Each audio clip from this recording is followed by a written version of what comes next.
Sapphire clutched her glass of scotch, the ice long melted as she stared blankly at the dimly lit bar. The burn of the liquor did nothing to dull the ache in her chest, not when the bank had just seized the only thing left of her mother. The house was gone, ripped away because of Nathan's reckless choices. Her brother had spiraled after his breakup, diving headfirst into the criminal underworld until a bad gamble cost him his life. Now she was left holding the bag, $500,000 in debt, her college dreams shattered, and a target on her back.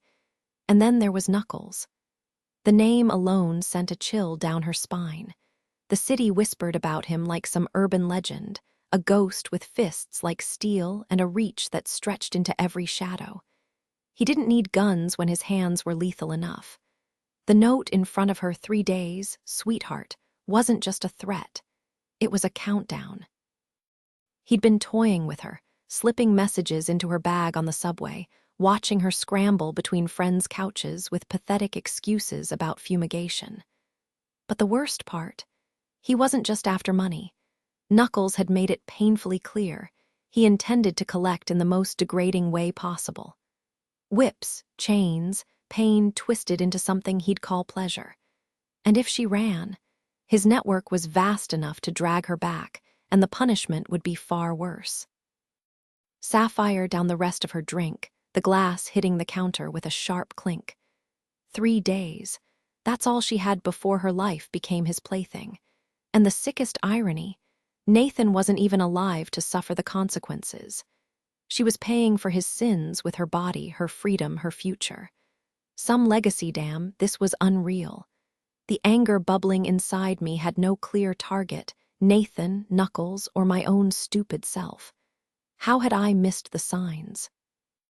Nathan lived right under my nose, and I was too buried in work and school to notice. Stupid. I downed the last of my scotch, craving another, but my wallet screamed number 1 was my limit today. The TV flickered to Entertainment Tonight, and there she was, Lacey Lockwood, the golden girl of high fashion. Blonde, blue-eyed, with curves that could stop traffic, she was draped in lingerie so luxurious it made even the most confident women jealous. Conway Barsetti is a genius, she gushed, flashing that $1 million smile. He makes me feel flawless even on my worst days. Please, with a body like that, what exactly qualified as her worst day? A broken nail. The camera cut to Conway himself, standing stone-faced in a tailored gray suit, cameras flashing like mad around him. The guy didn't even flinch. Broad shoulders, sharp jawline, eyes like emerald fire. He looked more like a runway model than the designer behind the scenes. No smile, just that smoldering intensity, like he couldn't be bothered to care. The models raved about him like he'd handed them the keys to the universe. Maybe they meant it. Maybe they were just angling for better gigs. Either way, there he was in Milan, shaking hands with suits while I nursed my drink, watching his perfect life unfold on screen. Meanwhile, I was here, broke and bitter, wondering how the hell I'd missed the train wreck happening right in front of me. And then it hit me, maybe I wasn't just angry. Maybe I was jealous, not of the fame or the money, but of the control.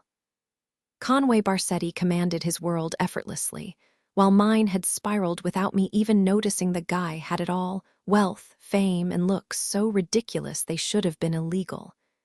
Women flocked to him, and cash flowed like water. He could buy out the entire bar if he wanted. Me, I'd never felt envy like this before. I wasn't rich, but I had the basics: a home, meals, family, and education. That was the real American dream, right? Then, in a heartbeat, it was gone, just like that, and I was powerless to stop it. I kept staring at the screen, watching the reel of Conway Barsetti's perfect life unfold. His sprawling villa in Verona, tucked between endless vineyards. A candid shot of him in Milan, leaning against a vintage bike like some kind of magazine ad. Every frame was more breathtaking than the last, and not just because of him. Italy itself was a dream. I'd never left the States, too broke, too busy hustling through school to even think about a luxury getaway. Now, I had nothing, just enough for a one-way ticket. Knuckles had made it clear running meant pain. In 3 days, I'd belong to him. No cops, no way out. He'd burn my whole world down if I tried. The thought of him touching me made my stomach twist. I wasn't waiting around to feel his grip on my throat. I wasn't becoming someone's property. I sure as hell wasn't paying for a crime I didn't commit. Then the news anchor's voice cut in. Conway Barsetti's team just announced open auditions for models in Milan.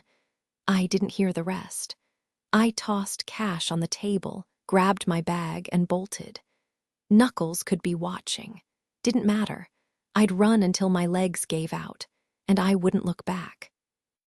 Sapphire Italy was stunning, even with just a handful of crumpled bills in my pocket. Rolling vineyards, cobblestone streets, markets bursting with fresh bread and handmade cheeses. Strangers offered wine like it was tap water, and no one batted an eye if you couldn't pay. Back home, I'd be just another face on a street corner. Here, I was invisible in the best way. I hopped on buses, drifting between towns near Milan, soaking in the beauty that didn't cost a dime. Nights were spent under the open sky, showers stolen in public restrooms. Not glamorous, but better than chains. At first, I kept glancing over my shoulder, half expecting Knuckles to materialize from the shadows. But with every mile, the fear loosened its grip. Freedom tasted sweeter than any wine 3 days had slipped by, and it was clear he knew I'd left New York. A simple search would have shown him my flight details. Italy was no secret. But with no credit cards or hotel registrations, I was a ghost.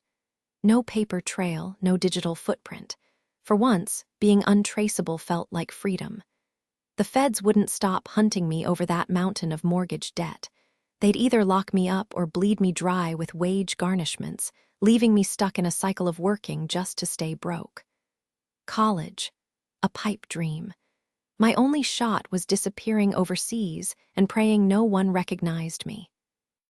I wasn't delusional. I knew I wasn't runway material. But if I could land a job, even something behind the scenes like sewing or assisting, I might scrape by. And working for someone powerful, that could be my shield. Knuckles wouldn't dare mess with me then. Plus, who'd expect me to cozy up to a celebrity? People would assume Conway Barsetti would turn me in, but the guy had the emotional range of a brick wall. He'd probably just shrug and go back to counting his cash and his conquests. That night, I dragged myself back to Milan with a sack of food, bread, cheese, grapes, courtesy of villagers who'd practically force-fed me. I devoured half on the spot and saved the rest. A hostel bed and a real shower felt like heaven after days of roughing it. Tomorrow was the audition. No fancy clothes, no illusions. I'd take any job if it paid, janitor, assistant, whatever. The next morning, I pinned my number to my jeans and walked into a sea of women who looked like they'd stepped out of a magazine. Sky-high heels lingerie, hair big enough to block the sun. Meanwhile, I stood there in my casual outfit, feeling more exposed than if I'd been naked. Eyebrows arched, whispers hissed in Italian, a few outright laughs. My makeup was done, my hair neat, but in that room, I might as well have been wearing a clown's suit. One by one, numbers were called. The women strutted, twirled, tossed their hair, full supermodel mode. Conway was nowhere in sight, probably too busy counting his empire to bother with auditions. Or maybe he was lurking behind a one-way mirror, watching. Either way, I was out of place. But desperate times call for desperate measures. Even if it meant being the odd one out, I couldn't help but feel a little disappointed when I didn't spot him in the crowd. A guy that good-looking was worth lingering over, but no such luck. Then my number was called, 228, and I climbed the stairs, brushing past the last model who had just strutted off the runway. She barely stifled a laugh as she passed me, decked out in a shimmering silver lingerie set, and heels so high she might as well have been on stilts. I rolled my eyes and kept moving toward the judging table where 3 men in sharp suits sat, scanning me like I was a spreadsheet rather than a person. Their stares weren't the usual hungry looks I got when I wore something short downtown. This was cold, clinical, like they were sizing up a piece of furniture. The one in the center twirled his finger lazily. "Turn around and walk. Let's get one thing straight, I'm not here to model," I said flatly, keeping my hands at my sides. No fake smiles, no batting eyelashes. I wasn't trying to sell them on my looks. "I've got actual skills, sewing, organizing, even cooking if you need it. I'll take any job you've got." The middle guy, dark-haired with eyes like strong espresso, just a hint of cream, tapped his pen against the clipboard. "The only position we're hiring for is modeling. Take it or leave it." Part of me wanted to argue until he caved and pointed me toward an actual job, but the irritation in his gaze told me he wasn't in the mood for negotiation. These weren't the kind of men used to being challenged, not when they held the keys to so many dreams. "Do I look like a model to you?" I gestured at my jeans, t-shirt, and worn-out sandals. No glamour, no smoldering gaze, just me, painfully average. He shrugged. "You haven't walked yet." "Pretty sure my ability to put one foot in front of the other isn't the issue," I shot back, crossing my arms. "I need work, badly. Just moved here and I've got about $20 to my name. I'll do anything." "Then walk." He flicked his pen toward the runway. "Or get out." His patience was clearly gone, and the other 2 just watched, unblinking. Swallowing my pride, I stepped onto the stage. I'd seen enough women strut their stuff all afternoon to know the drill: shoulders back, hips swaying, pivot at the end. I felt ridiculous doing it in my street clothes, but desperation makes you do stupid things. I walked stiffly, refusing to force a smile or some sultry pout. That was where I drew the line. The middle man set his pen down with a quiet click. "Scars?" The man's question caught me off guard. "What? Any scars on your body?" "Nope." "Prove it. Lift your shirt." I stiffened, my glare sharpening. "Excuse you. I need to check for imperfections, blemishes, acne, anything," he said, waving a dismissive hand. "Take my word for it." He scribbled something on a notepad before snapping his fingers at me like I was some obedient pet. My hands flew to my hips, my expression turning to ice. That snap wasn't accidental, it was a power move, and I wasn't having it. "Do I look like a dog to you?" "Woof." His smirk was infuriating. "Now get over here and take this. It's your next steps." My next steps. I hesitated before stepping closer, my eyes locked on the slip of paper in his hand. "What's this about?" "It means you made the cut." He shoved the paper into my palm. "Show this to security or they won't let you in." "Wait, hold up." I skimmed the details, an address a time. "You're actually picking me." "That's right, sweetheart." That same smug grin. "Don't call me that." The nickname sent a chill down my spine. Only one man had ever called me that, and the memory still made my throat tighten. No one would ever use it again. And seriously, look around, there are literal supermodels out there. "You don't think you're one of them?" He raised a brow. "Clothes don't hide real beauty. Now move along, we've got a line of women waiting." I stared at the paper, stunned. Modeling money could mean rent, hot showers, a fresh start. But this wasn't what I'd come for. I meant it when I said I wanted something different. "There's really nothing else." He crossed his arms, scoffing. "You're the first woman to stand on this stage and not realize she just hit the jackpot. You'd rather stitch fabric in some sweatshop than be a Barsetti model. Yeah, you're the crazy one." He leaned in, his gaze burning. "So, take it or leave it. We've got 9 other spots to fill and plenty of women who actually want this." He reached for the paper, but my fingers clenched around it. His smirk widened. "Good. Maybe there's hope for you yet." "Only 10 women?" "Yep. And I'm one of them."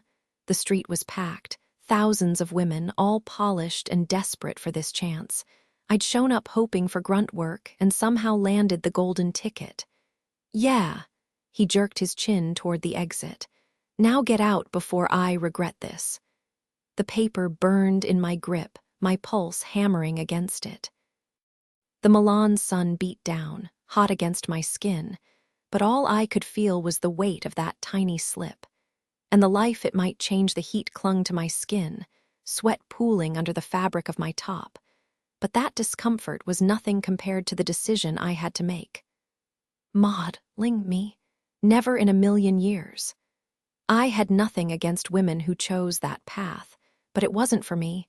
I was too defiant, too unwilling to play by anyone's rules. Knuckles had made it clear what would happen if I ran, but I did it anyway. Some might call it reckless, but I'd take freedom over submission any day.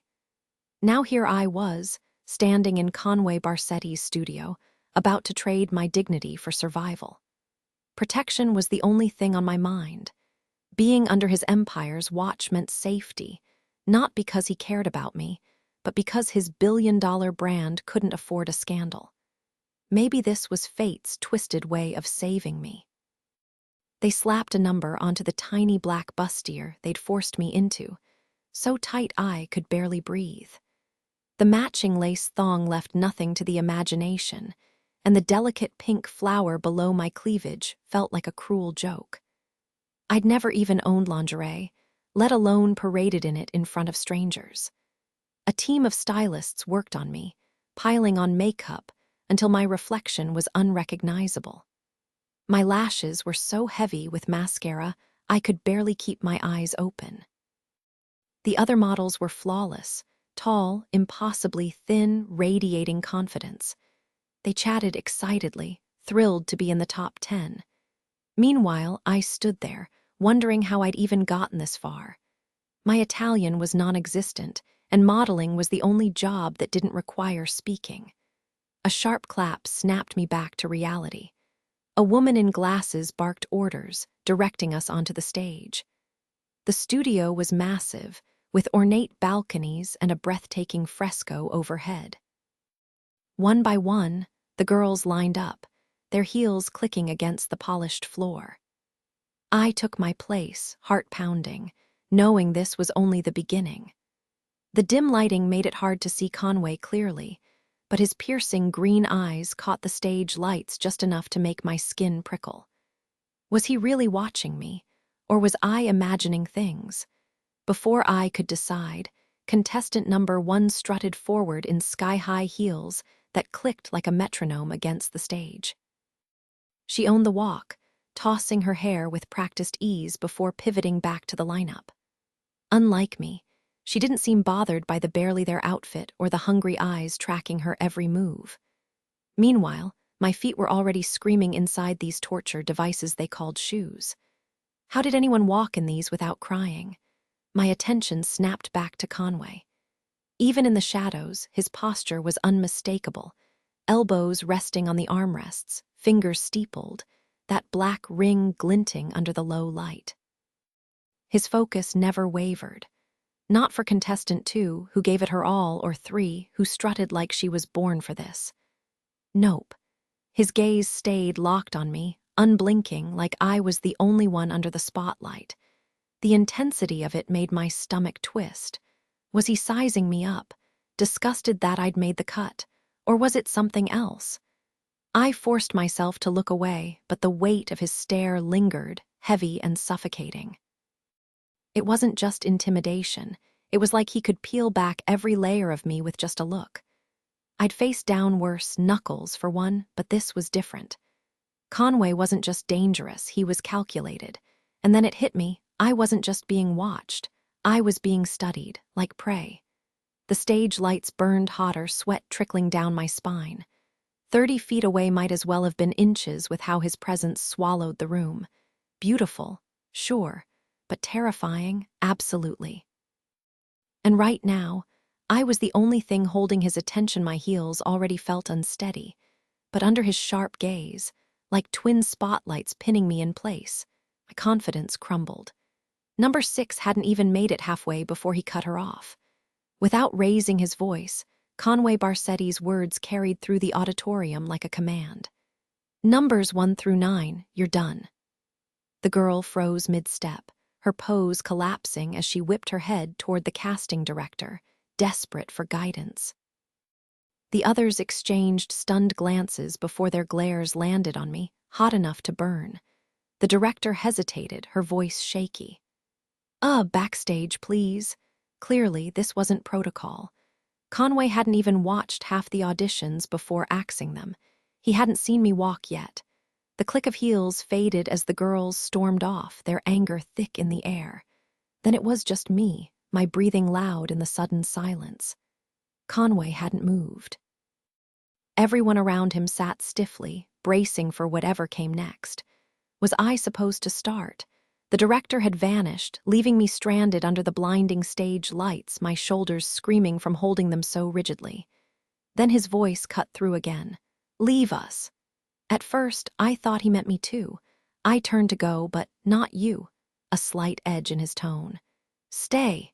The doors shut behind the last person, sealing me in. The quiet was suffocating. Conway stood, smoothing his suit with effortless precision before stepping into the aisle. Now, fully lit, he was impossible to ignore. Those piercing green eyes, the broad shoulders hinting at strength beneath the tailored fabric. Even from the audience, he commanded the room. I crossed my arms, suddenly hyper-aware of the lingerie digging into my skin, pushing me into a silhouette I hadn't chosen. Alone with him, the stage felt smaller, the air heavier. And for the first time, I wondered if this audition was about more than just walking. The thin fabric of my thong left little to the imagination, and when his gaze swept over me, my skin prickled with awareness. "Stand up straight." His command caught me off guard. Normally, I'd toss back a sarcastic remark, but this wasn't just some guy. This was the man who could decide my future. Swallowing my pride, I straightened my posture, shoulders back, chest out. "Better." His footsteps echoed through the empty auditorium as he descended the stairs, each step deliberate, like a predator sizing up prey. When he stopped behind me, the weight of his stare made me hyper-aware of every inch of exposed skin. He circled me slowly, hands tucked in his pockets, his dark eyes raking over my body, my collarbone, the dip of my throat, the swell of my chest. My fingers twitched with the urge to cover myself, but I forced them to stay at my sides. His gaze was like a brand, searing heat into me, leaving me feeling stripped bare. Powerless. And lately, that was all I knew, loss after loss, until I had nothing left to give. When his eyes finally met mine, his voice was smooth, commanding. "Name." I hesitated. I didn't want a name. I wanted to disappear, to leave behind the woman I used to be. Between the feds and the crime syndicate hunting me, staying anonymous was my only shot. "Does it matter?" His eyebrow lifted slightly, as if he hadn't expected defiance. Even in my heels, he towered over me, but I caught the flicker of surprise. "Should I just call you 10? His voice was deep, hypnotic, the kind that could make you forget your own thoughts. "Call me whatever you want. If it doesn't matter, why not tell me?" Clever. No wonder he was a billionaire, sharp, commanding, impossible to outmaneuver. 10 it is. His gaze sharpened. "Women only hide their names when they're running." "I won't bore you with my problems, Mr. Barsetti, but yeah, you're not wrong. Conway Barsetti. Right, my bad. Fine, 10. He stepped back, the scent of his cologne lingering as he moved past me. "Walk." "Where?" No answer, just a snap of his fingers, my jaw clenched at the gesture. "Don't make me repeat myself, down and back." A runway test. Great. I sucked in a breath, channeled the models I'd seen on TV, and forced myself forward. Who knew walking in sky-high heels was this hard? I reached the end, struck a pose, then turned. Praying I didn't face-splint on the way back, his gaze never settled on my face. Instead, it tracked every motion, from the swing of my arms to the shift of my weight. He dragged his thumb along his lower lip, his brow creased like he was dissecting my every flaw. I reset my stance, but his critique came sharp and unrelenting. Weak posture, sloppy control, no presence, shoulders back, take up space. He prowled around me, scrutinizing my legs, my hips, the way I carried myself. "You're not ready." "Not ready," I shot back. Then why am I here? The other girls were perfect. He circled behind me, his voice dropping to a warning. Don't argue with me. Oh, so now I can't even defend myself, I scoffed. You just tore me apart. I gave you feedback, he corrected, stopping inches from me. And if you want the Barsetti name on your portfolio, you'll learn to take it. So I got the job. Would I waste my time if you hadn't? Without warning, his hands locked around my ribs just beneath my chest. The contact was so sudden I froze. Staring was one thing, but this, like he owned the air I breathed. Hey, hands off. I shoved him back, but he didn't flinch, just leveled me with a stare so cold it could have frosted the windows. Is this how you usually conduct interviews? I snapped. Is this how you usually treat your boss? He countered, stepping away but leaving his gaze like a brand on my skin. I need to know your body, how it moves, how it fits my designs. If you can't handle being touched, walk out now. A little warning would have been nice. I don't give warnings. His voice was steel. Every model in my line belongs to me. I decide what happens, and if you want this job, check the attitude. You're asking me to change who I am. Then rein it in. He shoved his hands into his pockets and turned toward the stairs. Dressing room, 6 a.m., and yes, I will touch you again. 6, I gaped. I don't even wake up before 8. I've been up since 4, he said, adjusting his cufflinks with a flick of his wrist. Welcome to the big leagues. Unbelievable. If I had his money, I'd be sleeping till noon. I swallowed hard before dropping the bomb.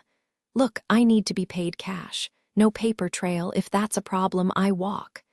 His head snapped up, those piercing green eyes slicing through me. The room turned glacial. He knew what this meant. People only asked for off-the-books pay when they were running from something. And he had every right to toss me out. But after a heartbeat, he gave a single nod. Fine, but don't make me regret it. Conway's studio occupied the entire top floor, offering a breathtaking panorama of the city's skyline, dominated by the towering cathedral and the glittering fashion district below.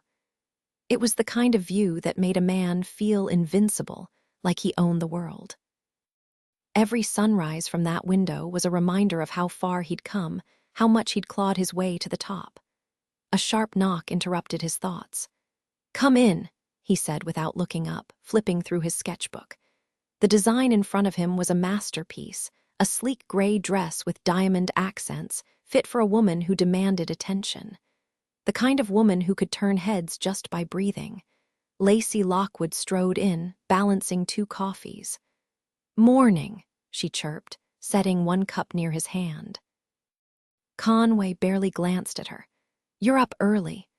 Long run with the girls, she said, shifting slightly as if hoping he'd notice her outfit, black leggings, a teal sports bra, hair pulled back just loose enough to look effortless. She was playing a game and he knew the rules. Nicole could have gotten my coffee, he muttered, finally meeting her gaze. Lacey shrugged, but her smile faltered. I was passing by. He turned away, dismissing her with a wave. Enjoy your run. The moment the door clicked shut, he tossed her coffee in the trash. Nicole entered seconds later, efficient as always. Morning, Conway, your orders are here. She laid out fabric samples from Turkey, then placed a fresh cup of coffee in front of him, his usual no-nonsense. Thanks, he said, taking a sip. Right on schedule, another knock came at 6. Come in. The door swung open, revealing 10, dressed like she'd just wandered in off the street, jeans and a t-shirt, looking nothing like the polished models he usually worked with. And yet, she was exactly who he'd been waiting for. She wore simple sandals, her hair tossed into a careless ponytail, 0 effort, 0 glam. If you're serious about modeling, start acting like it. Wow, what a charming way to say good morning, she shot back, voice dripping with sarcasm. My head whipped toward her. Did she just call me out like that, to my face? No one had the guts or the stupidity. I set my pencil down, locking eyes with her. If you think I'm harsh now, wait till you see what happens if you show up like this again. What's the problem with how I look? Objectively, she was stunning. Anyone would notice her on the street. But in my studio, Standards mattered. Everything. Her blue eyes sharpened, tension coiling in her like a predator ready to strike. Funny, I was just thinking the same about you. No one spoke to me like that, ever, and yet here I was letting it slide. When you step into this space, you better be runway ready. Hair, makeup, attitude, and a little gratitude wouldn't kill you. Gratitude for being treated like trash, especially when it's coming from me, she scoffed, shaking her head. You're even more insufferable than I imagined. Damn right, and I've earned it. I turned back to my sketch.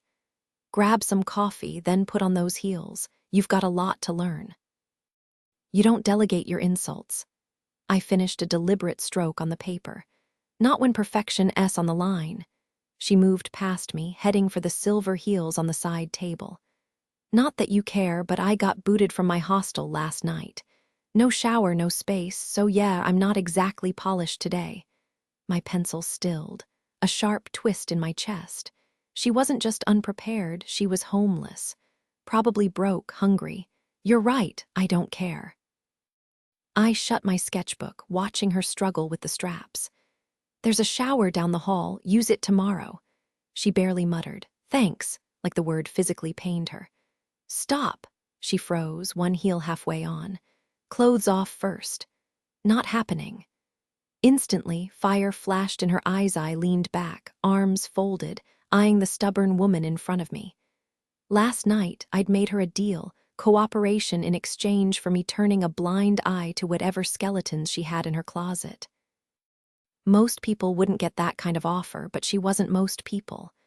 There was something about her, something magnetic, even when she was glaring at me like I'd just kicked her dog. The other models, stunning, sure, but forgettable. This one, even in ripped jeans and a messy bun, she was radiant, not that I'd ever admit it out loud. With an exaggerated sigh, she kicked off her shoe. Strip down to your underwear, I said, keeping my voice flat. She hesitated, jaw clenched, like I'd asked her to hand over a kidney. I could practically see the war raging inside her, pride versus desperation.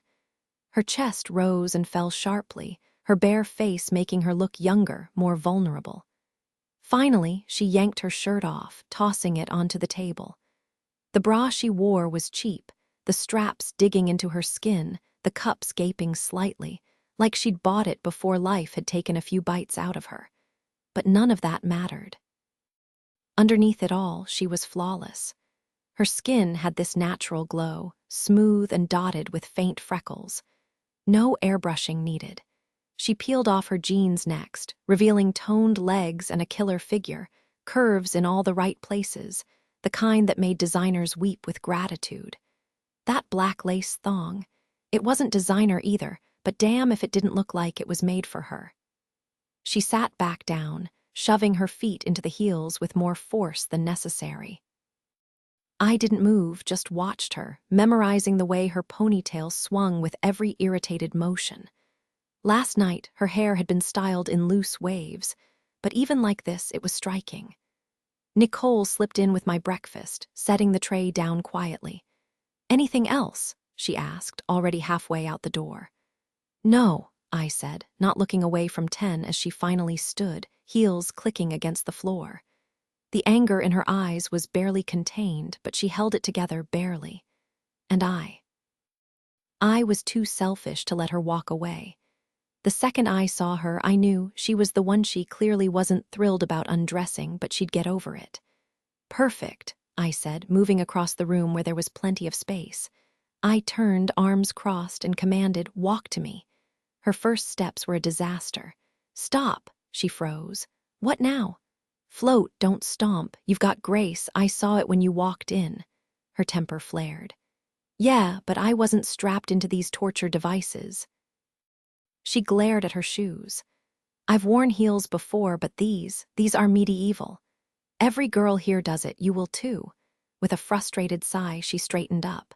Shoulders back, I instructed. She adjusted. Spine straight. Another correction. Weight on your toes, it'll stop the wobble. This time, she nailed it. When she reached me, her eyes locked onto mine, defiant.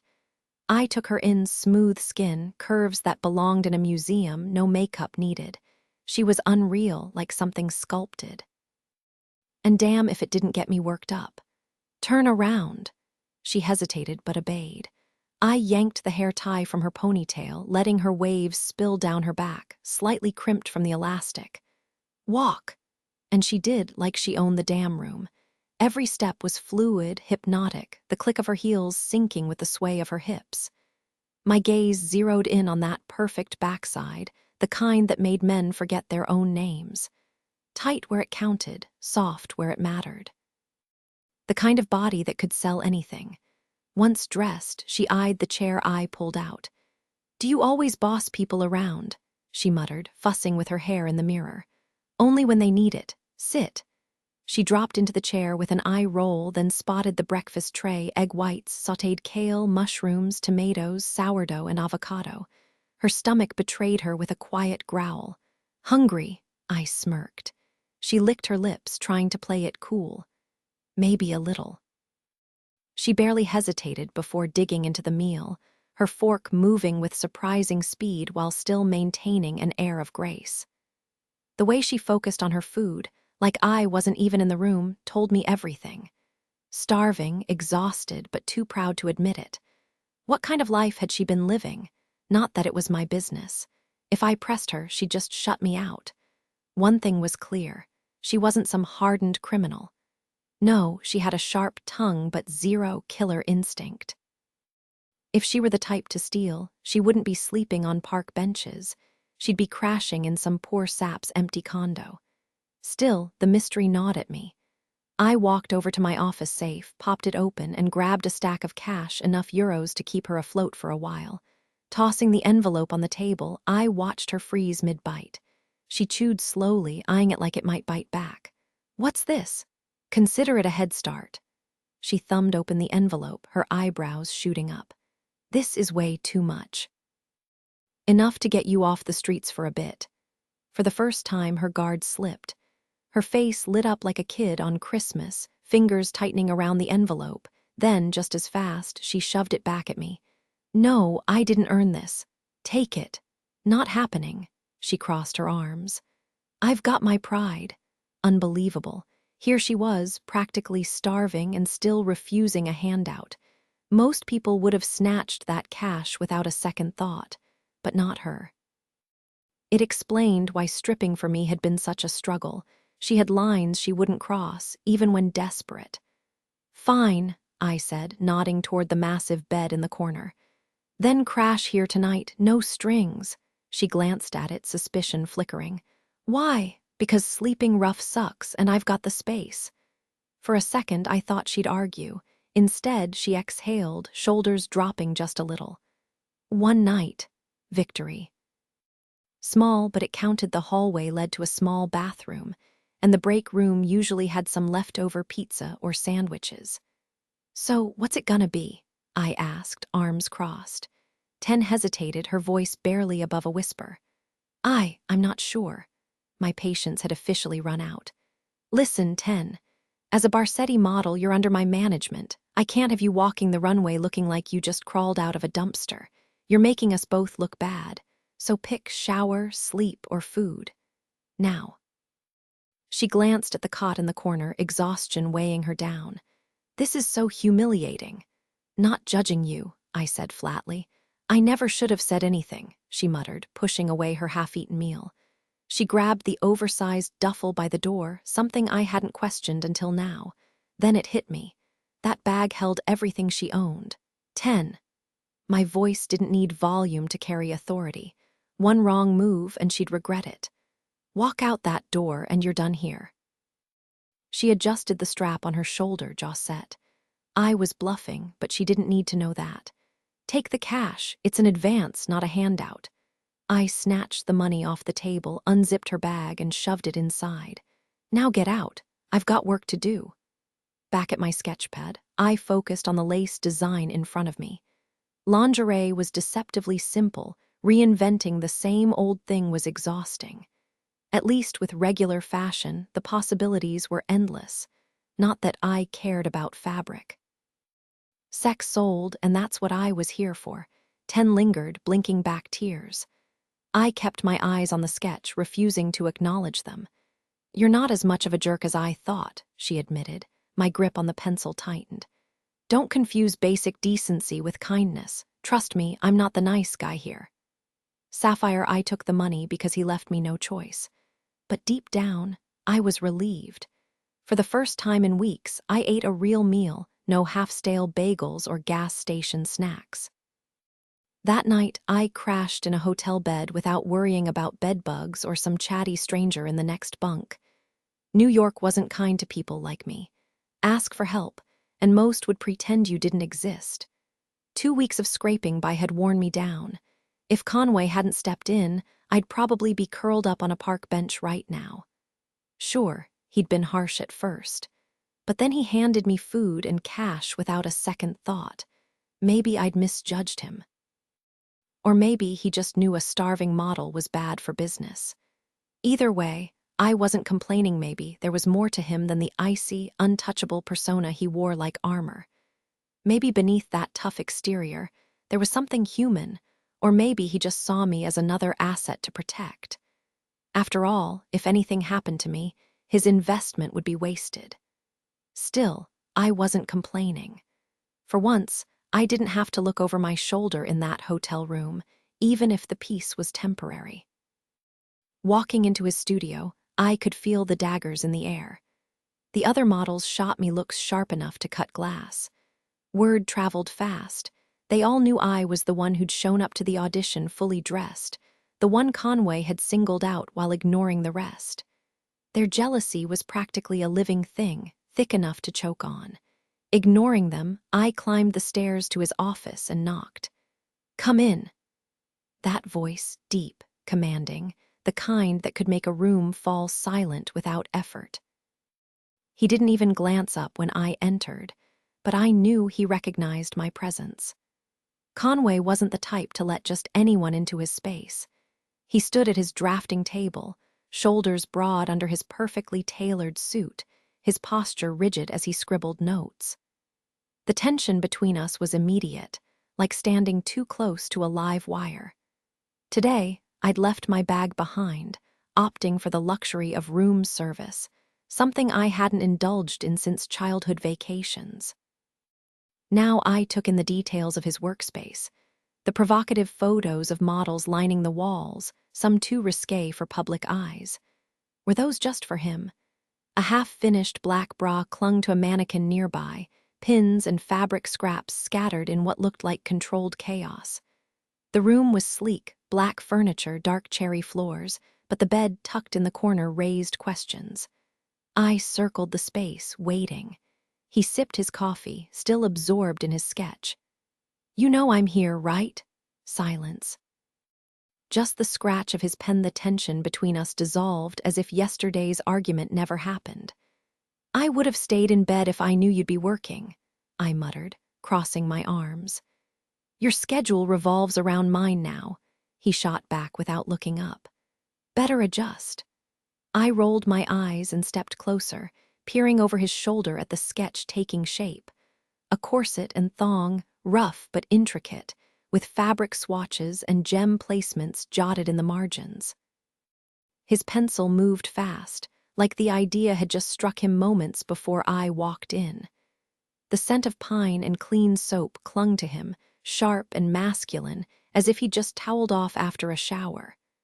My mind wandered for a second, steam, water running over bare skin, before I snapped back to reality. He finally set the pencil down. "Next time, don't speak until I'm done." "Why?" "Because I said so." He slammed the folder shut, turning toward me with that familiar irritation, until his gaze landed on my face. Something shifted. The anger evaporated, replaced by an unreadable expression. Perfect. He was close enough that I could feel his body heat, and when he stepped away, the room felt colder. I'd taken extra care getting ready, blow-dried hair, fresh makeup, and he noticed. Clothes off. The moment shattered. "Should I just strip the second I walk in?" I deadpanned. "Yes." He grabbed a measuring tape, unfazed. "Why aren't I hearing fabric hit the floor?" I sighed. The money had sealed the deal, no backing out now. I tugged off my jeans and shirt, leaving them folded on the stool, standing there in plain white lingerie. At least I'd shaved this morning. My reflection showed curves, a little more hip than I'd like, but I'd never lacked confidence. Still, the idea that him, of all people, saw potential in me was surreal. His stare burned between my shoulder blades. I didn't need the mirror to know exactly where he was looking. The air thickened the moment he stepped into the room, his gaze sharp enough to cut glass. "Turn around," he commanded, his voice low and unwavering. I swallowed hard, pride be damned, and obeyed.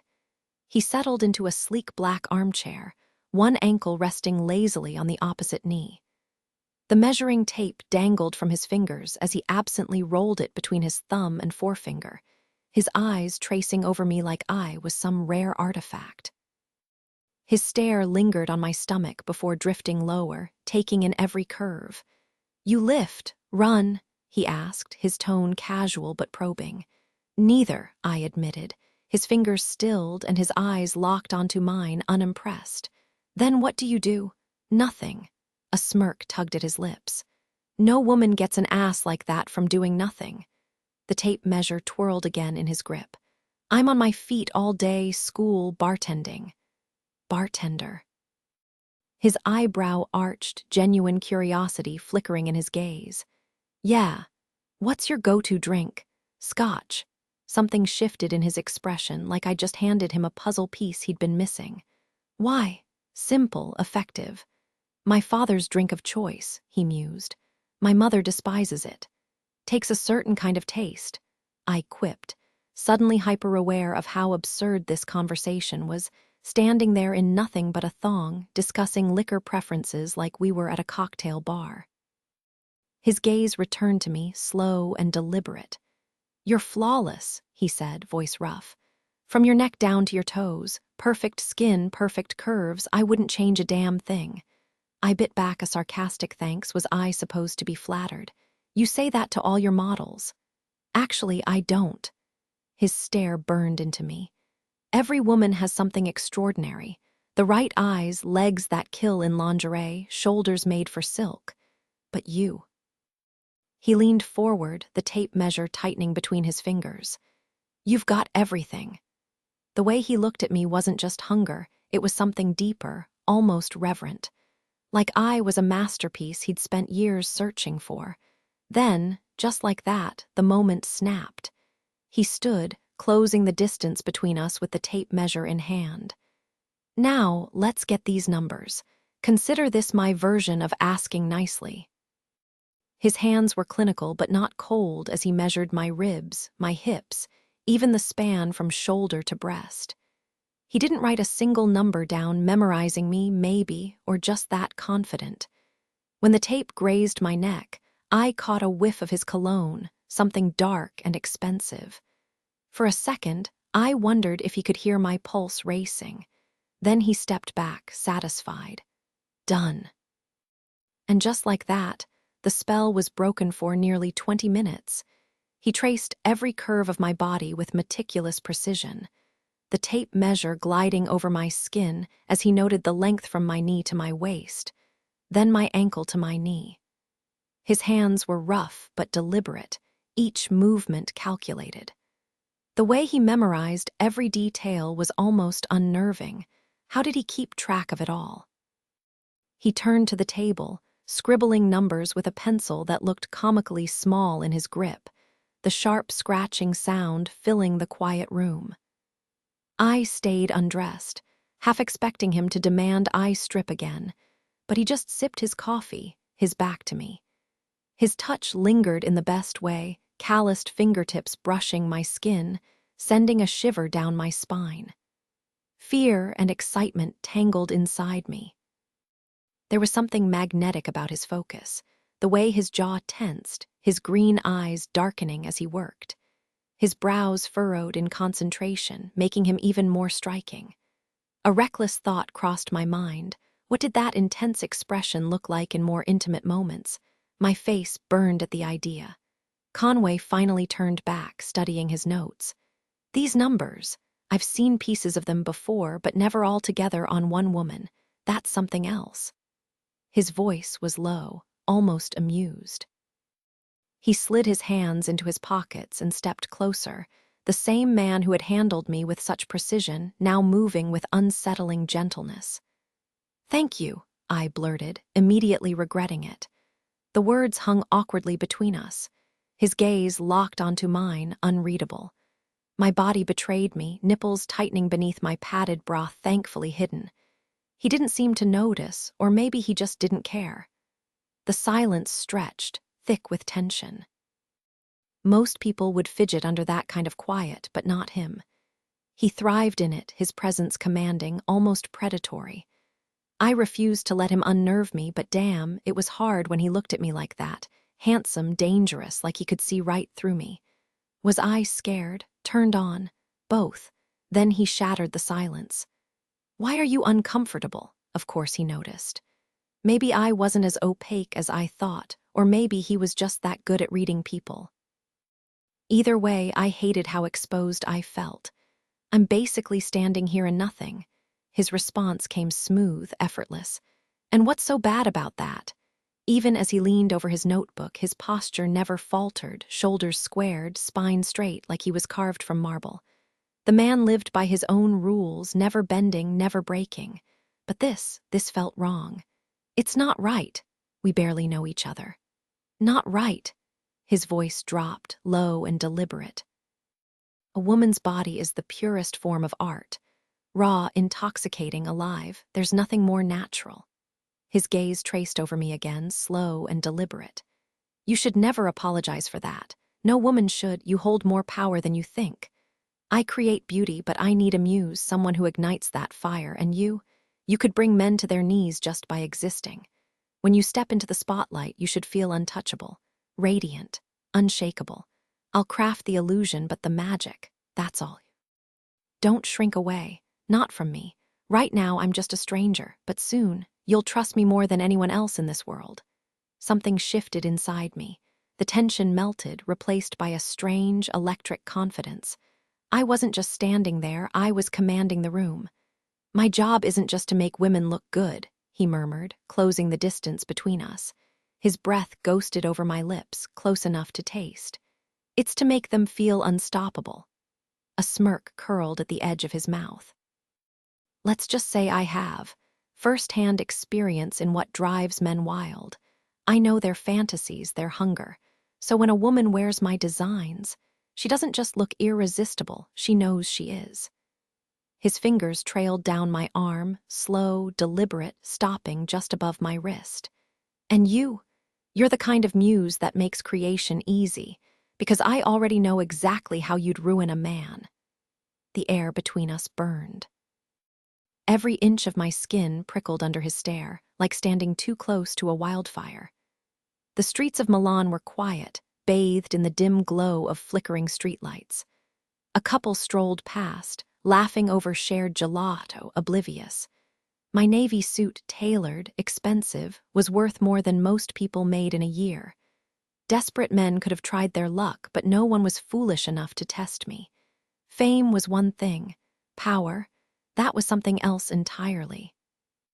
And I had enough of both to make the city bend. If I wanted it, to the power to erase anyone from existence was mine. If I chose. I held the strings that could rewrite fate itself. Turning the corner, the pulsing bass from the club vibrated through the sidewalk, where a crowd of hopeful patrons lingered under the neon glow.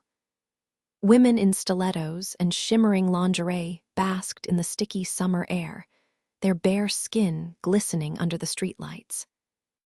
The moment I neared, the bouncers snapped to attention, parting the sea of people like an unspoken command. No velvet rope, no cover charge, just instant reverence. The women's gazes locked onto me, a mix of awe and hunger as the doors swung open, swallowing me into the dim, throbbing heart of the place. Inside, the air hummed with energy, the walls plastered with images of my creations. Each piece of lingerie a masterpiece, tailored to highlight every curve, every confidence. Corset-cinched waists, lace-teased skin, and diamonds caught the low light like scattered stars. My presence sent an unspoken ripple through the room, bodies shifted, clearing a path without a word.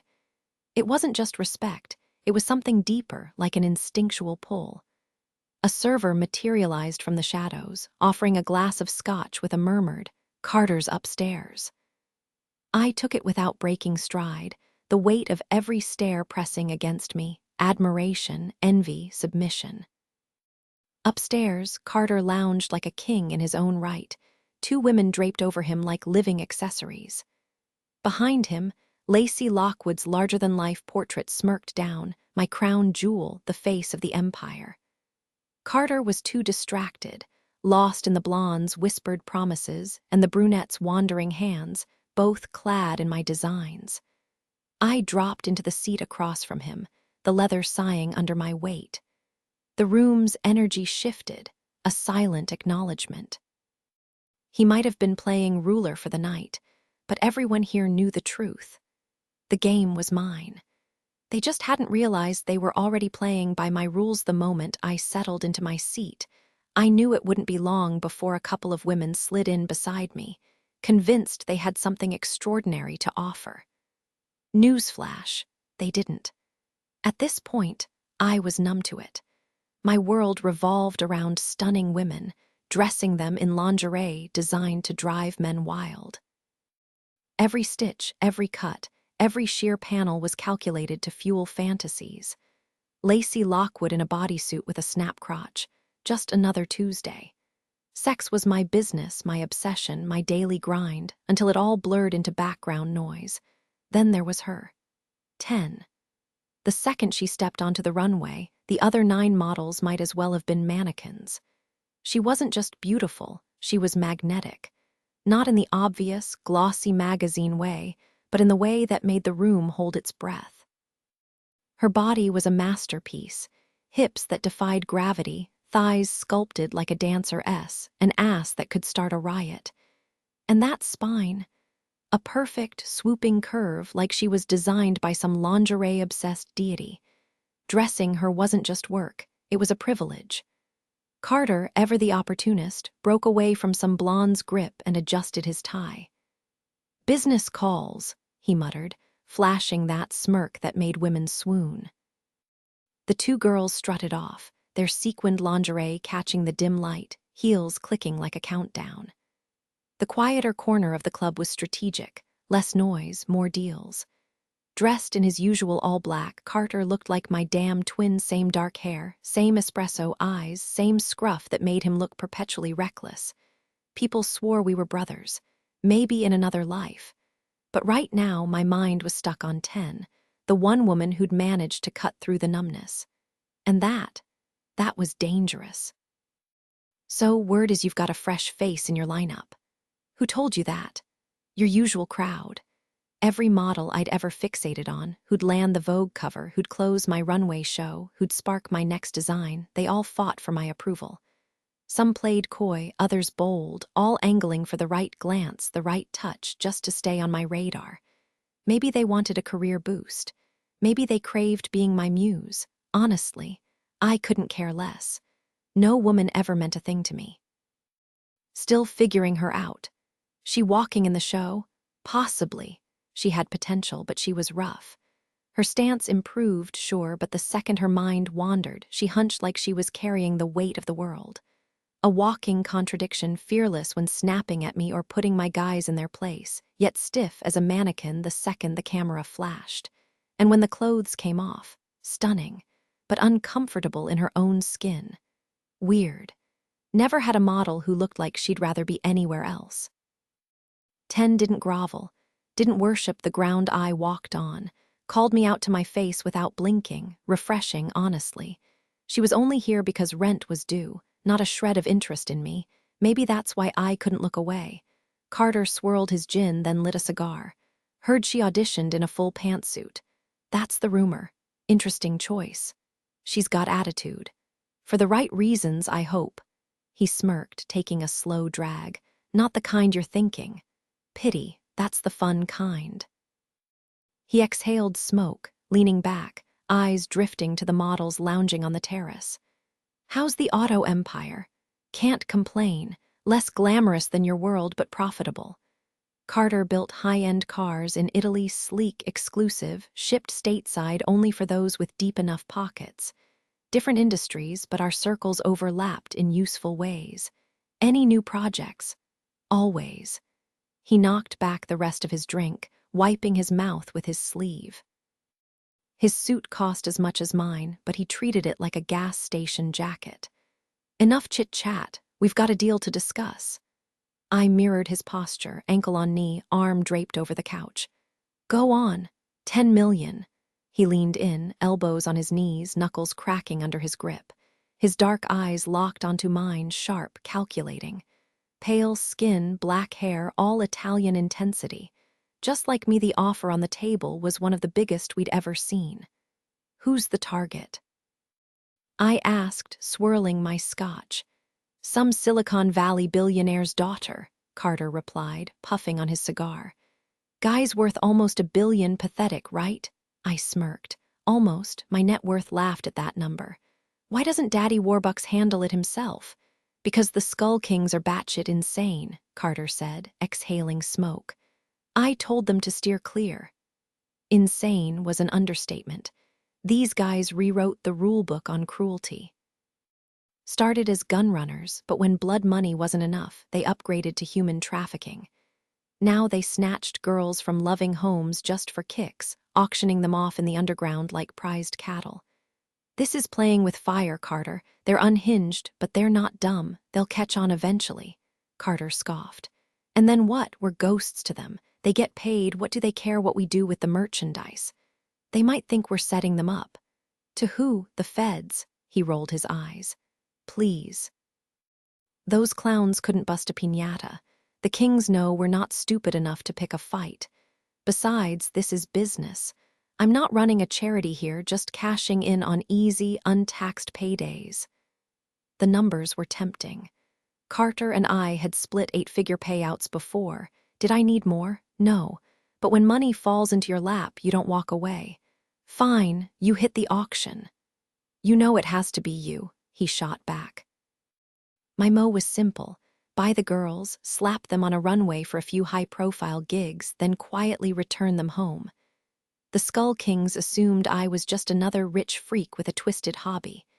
By the time they noticed the girls were gone, they were too busy restocking their inventory to care. We can't keep this up forever, I warned. Our dads told us what these psychos are capable of. That's not a warning you ignore. Carter smirked. I'm not ignoring it, but I'm also not backing down. I downed the rest of my drink, the burn in my throat matching the fire in my gut. And if we don't step in, you know how this ends. They'd break those girls, body and soul, not to keep as trophies, but to destroy. Because for men like the Kings, revenge wasn't about winning. It was about making sure your enemy had nothing left to lose. The girls had no part in this mess. We should send someone else to handle the bidding, I suggested. We had trusted men who'd been with us for years. It wasn't rocket science to outbid others until we secured the target. That way, we stay out of it completely. Carter shook his head. That won't fly. These people want recognizable faces, big names, wealthy men who can't hide behind anonymity. It keeps the whole operation clean. If we send a stand-in, they'll smell something off, and that'll be the end of us. The irony. Our circle actually believed I collected slaves for kicks. With the kind of money I had, people assumed I indulged in the bizarre, like buying humans. Running a lingerie empire only fed that illusion. But the truth, power wasn't something I needed to purchase. I already had more than most. You in or not? Carter pressed. If I backed out, this woman was as good as dead. The weight of that choice settled heavy in my chest. You know I am. Good. He pulled a crumpled photo from his pocket and smoothed it out. Anastasia Perkov. Russian investor's daughter vanished after a grocery run. Just made the National Ballet before she disappeared. His finger tapped the image. Stunning, isn't she? Dark hair, piercing blue eyes, exactly the kind of beauty traffickers hunted. Her father crossed the wrong guy in Budapest, Carter added. Pretty sure the Skull Kings took the job. Disgusting. Men paying thugs to kidnap women as revenge, then selling them off like livestock. And here we were buying her freedom, another transaction in a chain of exploitation, all because of what she was born with. When's the auction? Tomorrow. I pocketed the photo. I'll handle it. Slip her into your next show, then we send her home. Every time I freed one of them, the reaction was the same, silent gratitude, no questions asked. The fathers, always the ones who broke down hardest when reunited. Carter exhaled cigar smoke, grinning. Who knew playing hero could be so profitable? We're not heroes, I snapped. Heroes don't cash in. Money or not, without us, those girls stay trapped. And what about the others? I shot back. The ones without rich families to barter for them. Carter's smirk faded. You know we can't save them all. A bitter truth, but one that gnawed at me. Some nights, I wondered if we were really making a difference, or just picking who got lucky. Buying every enslaved person in that place would have tipped off the Skull Kings, no question. Rescuing some innocent woman for cash didn't exactly make me feel like a hero. Noble, please. We were in it for the money, plain and simple. No point pretending otherwise. Tomorrow, then. Carter already knew I was in, but he must have caught the hesitation in my voice. Tomorrow. The streets were dead when I walked back to my place alone. Could have taken someone home from the club if I wanted, plenty of options, but nothing caught my interest. Instead, I pulled out my phone and dialed. She picked up, groggy but still sharp. Conway, it's 1 a.m. Hearing her voice settled something in me, even though there was no real danger. Funny how just a few words could do that. She had no idea how much she meant to me, or how the thought of her being snatched up like some bargaining chip made my stomach twist. She was the only woman who could turn me into a decent guy. Around her, I actually behaved. You home? It's a Tuesday night. Obviously, I'm sleeping. My little sister, grown, but forever a kid in my head, was living it up in Milan, studying painting at some elite art school, courtesy of our parents. They were back in Tuscany, a few hours away, but as the oldest, I was the unofficial watchdog. Just checking in. I don't need a babysitter. If I need something, I'll ask. Yeah, and we both know you'd rather chew glass than ask for help. She exhaled hard into the phone. Can we do this tomorrow? I've got class at sunrise. You won't call me. Then you call me. Click. I stared at the phone, irritation mixing with that old, gnawing worry. She looked just like our mom, with just enough of our dad's stubbornness to make her fearless. Growing up, he never let her out of his sight. When she left for school, I'd never seen him so rattled. Now here I was, just as bad, maybe worse. The world wasn't kind to women. Some treated them like property, like currency. And she had no idea any of that existed. The darkness was right outside her door, but she was too damn pure to see it. 10 walked in right on schedule, hair and makeup flawless, dressed in her usual jeans and tee.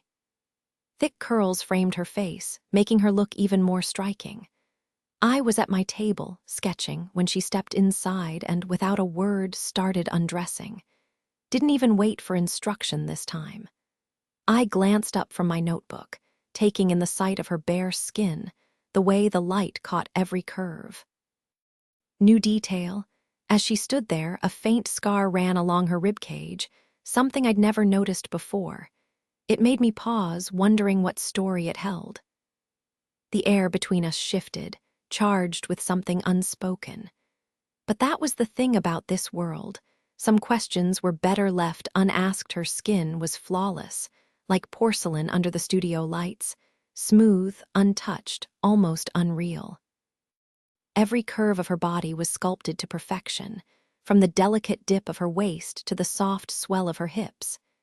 She didn't need filters or Photoshop.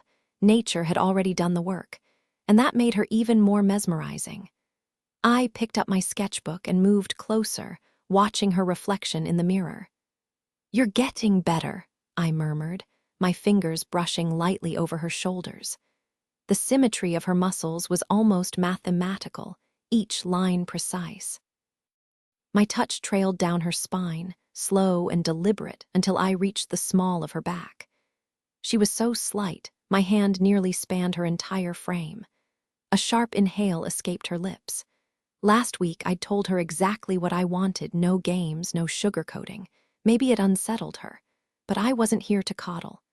Circling her, I studied the way the light caught her angles, the contrast of her pale lingerie against her sun-kissed skin. Her gaze stayed locked on me, wary. "What are you doing?" she asked, arms crossed. "Working. Looks more like you're just watching," I smirked. "Observing is part of the process. Most models would preen under this kind of attention, but not her. She couldn't care less. I thought your job was designing clothes." "It is," I said, stepping closer. "And I design for the best." The air between us was charged, close enough that I could have kissed her, but I didn't. I never did. Instead, I turned away, grabbing a swath of fabric from the table. Pressing it against her skin, I pictured the final piece, gold-dusted lace, structured to highlight every curve. Settling into my chair, I started sketching, my pencil moving fast. The design took shape, provocative, daring. A slit down the middle would tease just enough skin when she walked. "Do you want me to move?" she asked, shifting slightly. "You're perfect right where you are," I said, not looking up. The pencil dug into the paper, etching out the vision. She was the muse. Whether she liked it or not, my pencil traced the curve of her hips before sketching the delicate thong. The fabric had to match, but I envisioned a richer gold accent, something bold enough to make her glow like a rare gem, enhancing the deep sapphire of her eyes. Against her dark hair and flawless skin, the contrast would be stunning. Mid-sketch, inspiration struck again, teal. That unexpected pop of color would elevate the entire look. I flipped to a fresh page, my notebook bulging from hours of furious sketching. The worn edges and crumpled sheets made it look like I'd stuffed it with scrap paper instead of designs. In just one afternoon, I drafted more ideas than I normally would in weeks. 10 had that effect on me. "Go ahead and leave," I muttered, jotting down a list of materials. Once I perfected the prototype, I'd send it off for production. Lingerie wasn't bound by seasonal deadlines, but I still wanted it ready for next week's show, even if it meant pulling an all-nighter. 10 had been quiet for a while, shifting in her heels as she practiced her runway walk in the mirror, shoulders back, chin high. Normally, I'd get distracted watching her, but my focus was locked on the designs. She'd come a long way since taking this seriously, though her sarcasm hadn't faded. She tugged her shirt on. "Calling it quits." Not even close. I spread fabric across the table, adjusting the mannequin. She slid into her jeans, then lingered by the table. "Need an extra set of hands." I glanced up, surprised. "You're still here." "I owe you," she said, shrugging. "That advance wasn't charity." I handed her the measuring tape. "Ever held fabric for a seamstress before?" she smirked. "I'm a fast learner and stubborn as a mule." I almost laughed. Comparing her to a mule was ridiculous. If anything, she moved like a thoroughbred. "Fine. Just don't stab yourself with the pins." We fell into an easy rhythm, her steady grip speeding up my work. Usually, I'd have an assistant, but tonight, it was just us. Silent, efficient, and oddly comfortable. The scent of her shampoo lingered in the air whenever she shifted beside me. Occasionally, the soft touch of her arm against mine sent a quiet thrill through me. She tucked her hair behind one ear, her gaze sharpening with curiosity as she studied my work. "How did you figure all this out?"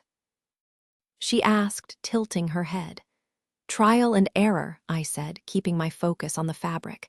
"You just picked up a sewing machine one day and went for it." There was something effortless about the way she carried herself, spine straight, shoulders relaxed, that subtle curve in her lower back making every movement look deliberate.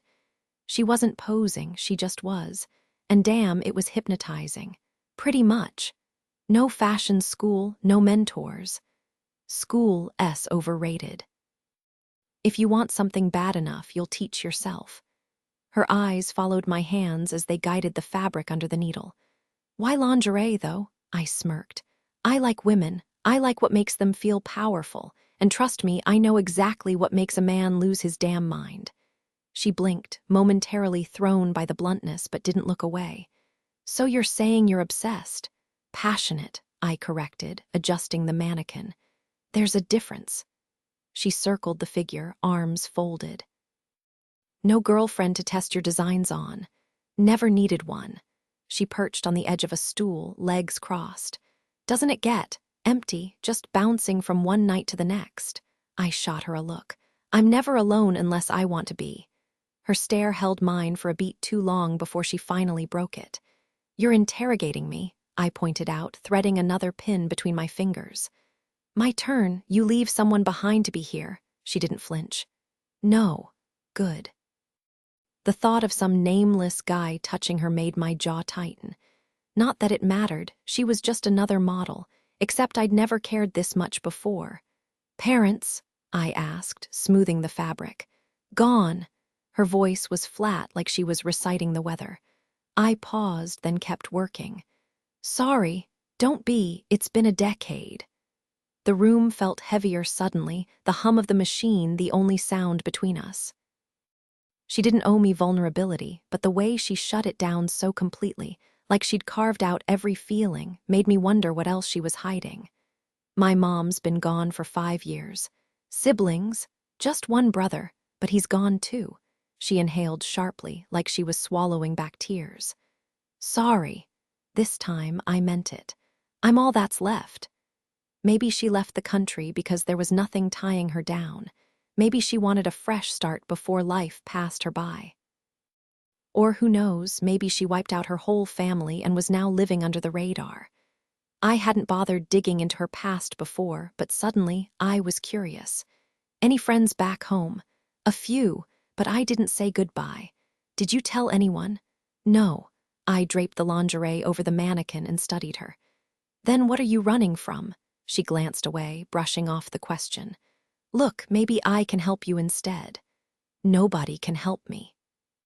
She raked a hand through her hair, then grabbed a handful of pins from the table before returning to adjust the bottoms. I'm not your responsibility, and I don't want to be. The more she pushed me away, the more I wanted to pull her in. She had that same reckless defiance my sister used to have, admirable 1 second, infuriating the next. What's your name? You already know it.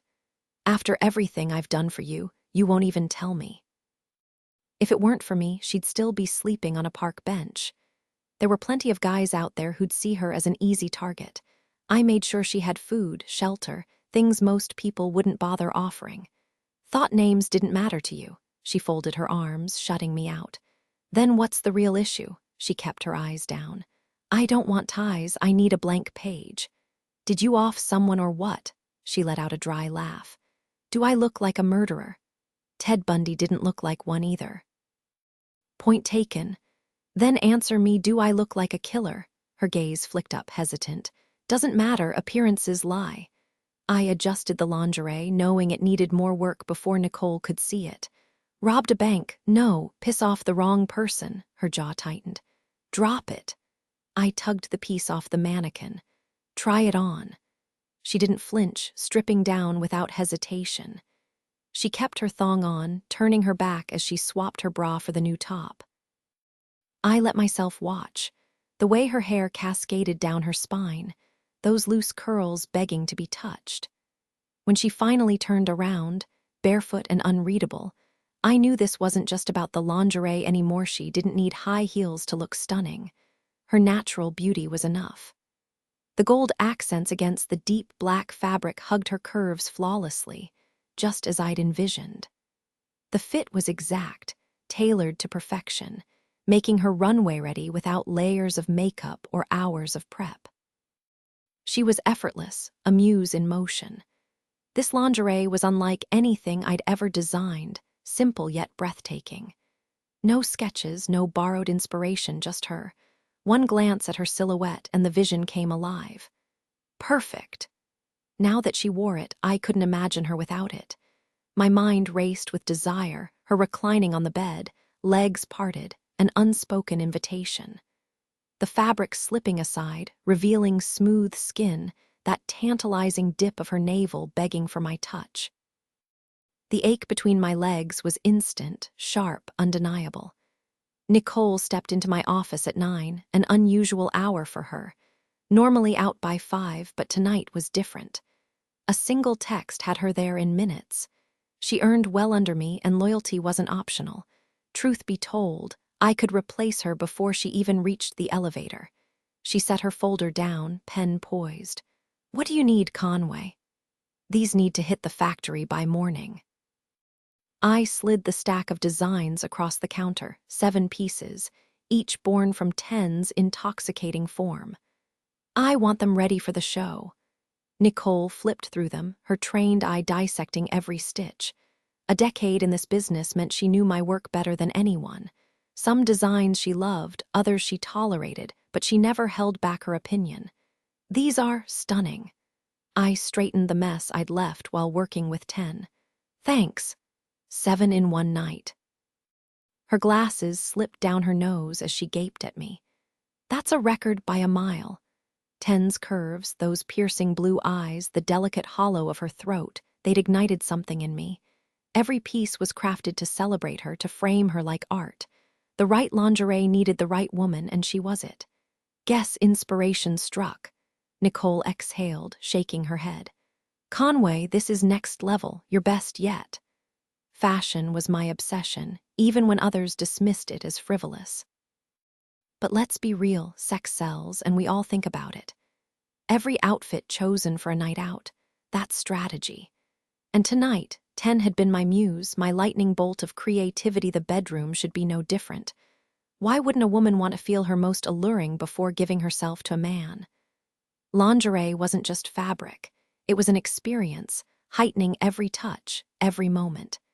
Any guy who didn't appreciate it probably struggled with basic Velcro, let alone a clasp. "Thanks," I said, glancing at the sketches spread across the table.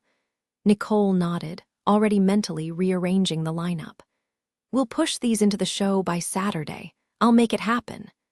She was the kind of person who didn't need hand-holding, sharp, efficient, and always 2 steps ahead. That's why I trusted her completely. Our goals aligned perfectly. Her fingers brushed the silver halter dress on display, the one that had taken me weeks to perfect. I never designed for a specific muse, just an idea of curves, confidence, and effortless elegance. "Still no word on the finale?" Nicole asked. "Lacey's been hounding me daily about it." Lacey Lockwood was relentless, no question, but something about her eagerness rubbed me the wrong way. "Not sure yet. Got another model in mind." 10's face flashed in my thoughts, flawless, sculpted, like she'd been designed in a lab, too striking to be real. "Shayla could pull it off," I offered, though the words felt hollow. Nicole raised a brow. "Meredith," I shook my head. "Lacey's got the resume, the name recognition, she's the safe choice." And she was. A seasoned pro with killer stage presence, her face plastered across half my portfolio. But safe wasn't what I wanted. "The new girl," I said. Nicole hesitated, pen hovering over her clipboard. "The brunette from this morning, Conway, she's green. The finale's the highlight, people expect a showstopper." "I want her," she exhaled, conceding. "Fine, should I assign someone to prep her?" "No, I'll take care of it myself." Later, I stepped into the dimly lit basement of the old opera house, the air thick with anticipation. Candles flickered on crimson-draped tables, casting shadows that made faces indistinguishable. The no-mask rule felt almost ironic. You could barely see 3 feet ahead. A scotch appeared at my private table before I even sat down. Each man here had his own space, his own number, his own game to play. And tonight, I was all in the auction room, buzzed with tension whenever an especially stunning woman was brought forward. The bids escalated fast, less about the actual worth of the person, and more about which wealthy jerk could flex the hardest. I'd seen desperate men drop $12 million on a single slave, driven by ego rather than sense. Sipping my drink, I kept my gaze low, careful not to draw attention. Phones were banned, of course, no digital trails, no evidence. The organizers waited a few extra minutes, scanning the room for latecomers before the real show began. One by one, the women were shoved into the spotlight, stripped bare for inspection. I tossed in a few half-hearted bids to blend in, pretending I was just another creep in the crowd. But the truth, there was only one girl I cared about. Funny how a woman in lace could be more alluring than one with nothing on, the way fabric clung to curves, teasing what lay beneath. But the girl I wanted wasn't some polished fantasy.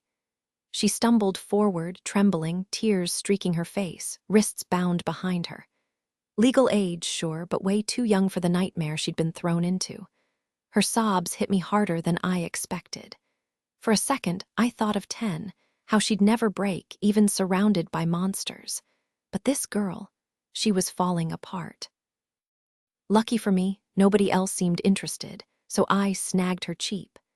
The second they dragged her off stage, her crying turned hysterical. I rolled my eyes, nothing worse than a damsel in perpetual distress. They dressed her in jeans and a tee, something inconspicuous, but the moment my guys loaded her into my car, she lost it. I couldn't risk explaining, so I did what any ruthless buyer would do. I smacked her. Hard. One more sound and you'll regret it. Play the part, sell the lie. I let the disgust on my face sell the story. She clammed up fast. I drove to my private building near the studio, garage door ceiling behind us. She flinched when I yanked her into the elevator, her breath hitching as we climbed to the penthouse. By the time the doors opened, she was shaking like a leaf.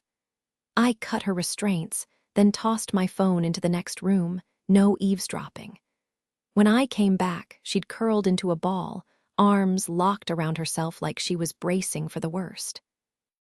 Relax, Anastasia, I'm not the villain here.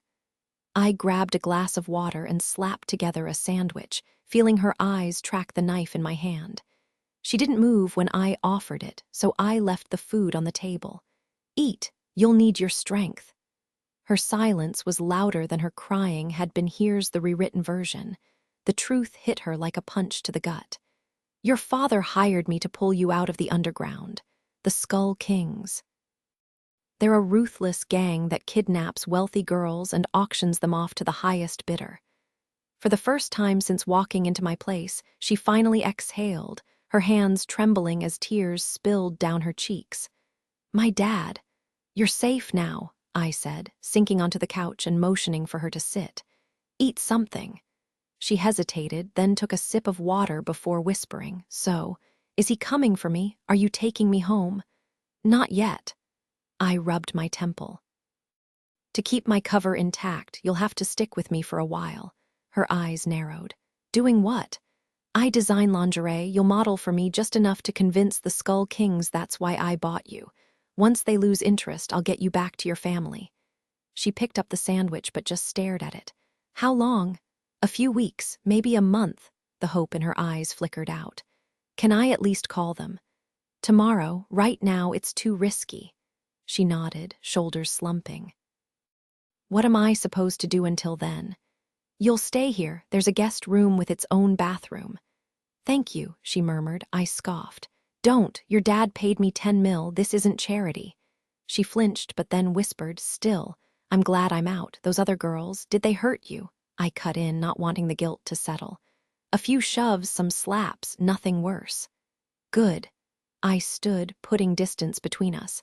She might believe I wouldn't harm her, but trust, that took time. Hell, for all she knew, I could take the money and still be a monster. People surprise you, and not in good ways. I flipped on the TV before heading down the hall. Get some rest. Her quiet night followed me. I could have gone to my club, found some willing distraction in the back room. But honestly, even the thought felt exhausting. Sometimes it was easier to just handle things yourself and let your mind wander to better things. Sapphire the stage lights burned bright, just like the day I'd auditioned with the other girls. Conway stood in the aisle, arms crossed, watching even from a few feet below me. Conway Barsetti commanded the room like a force of nature. With a casual flick of his wrist, he adjusted his watch before shrugging off his tailored jacket, the crisp cream shirt beneath clinging to every defined muscle. The fabric stretched taut over his broad shoulders and arms, the kind of physique that made you wonder why he wasn't the one on the runway instead of designing for it. He tossed the jacket onto a chair, hands sliding into his pockets with effortless confidence, his posture rigid and unyielding. The black tie draped over his chest only emphasized the sharp lines of his frame, like he was carved from marble, but dressed for Wall Street. Meanwhile, I stood under the harsh studio lights in a black corset and matching panties, my hair teased into voluminous waves, a diamond necklace cool against my throat. His team had transformed me into something polished, almost untouchable, though standing nearly naked in front of him had once made my skin crawl. Now, it was hard to feel self-conscious when his designs made me feel powerful. "We're not leaving until you nail this," he said, voice low and unamused. "You might as well give it everything you've got." The man had an empire to run, yet here he was, personally drilling me like a drill sergeant. "Why me?" I shot back. "You've got a building full of professionals who'd kill for your attention." He took slow, deliberate steps toward the stage, each movement controlled. "Because I don't settle for good enough. If you're going to represent Barsetti, you'd better be the best." I scoffed. "Or what? You'll fire me and hire one of your adoring fans." A beat of silence. His icy stare locked onto me, the kind of quiet that made my pulse spike. Conway didn't need to raise his voice. His presence alone was a threat. The air between us crackled, and for a second, I wondered if I'd pushed too far. But then again, I'd never been good at biting my tongue. Some people bowed to power. I just had a bad habit of poking it with a stick. He ignored my question completely, melting into the crowd before I could press further. With a sharp click from his pocket, the music kicked in. I forced my posture rigid, every muscle straining to maintain control as I crossed the stage. My hands stayed planted on my hips, feeling every unsteady sway, left, then right, like a metronome with faulty wiring. Below me, Conway prowled the floor, his freshly shaved jawline sharp enough to cut glass. His hands were rough, veins mapping out years of discipline under his skin. Everything about him screamed intensity, from the storm brewing in his gaze to the way his fingers curled with restrained energy. "Tighter," he growled. "I am tight," I shot back, picturing my spine as a steel rod. The stage lights burned hotter with every step. "You're lazy today." His voice dropped lower, the quiet kind of dangerous that made my pulse spike. "Lazy, you praised me yesterday." I halted at the edge, heels digging into the wood. "Praise is worthless if you coast on it." His tone was ice. No volume, just venom. Most people yelled when they were furious. Conway, he got quieter. And that was infinitely worse. He took the stairs 2 at a time, his jaw locked like he was biting back curses. The stage groaned under his weight as he circled me, a predator sizing up prey. "Here's your problem, you only try when you think no one's looking." His boots thudded behind me, each step vibrating through the floorboards. "But I always see you, and when you forget you're being watched, that's when you're flawless. That's when you move like you own the damn room." He stopped inches from my face, close enough that I caught the faint scent of his aftershave, spice and something unforgiving. "So cut the act, own it everywhere. Life's a stage, sweetheart, even in the wings." We drilled for what felt like days, but Conway's standards were a moving target. Even excellence wasn't enough. Suddenly, his palm pressed flat against the small of my back. I gasped, muscles snapping taut like a bowstring. My spine arched on instinct, shoulders pulling back as my stomach hollowed. Heat flooded my veins, my breath turning uneven. The blisters from my heels, gone. All I felt was his touch, electric and relentless like the first time every time. His exhale grazed my neck, slow and deliberate. The air between us crackled, charged with something neither of us would name.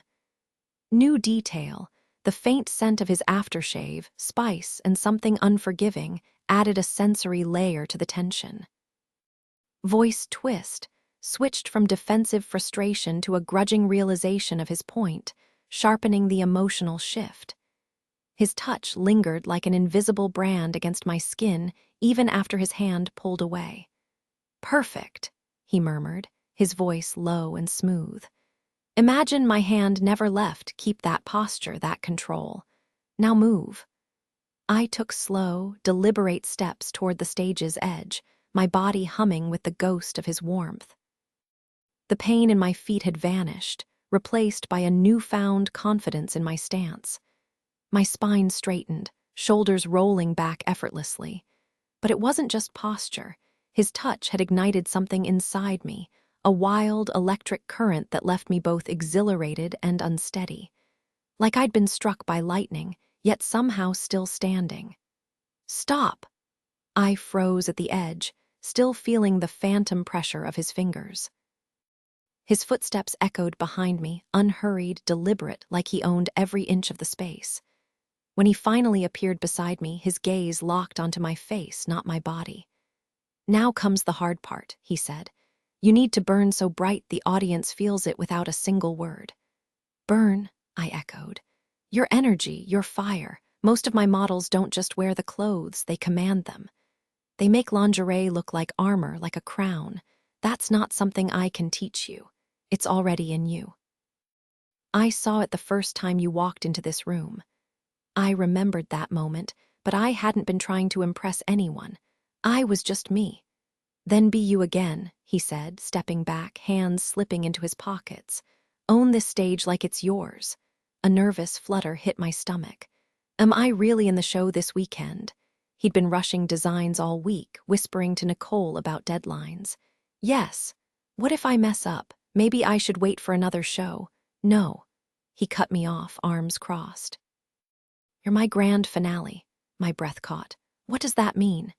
"It means you'll wear Queen of Diamonds, my most important piece, the last thing the audience sees." His eyes swept over the empty seats before landing back on me, sharp and unreadable. A rookie closing the show? That was insane. "Wouldn't one of your other models be better for something like that?" His expression darkened, a flicker of something dangerous in his gaze. "I don't want them. I want you." "But why?" The air between us turned heavy. His jaw tightened, and for a second, I regretted asking. "Does it matter?" he finally said. Voice edged with steel Milan was breathtaking. A city where history whispered through every cobblestone, where elegance and grit intertwined effortlessly. Nestled near the borders of France and Switzerland, it felt worlds away from the sprawling chaos of America. I hadn't explored Venice's canals or Verona's romance, but this place had its own magic. The streets were alive, lined with cafes where espresso steamed in tiny cups and markets bursting with fresh produce. My hotel window framed a view of rooftops and church spires, a far cry from the sterile skyscrapers back home.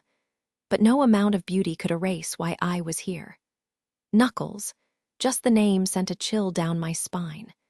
A kingpin who ruled New York's underworld with an iron fist, untouchable even by cops who knew his name. Calling them would have been a joke. They'd have scribbled a report, then tossed me in a cell for unpaid debts. Thanks, Nathan. That bastard screwed me over so hard, death was almost too kind. Almost.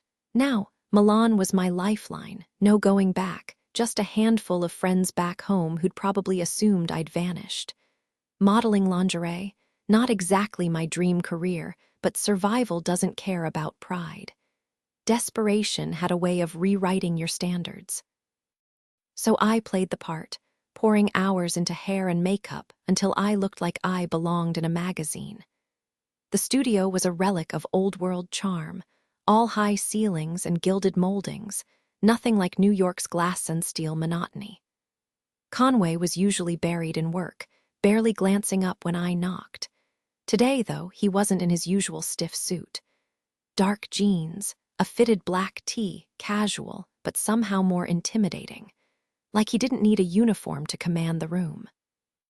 "You're doing it, and you'd better not disappoint me." His words hung in the air, sharp as a blade. No pressure, right? He had his back to me, and the way his shirt clung to his shoulders made it impossible not to notice the definition of his muscles.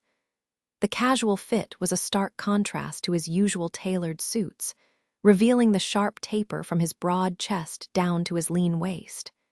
Every ridge of his arms stood out, his triceps, biceps, even the veins running down his forearms.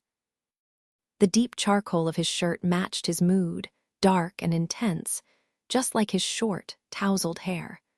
Arms crossed, he studied the mannequin draped in a shimmering silver babydoll top, diamonds catching the gallery lights in a way that screamed expensive.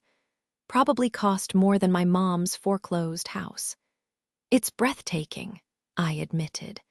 Any woman would kill to wear something that dazzling. Conway finally turned, and for once he didn't look like he wanted to strangle someone. Normally, he was all scowls and nitpicking, but today, maybe my compliment actually landed. "It'll look even better on you," he said then, snapped his fingers like I was some obedient pup.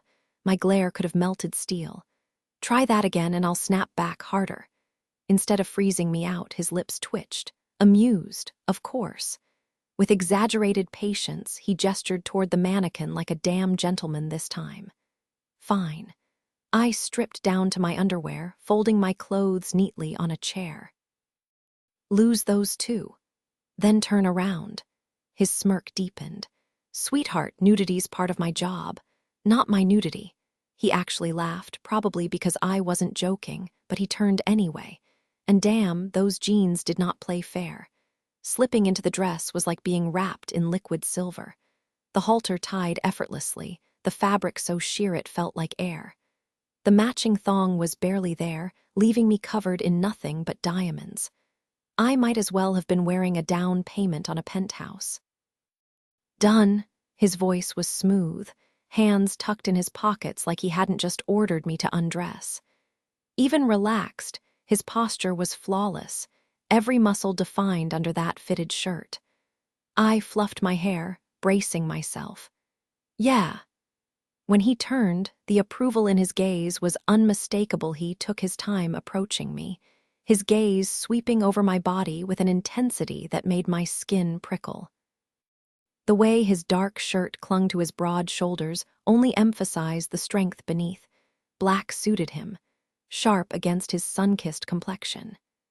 His fingers absently brushed his jawline as he studied the lingerie, lost in thought. Then he was right in front of me, close enough that I could catch the faint scent of his soap, something crisp and masculine. His calloused fingers skimmed the strap on my shoulder, the roughness of his touch sending a shiver down my spine. I held my breath as his thumb traced the edge where fabric met skin, the contrast between soft lace and his rough hands almost dizzying. His hands slid down my arms, slow and deliberate, mapping every curve like he was memorizing me. He didn't look up. His focus was entirely on the way the lingerie moved with my body, how it clung and shifted under his touch. "Breathe," he murmured, and I sucked in air, my chest rising under his palms. The moment his hands settled just above my breasts, my pulse stuttered. No warning, just the heat of his touch, possessive and intimate. His fingers pressed into my waist, thumbs tracing the dip before sliding lower, gripping my hips like he was claiming them. Then he dropped to his knees, and my lungs seized. His hands glided down my thighs, fingertips grazing my skin with a reverence that left me trembling. By the time he reached my ankles, I was gasping, my body betraying every flicker of desire. When he stood again, he was suddenly too close, his breath warm against my lips, his eyes locked onto mine. The air between us crackled, and for a heartbeat, I wondered if he could hear the frantic rhythm of my heart. "Better," he murmured, voice rough. And just like that, I knew. He understood exactly what he was doing to me. His breath was warm against my skin, sending a shiver down my spine as his hands tightened around my hips. "Turn around," he murmured, his voice rough and commanding, sending a rush of heat through me. The quiet of the room made his words feel impossibly loud, and I obeyed without hesitation, turning to face the mirror. His reflection loomed behind me, dark eyes locked onto mine as his fingers traced up the back of my neck, pushing my hair aside. The moment his lips brushed against my exposed skin, I nearly forgot why I was even there. His touch was electric, his body pressing into mine, leaving no space between us. And then there was no ignoring the hard press of him against me, the sheer size of him making my breath hitch. My cheeks burned, but he wasn't looking at my face. His focus was on the way my body reacted to him, the way I arched slightly when his mouth found my shoulder.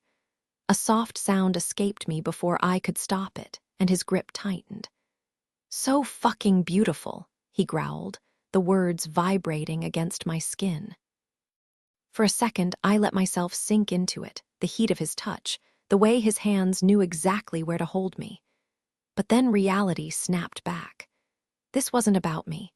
It was just another game to him, another conquest in a long line of women who meant nothing. And then the door swung open. Lacey Lockwood stood there, her designer heels clicking against the floor, her dark eyes flashing with fury. She looked every inch the runway queen, all sharp angles and smoldering makeup. The second she saw us, her lips twisted. "She's wearing the Queen of Diamonds," she spat, her voice dripping with disbelief.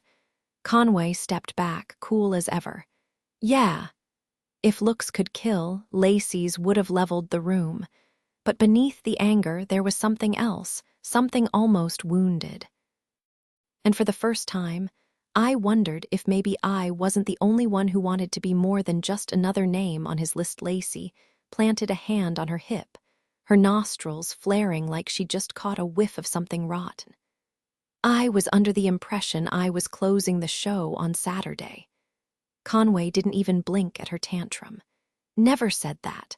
Her eyes widened like saucers. "She doesn't know the first thing about runway work." "And you don't know the first thing about professionalism," he shot back, voice icy. "Barging in here to lecture your boss? Real classy." I stood frozen beside them, wishing I could melt into the floor. The angrier Lacey got, the bigger the target on my back became. Once Conway wasn't around, she'd rally the other models against me, and I'd be the one paying for this mess. "I advise you on your job," she snapped. Conway, usually quick to snap, kept his tone eerily calm, probably because he didn't need to yell to make his point. "You're in the second act, get out." Instead of leaving, Lacey turned her glare on me like I was a cockroach she'd found in her cereal. What's so special about her?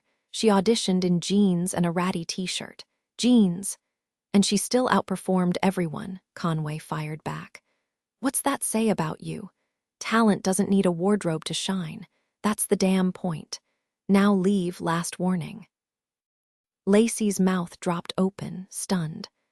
Honestly, so was I. She was one of the agency's top faces, always gushing in interviews about how brilliant Conway was, biggest suck-up in the industry. With a dramatic huff, she stormed out, her hair whipping side to side like an angry lion's mane. The door slammed, but it barely rattled, pathetic, really. The click of her heels faded down the hall, and I exhaled, knowing this wasn't over. "Maybe you should use her," I muttered. "She's got way more experience." "Don't want her." He pulled a diamond necklace from a sleek black box, draping it around my neck. His fingers lingered a second too long, brushing my collarbone. "She'll survive, ignore her." "Easy for you to say. You're not the one she's plotting against." He smirked. "I ignore haters daily." Stepping back, he admired the necklace like he hadn't just crossed a line earlier. Maybe that was just his thing, casual intimacy, zero meaning. "Nobody hates you. They're obsessed." "They're obsessed with my bank account," I corrected. "Lacey's been fake nice since day one. She doesn't care about me, just what I can do for her. And news flash, I owe her nothing." He tilted my chin up, his grip firm but gentle. "Stop worrying. She's gorgeous, sure, but she's replaceable. You, not so much." A shiver ran down my spine, part nerves, part something else. The game was just beginning. His grip tightened as he locked eyes with me. Forget about her, 10. You've got something none of those other models have, raw talent. They see it and it scares them. That's why you're closing my show. No debate. His fingers trailed down my neck, lingering just above my collarbone. This isn't up for discussion. Meanwhile, my sister had ghosted me all week, so I finally caved and called her. Hey, Con, she answered, sounding like she was already halfway out the door. What do you want? Got plans tonight? I wasn't exactly thrilled to be heading home. Anastasia was crashing at my place in Milan for the next few weeks, nice girl, but I wasn't in the mood for forced chit-chat. I couldn't exactly dump her in some random apartment or let her take over while I hid out at my villa in Verona. Not after everything she'd been through. But that didn't mean I wanted to deal with her either. Why does talking to you feel like a police interrogation? Just trying to be friendly, I muttered, dragging my feet down the sidewalk. Bull. You never just make conversation. Then humor me. What's your deal tonight? Because I don't owe you an explanation. Maybe I miss my little sister, I teased. She snorted. Yeah, right. In what universe? Stranger things have happened. Truth was, I liked her sharp tongue. Better a sister with attitude than one who couldn't think for herself. Seriously, what's going on? You're literally a billionaire and you're worried about my social life. The more you dodge the question, the more I think I should be. A long sigh crackled through the phone. Fine, I have a date. I froze mid-step, my brain flipping into overprotective mode faster than a switchblade. Tell me he's not picking you up. Relax, you and Dad drilled that into me. Where'd you meet him? School. He's a student. Yeah, full name now. Get a grip, Conway, I'm hanging up. I'd seen enough horror to know any guy could be a threat. One wrong move, one moment of trust, and she could vanish. I'd watched women get auctioned off like property, shipped off to monsters in mansions. No way in hell was I letting that happen to her. Where are you meeting him? By psycho. Click. Growling, I dialed one of my guys. Within minutes, her GPS coordinates lit up my screen. Yeah, it was invasive, but I didn't care. She was smart, but one slip was all it took. The signal led me to a cozy cafe with outdoor tables shaded by umbrellas, a fountain trickling in the center while Italian music played softly. Then I saw him, some guy standing to greet her, leaning in for a cheek kiss. Okay, maybe he wasn't the worst, but I'd still be watching. He held out the chair for her before taking his seat opposite, the kind of gentlemanly move that made my stomach twist. From my spot across the street, tucked in the shadows of an alley, I studied their every interaction, easy laughter, animated conversation, the kind of effortless chemistry that stung. No unnecessary touching, no forced intimacy, just a guy in a crisp button-down and jeans who looked like he'd just stepped out of a college lecture. When the check came, he handled it without hesitation. Good. They left together, strolling down the sidewalk, probably toward her apartment. I kept my distance, trailing just far enough to stay unnoticed. Then, halfway there, his fingers laced with hers. My jaw clenched. He walked her to the door, murmured something that made her smile, and then, of course, leaned in for that goodnight kiss. I turned away before it could sear into my memory. She disappeared inside, and he backtracked toward the restaurant. Maybe I'd overreacted. Maybe. I shoved my hands in my pockets and headed west, the city lights blurring as my phone buzzed. Her name flashed on the screen. I answered, voice tight. Changed your mind about hanging out? Conway, watch me again and see what happens. The line went dead. Back at my place, Anastasia barely glanced up from the TV, shoveling snacks into her mouth like we weren't even sharing the same space. Silence had become our default. Meanwhile, I was locked in my office, sketches spilling across my desk, rough, feverish lines inspired by her. 10. Just the memory of her body under my hands sent a jolt through me. I craved the taste of her skin, the way her perfume clung to the air. I wanted her to feel what she did to me, the way her curves filled out my lingerie, the way her back arched just right, turning her into something untouchable, something real. Unlike the others, she didn't give a damn about my money or the silk I draped her in. That only made her more intoxicating. I ditched the office, throwing on jeans and a tee before hitting the streets. Club Lingerie loomed ahead, my usual meet-up spot with Carter. The place was crawling with distractions, women in glittering dresses, laughter spilling onto the sidewalk, but none of them mattered. Security knew the drill. No one got in without a thorough pat-down. Milan pulsed around me, a city that refused to quiet. Cafes buzzed, neon signs flickered, and groups of girls in stilettos breezed past, oblivious. Most didn't recognize me. Good. But my mind kept circling back to 10. 1 month. That's all it took for her to upend everything, my shows, my designs, me.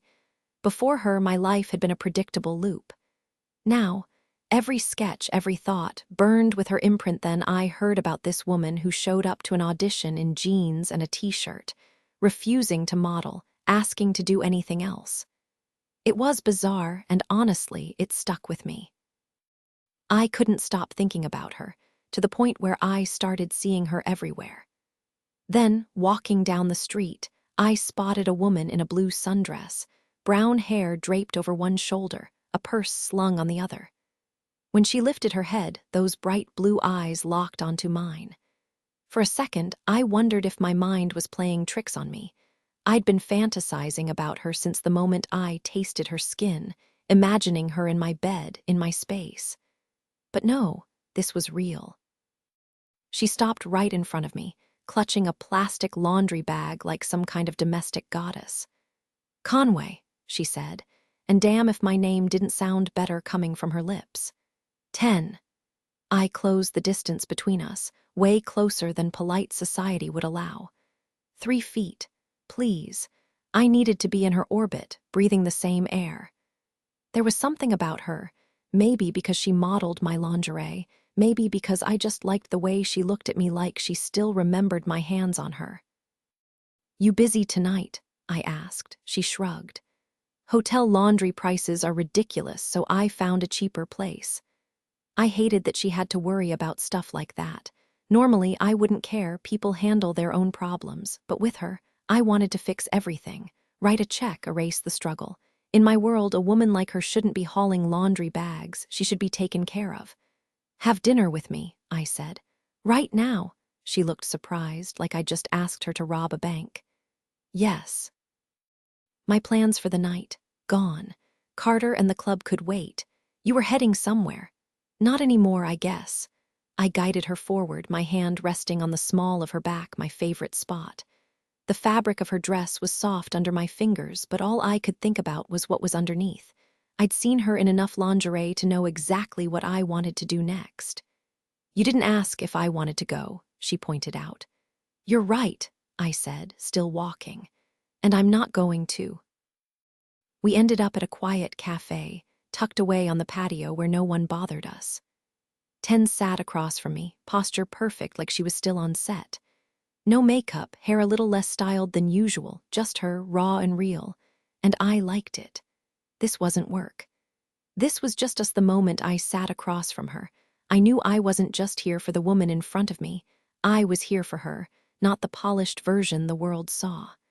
Yet, the magnetic pull I felt yesterday hadn't faded.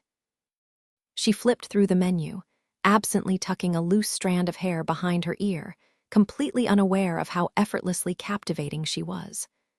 The way she nibbled her lip when deep in thought, the way the golden sunset caught the sharp angles of her face, it was all raw, unfiltered beauty. That blue dress, like it was made just for her.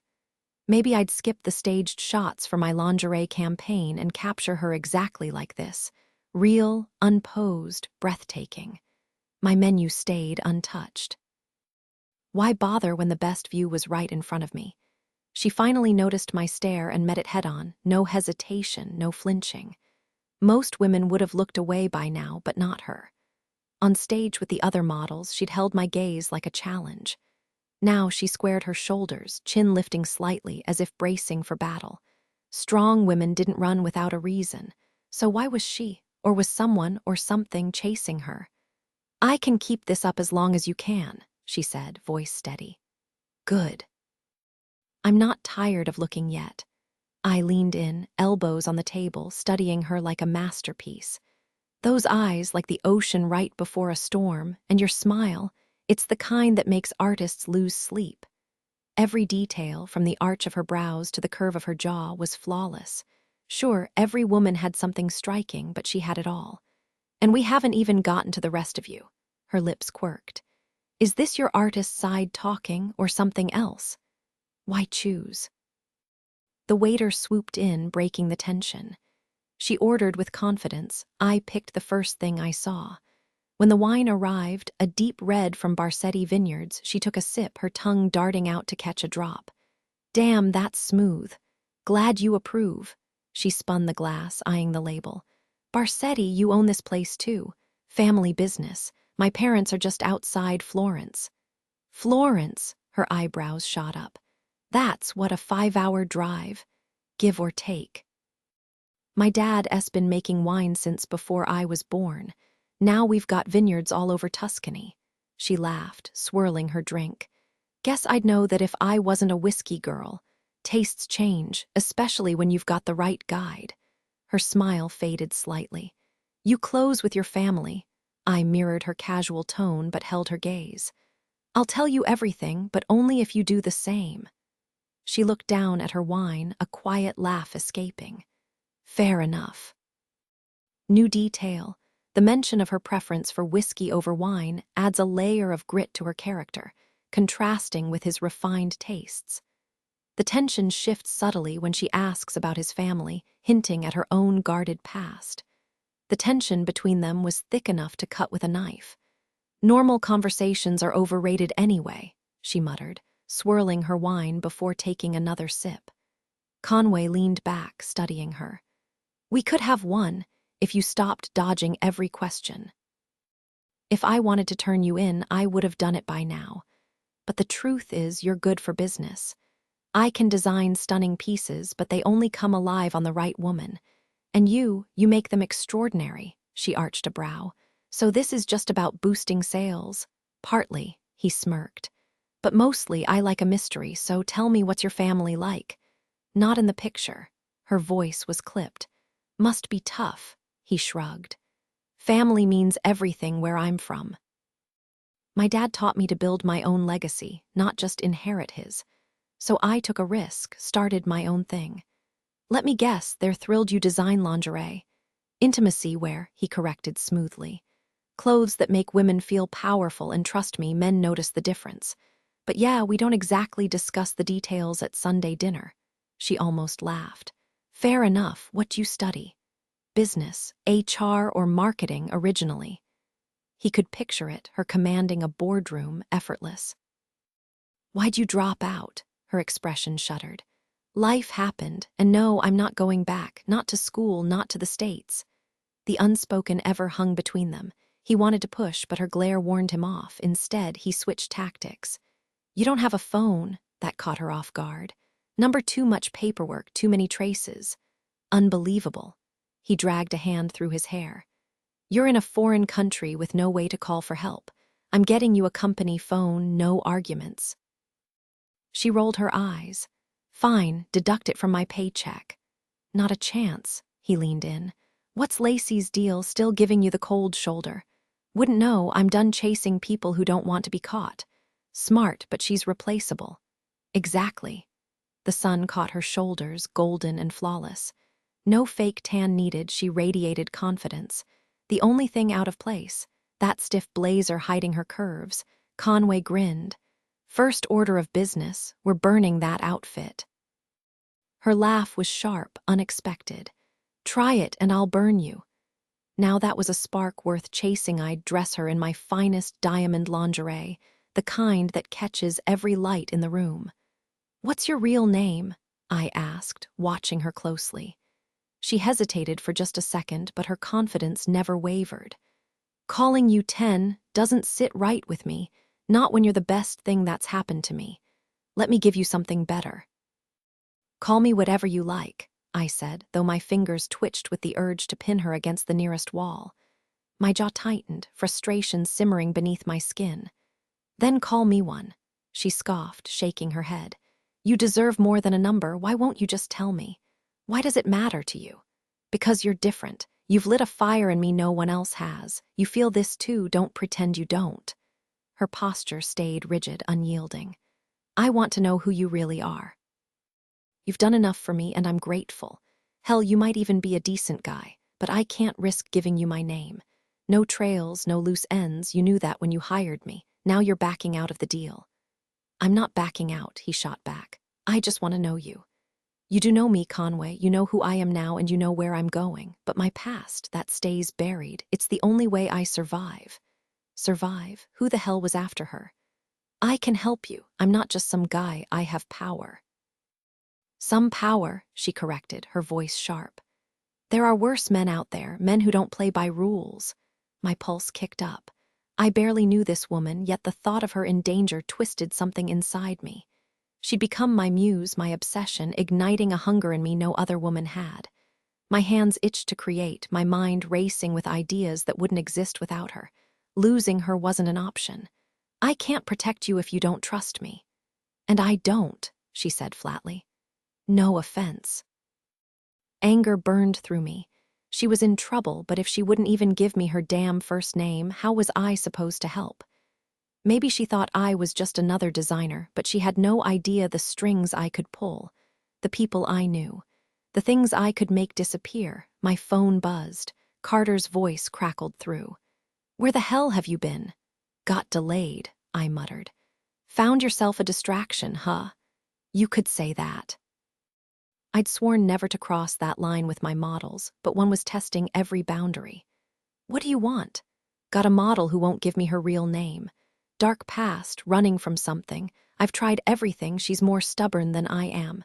Sounds exhausting. I ignored him. I need you to dig, find out who she is. What do you know? That she's American, and that she's driving me insane.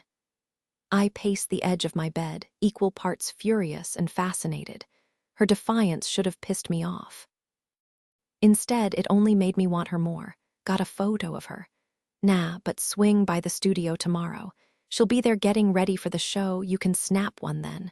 Cool, you think she's dodging the feds or something. Hard to say. The way she talks, it sounds like she's running from something way worse. Man, the world's full of unhinged people. Anyway, see you tomorrow. Yeah, I'll be there. Later. Wait, Vanessa wanted me to tell you she's pissed at you. I'd been tailing her, watching her eat, even following her home. Stalker behavior, absolutely. But I'd done it enough times to convince myself I wouldn't get caught, unless she noticed. Yeah, I figured. The other dancers weren't thrilled about one taking the lead. They made their disapproval obvious, whispering behind her back during rehearsals.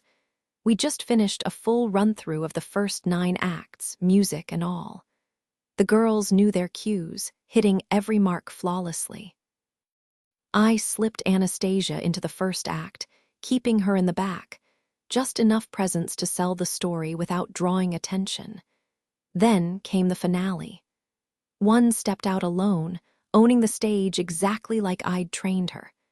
That fierce energy I loved was dimmed, though, nerves probably.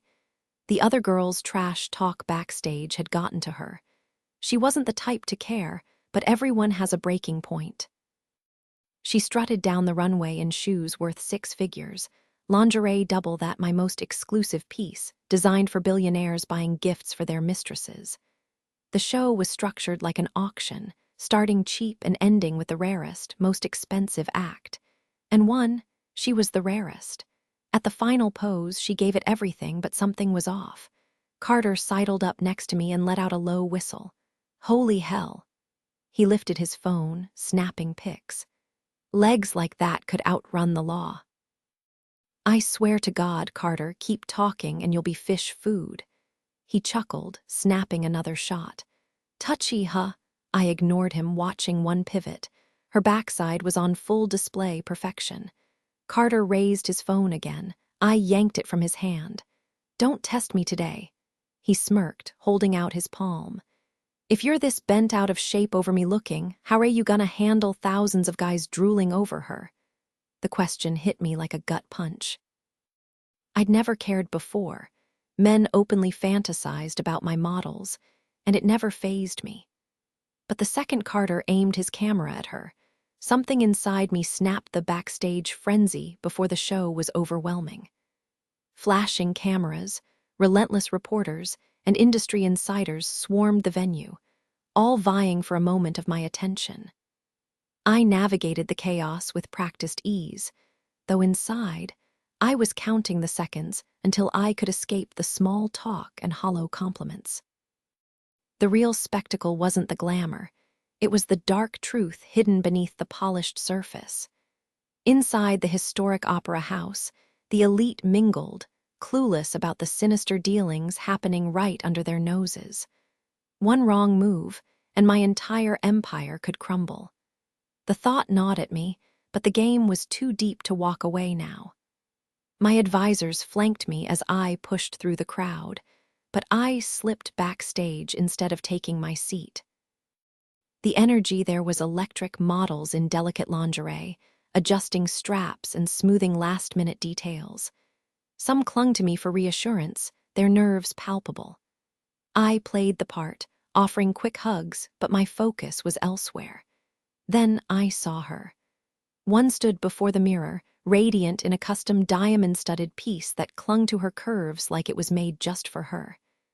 The way the light caught the gems made her glow, and for a second, I forgot to breathe. I adjusted the fabric, my fingers lingering a beat too long. "You seem nervous," I murmured, catching her gaze in the reflection. She let out a shaky laugh. "Just a little." I leaned in, my lips brushing her ear. "You were born for this. I don't take risks unless I know they'll pay off." Her pulse jumped under my touch, and I smirked. "Tonight, you're not just a model, you're the star."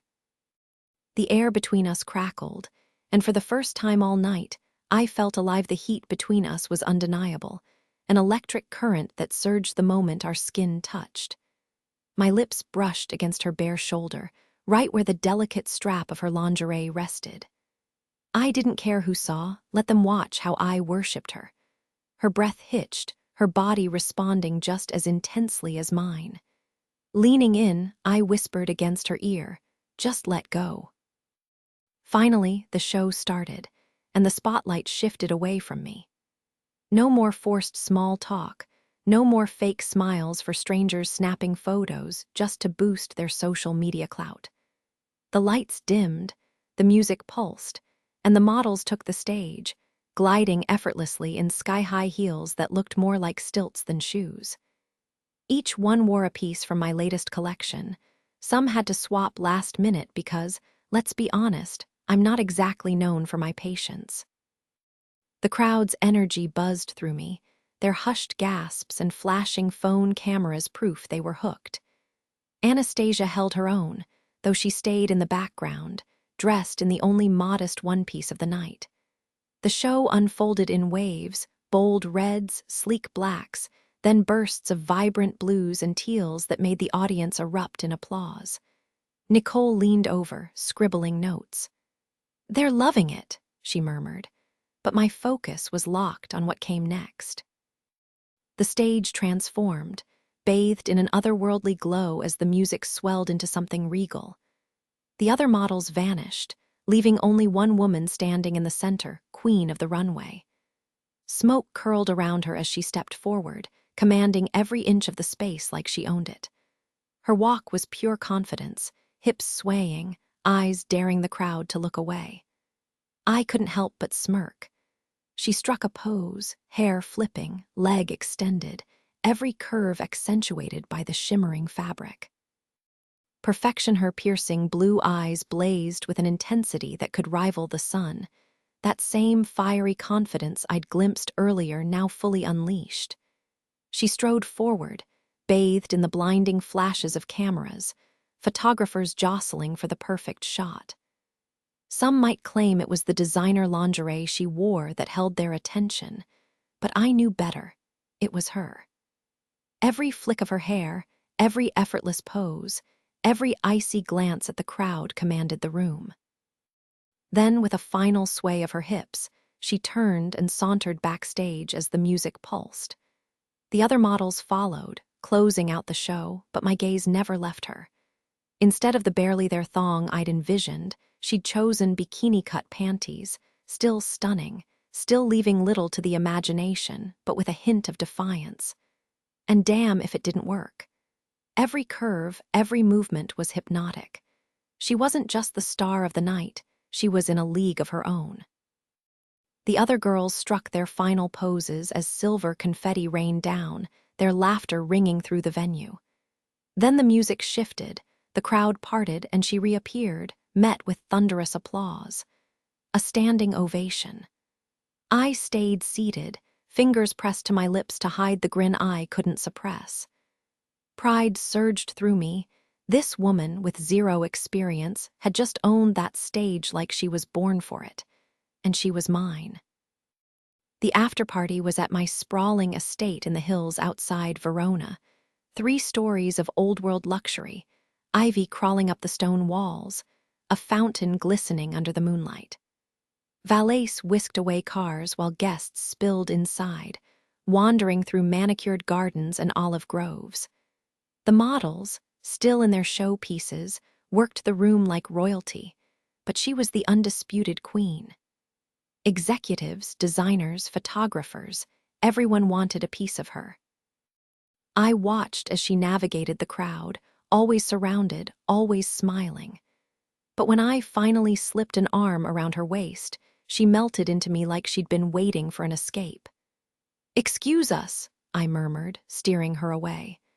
Upstairs, in my private office, a sanctuary even my staff avoided, she finally exhaled. The mask slipped, just for a second, revealing the woman beneath the spotlight. And that was even more captivating the moment the door clicked shut. She leaned back with a heavy sigh, rolling her neck like she was shaking off the weight of the world. The way she moved was hypnotic, fluid and effortless, yet charged with something electric. My fingers itched to trace the curve of her shoulders, to knead the tension from her muscles until she melted under my touch. Instead, I stepped closer, my hands finding the dip of her waist beneath that glittering fabric. Our foreheads touched, and for a heartbeat, it was just us, no audience, no expectations. Her breath steadied against mine, slow and deep like the ocean after a storm. Every kiss sent her pulse racing, every gentle hold unraveled the knots inside her. I wasn't just holding her, I was anchoring her. "You killed it out there," I murmured, brushing a loose strand of hair from her face. She exhaled a laugh, her lips curving. "Yeah, well, your little speech didn't hurt." My thumb traced the line of her cheekbone, softer than silk but far from delicate. She wasn't some fragile thing to be handled carefully. She was fire wrapped in velvet. "Queens don't need permission to shine," I said, my voice rough. "But kings, we get the privilege of reminding them." Her gaze flicked up, those eyes catching the light like the diamonds draped over her skin. That mouth, painted bold red, parted just slightly, and damn if I didn't want to claim it. To taste her, to feel the hitch in her breath when I pushed her back onto the nearest surface. My imagination ran wild, picturing the way her body would arch, the sounds she'd make if I let myself take what I wanted. But I didn't. Instead, I dragged my hand down her spine, pulling her flush against me until the air between us crackled. Close enough to feel her heartbeat, fast and frantic. Close enough to pretend. 30 minutes, she whispered, her voice frayed at the edges. Just quiet. I smirked. Quiet wasn't what I had in mind. But for now, I'd play by the rules, even if every cell in my body begged to break them. "Let me get you some water and a bite to eat." "Thanks, I could really use it."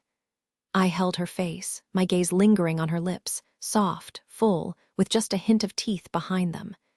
The urge to ruin her lipstick with a reckless kiss burned through me, restraint slipping like sand through my fingers. But I pressed my lips to her forehead instead, forcing myself to walk away without looking back. One more glance, and I might have lost control right there on that desk, someplace I'd never even considered before. Carter was waiting, scotch in hand, as I finished with Demetri. "You crushed it tonight."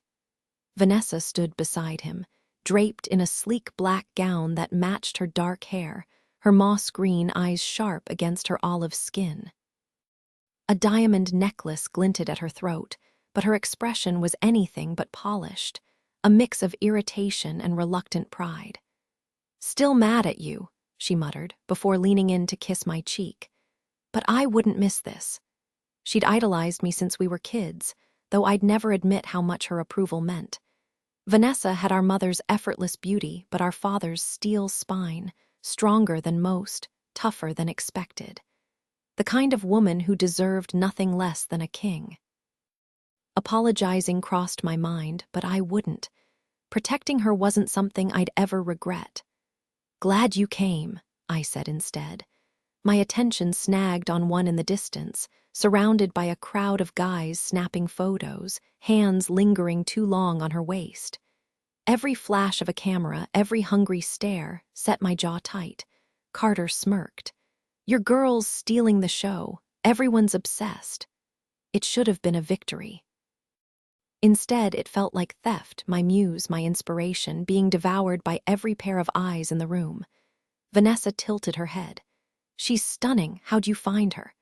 I watched one effortlessly command the room, posture flawless even as she laughed at something some idiot said. "She auditioned last month." "Any prior experience?" Vanessa asked. "None, first runway," Carter whistled. "For a rookie, she's unreal." His stare followed mine, and something primal twisted in my chest. I'd wanted her to shine, just not for anyone else. Every admiring glance, every whispered compliment just stoked the fire. She was mine, and right now, I wanted to remind everyone of that. Vanessa noticed Nicole across the room and made her way over, striking up a conversation. Guilt gnawed at me for brushing off my sister, but my mind was too clouded by the green-eyed monster clawing its way through my chest. "Conway." Carter's voice snapped me back to reality. "Yeah, got the intel you wanted." He waved a crisp white envelope in front of me. Finally, the truth about this mysterious woman would be laid bare. Her past, her real name, every shadow she was running from. Impatience won out. Instead of waiting, I grabbed the envelope and tore it open, devouring every word like a man starved for answers. "Sapphire, I never expected the lingerie show to blow up like this, or that I'd become the center of attention." Strangers swarmed me, snapping photos, whispering my name. The outfit I wore sold out in minutes, and suddenly my face was everywhere online. Overnight, I went from invisible to infamous. This was a disaster. In my desperation to survive, I'd made a colossal mistake. Now, every camera flash felt like a spotlight guiding Knuckles straight to me. Maybe I'd get lucky. He wasn't exactly the type to scroll through fashion blogs, and with my hair and makeup done up, I barely recognized myself. He might dismiss it as a look-alike. My name hadn't leaked yet, but paranoia still coiled in my gut. I should run. Now, by Monday, dread weighed me down as I stepped into the studio. Barsetti Lingerie had skyrocketed because of me, and Conway, well, he treated me differently. Softer, almost tender. Maybe that was just his way, but it made what I was about to do even worse. Sure, he could be a jerk, but there was warmth beneath that gruff exterior. He'd given me cash when he didn't owe me a dime, offered to buy me a phone, called me beautiful when I felt like a wreck. And every time he touched me, just a brush of his lips, my body betrayed me, turning to liquid fire. No one had ever unraveled me so effortlessly. Now, I had to betray him. The studio was quiet, but he was there, and something was off. The usual swagger was gone, replaced by a tension that crackled in the air. Orders were flooding in, the press buzzing about his success. Yet here he was, waiting. And he wasn't the same man I'd left behind the moment I walked in. Conway's glare hit me like a punch to the gut. cold, sharp, and loaded with something worse than anger. Disdain. His usual routine of sketching was nowhere in sight. Instead, he stood rigid by the table, fingers digging into the wood like he was bracing for an explosion. The air between us crackled with tension, thick enough to choke on. He'd been waiting. For me, I kept my distance, my back nearly pressed to the wall. This man had a way of unraveling me, equal parts magnetic and terrifying. One wrong move and that simmering rage could detonate. His silence was worse than shouting. When I finally cracked under the weight of it, his response wasn't a roar but a whisper, venomous and deliberate. Sapphire. My name on his lips sent ice down my spine. He knew. Everything. The debt, the warrants, the hollowed-out shell of my life. The way my brother's bad decisions had buried me alive. Conway's offer to fix it with a snap of his billionaire fingers should have been a lifeline, but all I heard was the ticking clock. Knuckles didn't care about legal debts. Blood money didn't come with receipts. Family doesn't do that shit to each other, I spat, but the words tasted like ash. Nathan was gone, and no amount of rage or grief would drag him back to explain. Conway's jaw tightened, his grip on the table turning his knuckles bone white. For a heartbeat, I almost wished he'd yell, anything to drown out the quiet devastation in his voice when he said, "You should have told me." Then, like a switch flipped, his tone turned razor-edged. "But hey, what's a million between friends? Or should I say ex-friends?" The sarcasm was a shield, but the hurt underneath was raw. I'd seen Conway pissed, but this was betrayal served cold. And just like that, the fight drained out of me. America was already in my rear view. The only thing left was the ghost of my brother's laugh, and the weight of a debt no amount of money could erase. The weight of my crushing debt felt like an anchor dragging me under. No bank would touch me with my credit history, so finishing school was impossible. Without a degree, I'd never earn enough to dig myself out, so I ran. Disappeared. His expression shifted as I spoke, the anger in his eyes softening into something unreadable. "I saw your audition call on TV," he admitted, voice low. Figured it was my shot at a fresh start. No name, no trail, but after this weekend, I can't stay, they'll find me. Then he moved closer, each step deliberate. My pulse hammered as he closed the distance, the air between us charged. Even after laying everything bare, the tension coiled tighter in my chest. I couldn't ignore the pull, the way my body reacted to his presence. He stopped inches away, his gaze locking onto mine. "I've got a new deal for you." Like I'd take it. Being in the public eye was already risky enough. But then he spoke again, his voice rough with something I couldn't place. "Since you walked into my life, everything's changed. My work, it's never been better. The critics are raving because of you, Sapphire. I can't let you go." I should have stepped back. The heat radiating off him was overwhelming. Instead, I stayed frozen as his fingers traced a slow path down my arm. "I don't want to share you," he murmured. "No more audiences, no more eyes on you. Just mine, be my muse privately." The implication was clear. Long hours alone, his hands on my skin, his mouth following, a transaction no different than selling myself. "I'll clear your debt," he added like that settled it. My eyes flicked up, searching his. That unshakable confidence was still there, but something else flickered beneath it. "And what do you want in return?" His fingers paused at my elbow. "Everything." A beat of silence. "So you expect me to sleep with you?" "Yes." The money should have been tempting. It was more than I'd ever get anywhere else. But the thought twisted my stomach.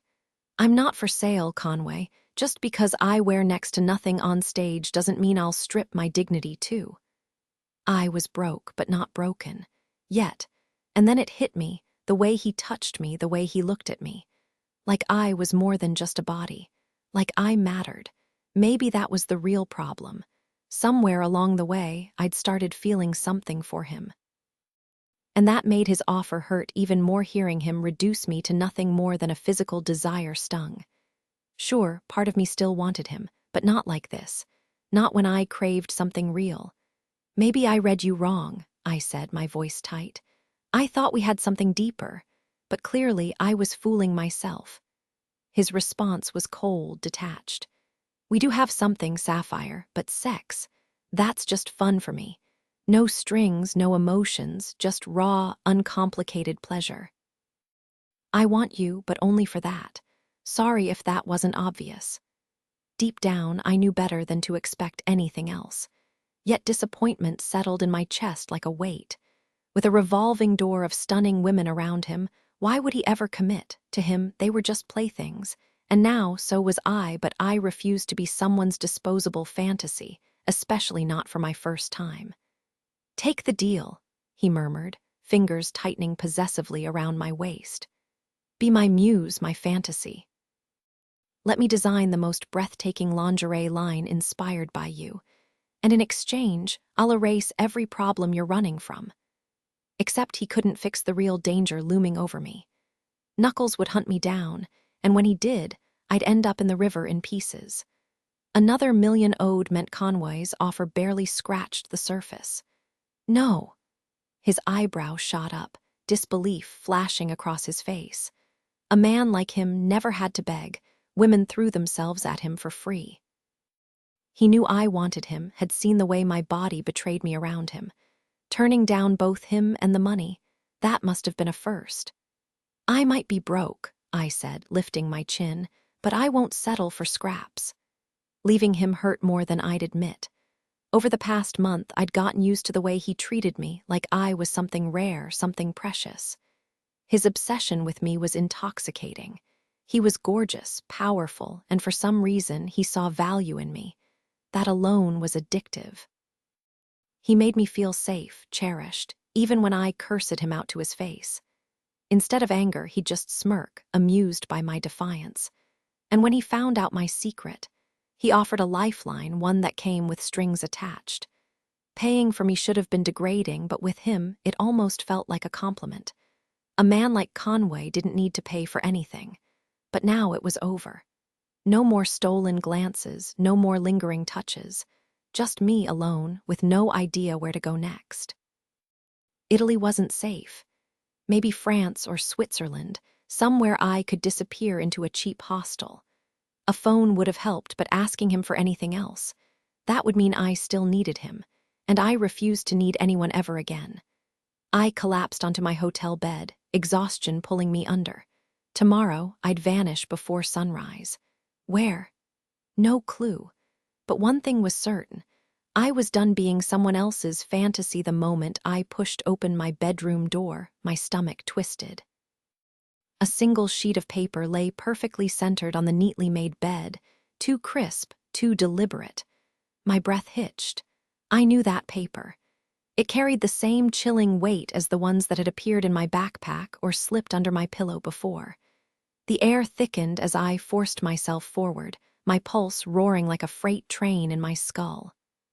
Closer now, the jagged scrawl leaped out at me, bold, unmistakable. Run. No hesitation. I yanked open drawers, stuffing clothes into my duffel bag before flinging open the window. The rusty fire escape groaned under my weight, but I didn't care. Better to risk a broken ankle than whatever waited at the front door. The alley below swallowed me whole, the stench of garbage and damp concrete sharp in my nose. Then I saw them. Two figures leaned against a black sedan, arms crossed, tattoos snaking beneath collars. Sunglasses at night, real subtle guys. Didn't need a name tag to know they worked for Knuckles. That psychopath loved turning fear into a sport, letting his prey think they had a chance before snapping the trap shut. I pivoted, slipping into the next alley, my steps quick but controlled. Sprinting would make me a target. Instead, I zigzagged through back streets, ducking into a laundromat, then out the rear exit. A dumpster yielded a ratty hoodie and jeans, disgusting but perfect. I yanked them on, cramming my hair under a faded baseball cap. For a second, I almost laughed. Here I was, playing dress-up in a city I barely knew, while some mobster treated my life like his personal cat-and-mouse game. But the humor died fast. Because the truth, I wasn't just running from Knuckles. I was running toward something or someone. Conway. The thought hit like a sucker punch. His presence alone could have shielded me. Men straightened their ties when he walked in, eyes dropped if they lingered too long on me. But pride was a stubborn thing. Asking for help meant dragging him into my mess, and no amount of stolen glances or late-night conversations was worth that. So I kept moving. The city blurred into shadows, each step a silent vow. I'd disappear before anyone else got hurt. Conway, most women would have folded. Not her. She'd rather chew glass than take the easy way out. Infuriating? Hell yes. Admirable. Even more so the pain of losing her cut even deeper. But I couldn't just let this stubborn woman wander into the harsh world with nothing. She was too naive for the kind of trouble lurking out there. If I hadn't been so pissed by her response, I would have handed her the cash and phone right there in my office. Instead, I found myself in the lobby of her hotel, leaning against the front desk. I'm looking for an American woman named Sapphire, quiet, keeps to herself. Not sure what name she used for the reservation. Normally, the clerk wouldn't have spilled a word, but she recognized me and loosened up. She didn't check out, but her room's empty. Guess she took off. Already gone. Guess walking away didn't sting her half as much as it did me. Any clue where she went? Nope. Stepping back outside, I paused on the sidewalk. A sleek black car idled at the curb, two shady guys eyeing me like I was their next problem. Not Skull Kings, but definitely bad news. Maybe Sapphire vanishing was a blessing. My pocket held 20 grand in euros and a burner phone meant for her, too late now. She was gone for good. Sapphire curled against a grimy alley wall. The stench of the overflowing dumpster beside me was the closest thing to comfort I had left.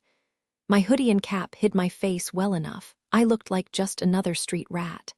And honestly, I was. Knees hugged to my chest, I let my eyes shut, exhaustion dragging me under. No watch, no phone, just the eerie quiet of the city after midnight. If Knuckles had any idea where I was, he'd have tracked me down by now. Switching clothes and doubling back must have thrown him off, but it didn't feel like a win. A few days ago, I was strutting down a runway in designer lingerie. Now, I was broke, reeking of garbage, and praying the last of Conway's cash would stretch to a train ticket. I was half asleep when rough fingers tugged at my cap, yanking it back. Instinct kicked in, my eyes flew open to some smug guy in a designer jacket looming over me. Not homeless, but his grin screamed trouble. I slammed my foot into his knee, shoving him back. "Back off," he stumbled, clutching his leg. "No way, it's her, the girl from the show." The guy behind him lunged, eyes lit with greed. Easy payday. Suddenly, my last $20 didn't matter. Survival did my backpack was dead weight. I had to ditch it if I wanted any shot at escaping. Survival trumped sentimental keepsakes and spare outfits. I bolted to his right, desperate to break free, but his fingers clamped around my arm like a vice. "Nice try, sweetheart," he sneered, dragging me backward. I wrenched my wrist free and drove the heel of my palm straight into his face. Adrenaline turned my strike into a wrecking ball. I felt the crunch of cartilage under my hand before the blood even started gushing. "Son of a..." he staggered, clutching his nose as I took off like a shot. The second they mentioned my price tag, a cool $1,000,000, I knew exactly what kind of monsters they were. Not today.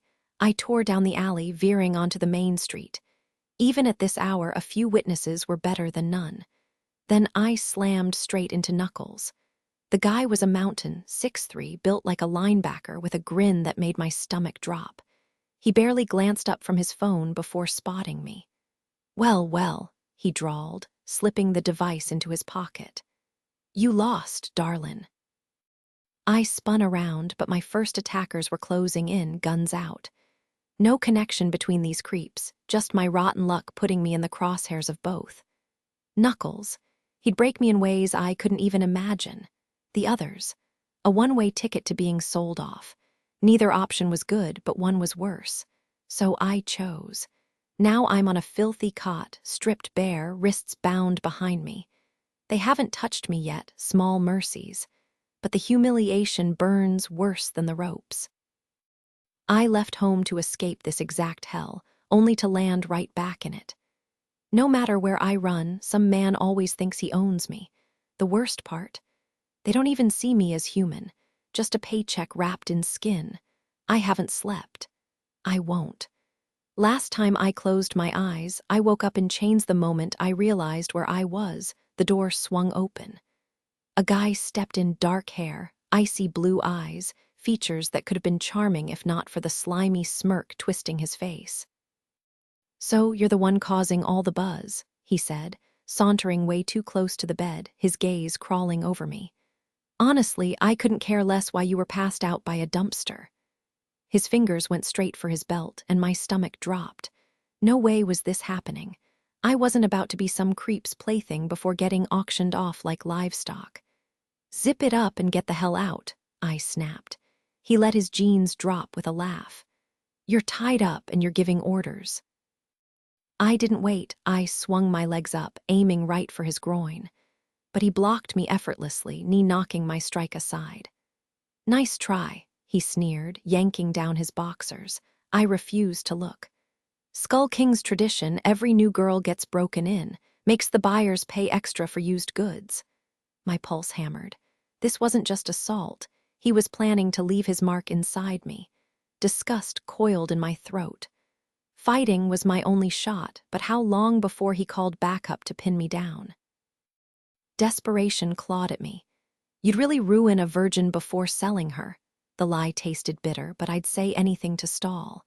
His grip tightened on my ankles, dragging me toward him. "A virgin," he scoffed. "Girls who strip for cameras don't stay pure." I kicked again, harder. He grunted but didn't stop, forcing my legs apart. Rage burned through me. I'd die before letting him win. Another kick, another dodge. Then his fist cracked against my jaw. White pain exploded, my vision flickering. The impact whipped my head back, leaving me dazed, breathless. His fingers invaded before I could recover. "Damn, you weren't lying." He pulled back, finally. Relief crashed over me. All my life, I'd waited for something real, love, fire, a connection that meant something. Not this.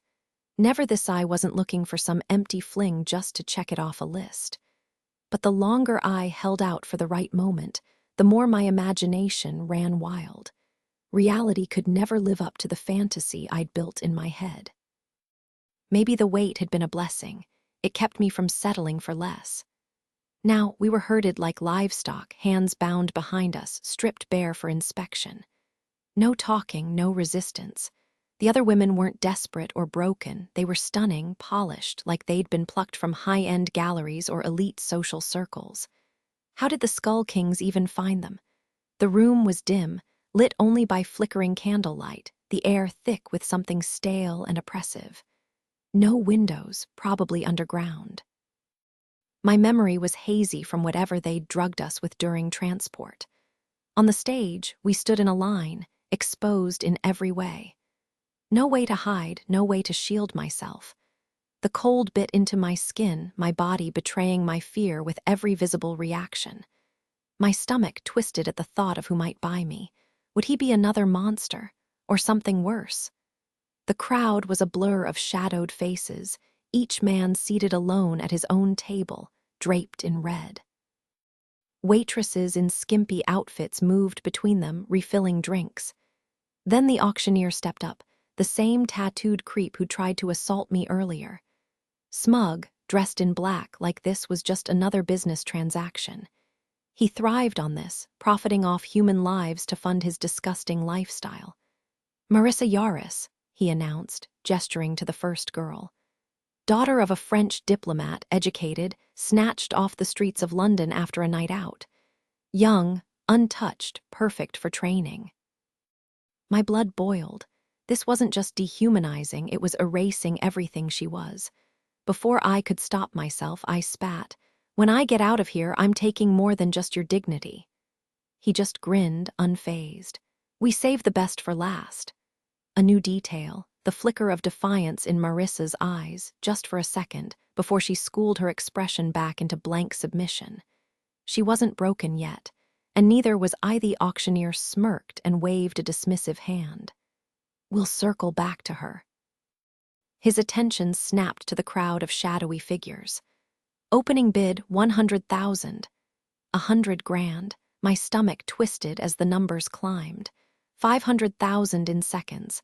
Then a voice cut through the noise, deep, controlled. 600. I knew that voice. Knew the way it sharpened when he was pissed, softened when he was amused. He'd scolded me for stepping out of line, but when I played by his rules, no one treated me gentler. It couldn't be him, could it? Squinting into the darkness, I searched the rows until my vision adjusted. There, the hard line of his jaw, those piercing green eyes, the tension in his neck. Conway, bidding, my pulse hammered. Was he here to save me, or was he just another predator in a room full of them? The thought sent a reckless thrill through me, but logic crashed in.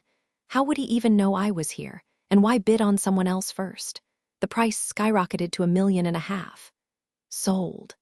The auctioneer clapped, moving on. Conway didn't bid again. He had to recognize me. Even bruised, even stripped bare, he knew my body too well, but his face was unreadable. Was he calculating or just indifferent? Then it was my turn. "Gentlemen, tonight's finale." The auctioneer's grin was vile. "A little lost lamb lingerie model, if you believe the tabloids. Took a wrong turn and wound up here. Funny how that happens." He chuckled, then dropped the bomb. "Confirmed virgin. Who's feeling generous? Conway Barsetti. Or do we have another contender?" Humiliation burned through me. My privacy, my body, reduced to a sales pitch. But I refused to look away. 3 million, let's see those paddles. Every damn one shot up. Knuckles smirked around his cigar, his paddle steady. "Don't worry, sweetheart," he drawled. "I'll make sure your first time is memorable." Bile rose in my throat. If he won, it wouldn't just be rape, it'd be a death sentence. He'd promised as much, drowning me while he took what he wanted. "Conway, where are you?" I'd refused his offer once. Now, I'd beg. Better his rules than Knuckles' torture. But the auctioneer's gavel hovered, and all I could do was wait. I never thought I'd find myself desperate to belong to someone, but here I was. Conway was different, the first decent man I'd met since leaving the States. He made sure I had what I needed, treated me with respect. If I had to be owned by anyone, I'd choose him in a heartbeat. The auction was down to the wire. 5 bidders had dwindled to 2, Knuckles and Conway, locked in a battle of egos and wallets. Knuckles slammed his paddle down. 20 million. His grip on it was white-knuckled, like he'd rather break it than lose. The other men backed off, tossing their paddles aside like they'd just realized they were out of their league. Conway didn't flinch. 25. Knuckles turned, his glare sharp enough to cut glass. He didn't even blink before countering. 50. I held my breath. 50 million, that was insane. Conway could have bought 10 models for that price, but Knuckles... This wasn't about money anymore, it was pride. Then Conway dropped the bomb. 100. $100 million. My stomach flipped. Knuckles looked like he was about to explode, his cigar forgotten as it singed his fingers. The tension was suffocating. The auctioneer's voice cut through the silence. "Going once, going twice." The mallet hit the podium. "Sold to Conway Barsetti for 100 million. She's yours." Knuckles stayed seated, his eyes locked on me like a predator marking its next kill. Meanwhile, Conway was already at the stage, cool as ever. He hauled me down, his hands rough but efficient, then draped his jacket over me. Finally, some damn coverage. He snapped the ropes with his bare hands, his breath hot against my ear. Not a word until I say. I wasn't about to argue. He just saved me from hell. I yanked the jacket tighter, grateful for the scrap of dignity. Bare legs and feet were nothing compared to what I'd been dealing with. Conway dragged me toward the other woman he'd bought, then did something unexpected. He stripped off his shirt and helped her into it. My eyes flicked to his torso, all hard lines and sculpted muscle. Guess the rumors about the Barsetti physique were true. And just like that, I realized this man was full of surprises. His body was a sculpture of pure strength, every muscle taut, his back arched with power, his arms carved from years of discipline. His shoulders were broad enough to make any jacket look tailored without extra padding, and his chest, solid, unyielding, the kind that made you want to press your ear against it just to hear the steady rhythm of his heartbeat. The golden hue of his skin only amplified his presence, but after what I just endured, arousal was the last thing on my mind. All I wanted was distance from the filth of that place, from men like Knuckles with his smug cigar and predatory grin. Conway guided us out, his grip firm but protective, and as we climbed the stairs, I realized we'd been underground the whole time. The lobby was unmistakable, the opera theater, all gilded ceilings and faded glamour. Outside, a black SUV waited, windows so dark they swallowed the light. He helped Marissa in first, then motioned for me to take the passenger seat. No questions asked. Through the tinted glass, I caught Knuckles watching us, puffing on that damn cigar like he owned the world. Funny how I could be inches from danger yet feel completely untouchable, all because of the man behind the wheel. Conway drove in silence, then made a call. "How'd it go?" A gruff voice crackled through the speakers. "Ran into complications," Conway muttered, jaw tight. "Keep the girl safe until we can send her home." "Wait, home?" The man on the other end didn't push. "Fine, but I'll need answers, Con. You'll get them." We pulled up to a sprawling villa, its stone walls draped in ivy like something out of a Gothic novel. Conway disappeared inside with Marissa, leaving me alone with my thoughts. When he returned, we drove deeper into the countryside, nothing but headlights cutting through the darkness. Out here, the world felt vast and empty, just stars and the hum of the engine. After nights spent curled beside dumpsters and running from lunatics, Conway's presence was a shield, one I wasn't ready to question. His hands clenched the wheel, veins standing stark against his skin, but he stayed silent. Normally, I'd fill the quiet with chatter, but not tonight. He'd just thrown down a fortune to keep me alive. The least I could do was shut up. The radio stayed off, his eyes locked on the road, shirtless and unreadable. Even seated, his posture was rigid, like he was carved from marble. Funny, he always praised my body, but his. A damn masterpiece. His words hit me like a slap. "How stupid are you?" I expected concern, maybe a gentle touch, a question about whether I was hurt. Instead, he just glared, his grip tightening on the steering wheel. "You realize what would have happened if I hadn't stepped in, right?" A cold shudder ran through me. He wasn't wrong. When he'd shown up at my hotel, I was already gone, vanished like smoke. He'd come with cash and a phone, ready to bail me out, but I'd bolted, turned down his offer and walked straight into the hands of the Skull Kings. The irony burned. He'd tried to help, and I'd thrown it back in his face. "After everything you've survived, I thought you'd know better," he snapped. "But you're still convinced you're untouchable. Newsflash, if I hadn't bought you tonight, you'd be." "Stop." My voice was barely a whisper. "Did I say you could interrupt?" His glare cut through the dim car light. "I can't stand women like you. You think you're invincible until reality knocks you flat. And then what? You realize you're just as vulnerable as anyone else." His jaw clenched. "I tried to help you." "By demanding sex as payment," I shot back. "Like you don't want me," he scoffed. "None of this adds up. Why run, Sapphire?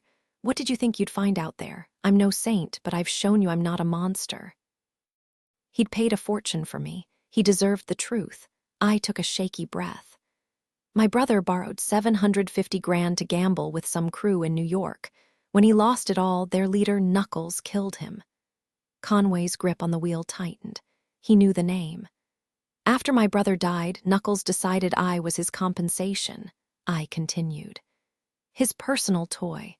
He left me notes on the subway, on my couch, counting down the days until he took me. He wanted me terrified, waiting. So I ran before he could drag me into his hell." The car slowed. Conway's voice was eerily calm. "Why didn't you tell me?" "Fear," I admitted. "That's why I wouldn't give you my name. but that stupid fashion show blew my cover. He found me anyway. And when I offered you a deal, you wouldn't have paid what Knuckles wanted, and I wouldn't have let you." His laugh was sharp. "But 100 million was fine. I never asked. You begged me with your eyes," he cut in. "Or am I imagining that?" I looked away. He wasn't wrong. "If you just trusted me," he said, quieter now, "I could have helped, but you didn't. After everything, you still thought I'd walk away." Silence settled between us, heavy with unspoken regrets. Outside, the city lights blurred past, bright, indifferent, just like the world that had failed me so many times before. "You had the chance to wipe out 500,000 in debt with one simple arrangement, and you walked away," he said, his voice sharp with disbelief.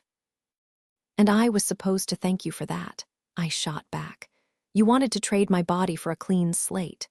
530 grand, he snapped.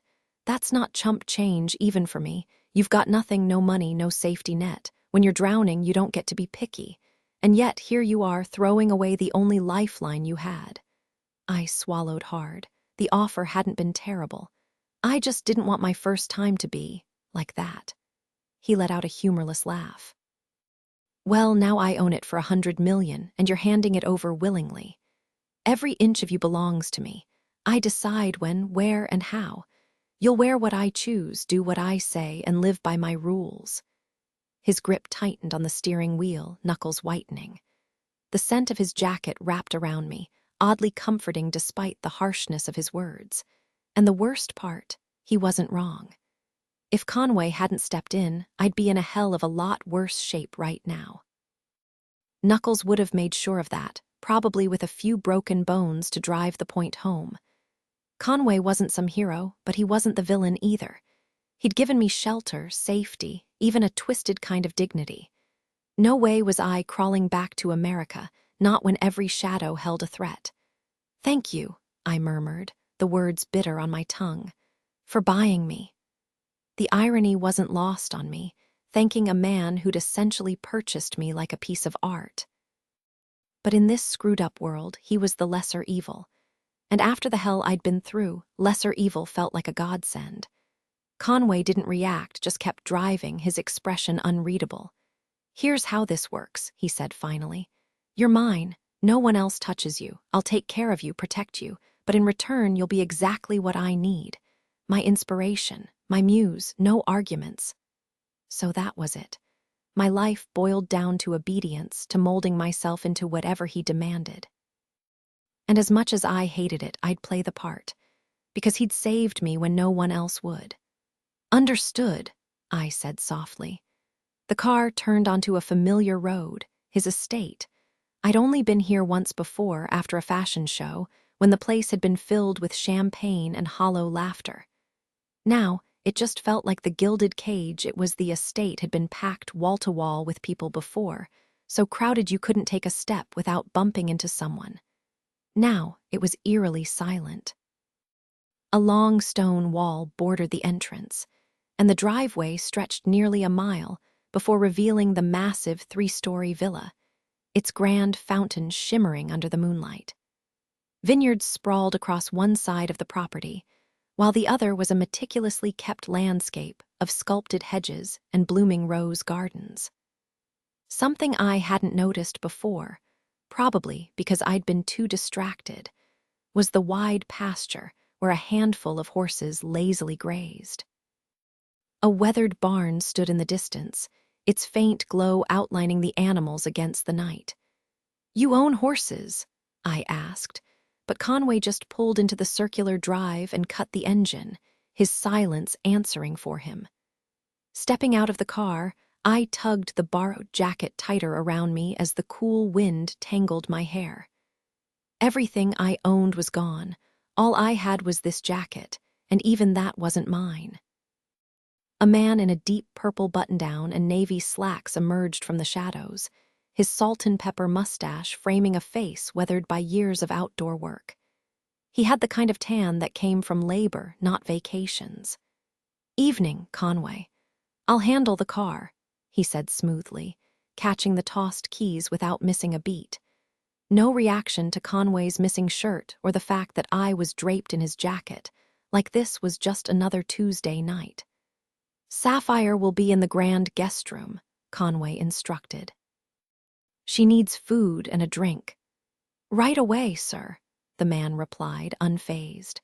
Conway barely nodded before striding toward the house, his bare back flexing with each step. I hurried after him, the jacket slipping as I struggled to keep up. The moment we stepped inside, my breath caught. The entryway soared 3 stories high, flanked by twin staircases and 2 massive stone statues of Roman soldiers, their spears at the ready. They looked as unyielding as Conway himself. He took the right staircase, his muscles shifting under his skin, his frame as imposing as the statues he'd chosen to guard his home. As we climbed to the 3rd floor, I let my eyes wander over the walls lined with vibrant oil paintings, each one a masterpiece that clashed beautifully with the rustic Tuscan architecture. The windows, framed by thick wooden panels, stood slightly ajar, letting in the crisp night air. For a moment, I forgot where I was, until Conway's sharp glance snapped me back to reality. Conway paused at the ornate double doors on the 3rd floor, pushing them open with a quiet click. "This is yours. Private bath, living area, balcony, should be more than enough space." The first thing that caught my eye was the massive king bed draped in a bold crimson and gold comforter, its colors mirroring the rich Mediterranean hues of the window panels. Outside, the night hid the view, but I could already picture rolling hills or maybe an ocean in the distance. Every piece of furniture was meticulously placed, like it had been curated for a magazine spread. The walls were lined with framed paintings, each spotlighted by recessed lighting that made them glow. The adjoining living room was just as impressive, plush couch facing a wall-mounted TV, shelves packed with books, and French doors leading to the balcony. It felt like stepping into a 5-star suite, the kind you'd see in travel brochures. "It's unreal," I murmured. Even if I hadn't spent last night sleeping rough, this would have stolen my breath. The luxury was almost uncomfortable, like I didn't belong here. "Dante can handle anything you need," Conway said, his voice sharp enough to cut glass. "Gym, pool, just stay out of my way for a while." He didn't even glance back as he moved toward the door. "Why?" The word slipped out before I could stop it. His grip tightened on the doorknob. "Because I don't want to see your face." Morning light transformed the place. Sun poured through the windows, painting everything in gold, and the sky outside was so clear it looked photoshopped. From the balcony, I could see the stables, vineyards stretching toward the horizon, postcard perfection. The bathroom was bigger than my old apartment, complete with a freestanding tub under a window and a shower fit for a spa. If this was the guest room, Conway's private quarters had to be obscene. I wandered the grounds, pausing by the stables to watch the horses, their coats gleaming, tails flicking lazily. Past the pool and the empty terrace where last weekend's party had buzzed with laughter, the estate felt more like a fortress. No sign of Conway, though part of me kept hoping he'd appear. Instead, Dante materialized behind me like a shadow. "Sapphire, need anything?" His tone was polite but icy, eyes scanning me like I was a stain on the marble floors. I shook my head, arms crossed against the morning chill. "Just exploring." "You skipped breakfast." He stood rigid, hands clasped behind his back. "My breakfast. Left it in your living room." Wait, he'd been in my space. The thought prickled, but Dante was already walking away, leaving me alone in a palace that still didn't feel like mine. Dante caught my stunned expression and smirked. "There's a hidden entrance in the suite. My orders are clear, breakfast in bed for you every morning this week." "I didn't even notice it," I admitted, feeling like an idiot. He exhaled sharply, barely masking his irritation. "Then let's fix that. Lunch now." "I can handle it myself," his eyebrow arched. "You have something against my cooking." "Whoa, I never said that." "You ignored breakfast, now you're refusing lunch." His voice dripped with disbelief. "I trained under Michelin star chefs. My food is unmatched in this country. If you don't appreciate it, the problem isn't the meal, it's you. Yikes, so much for first impressions. His glare could have melted steel. For a second, I swore I saw fangs. Look, I honestly missed the tray. I'd kill for lunch right now. I just didn't want to be a nuisance. A nuisance? He actually looked wounded. Sapphire, this is my life. Serving is my art. Deny me that and you're stripping away my purpose. Every guest here is treated like a king or queen. Queen, more like a clueless trespasser. He stood there, arms crossed, waiting for me to grovel. Okay, my bad, I didn't get it. Apology accepted. He strode past me, spine stiff with pride. Where would you like your meal? I get to choose. He spun back, eyes narrowing. Was everything I said a landmine? Name the place, I'll arrange it. Surprise me. His expression softened slightly as he gestured outside. Perfect weather. The terrace overlooks the stables, ideal for a quiet meal. Sold. One sharp clap. 15 minutes. The terrace was a dream, rolling pastures, horses lazily grazing, sunlight glinting off the infinity pool.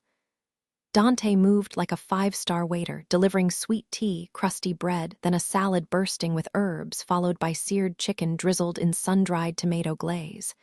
By 3 p.m., still no Conway. Dante reappeared, clearing plates. Satisfied.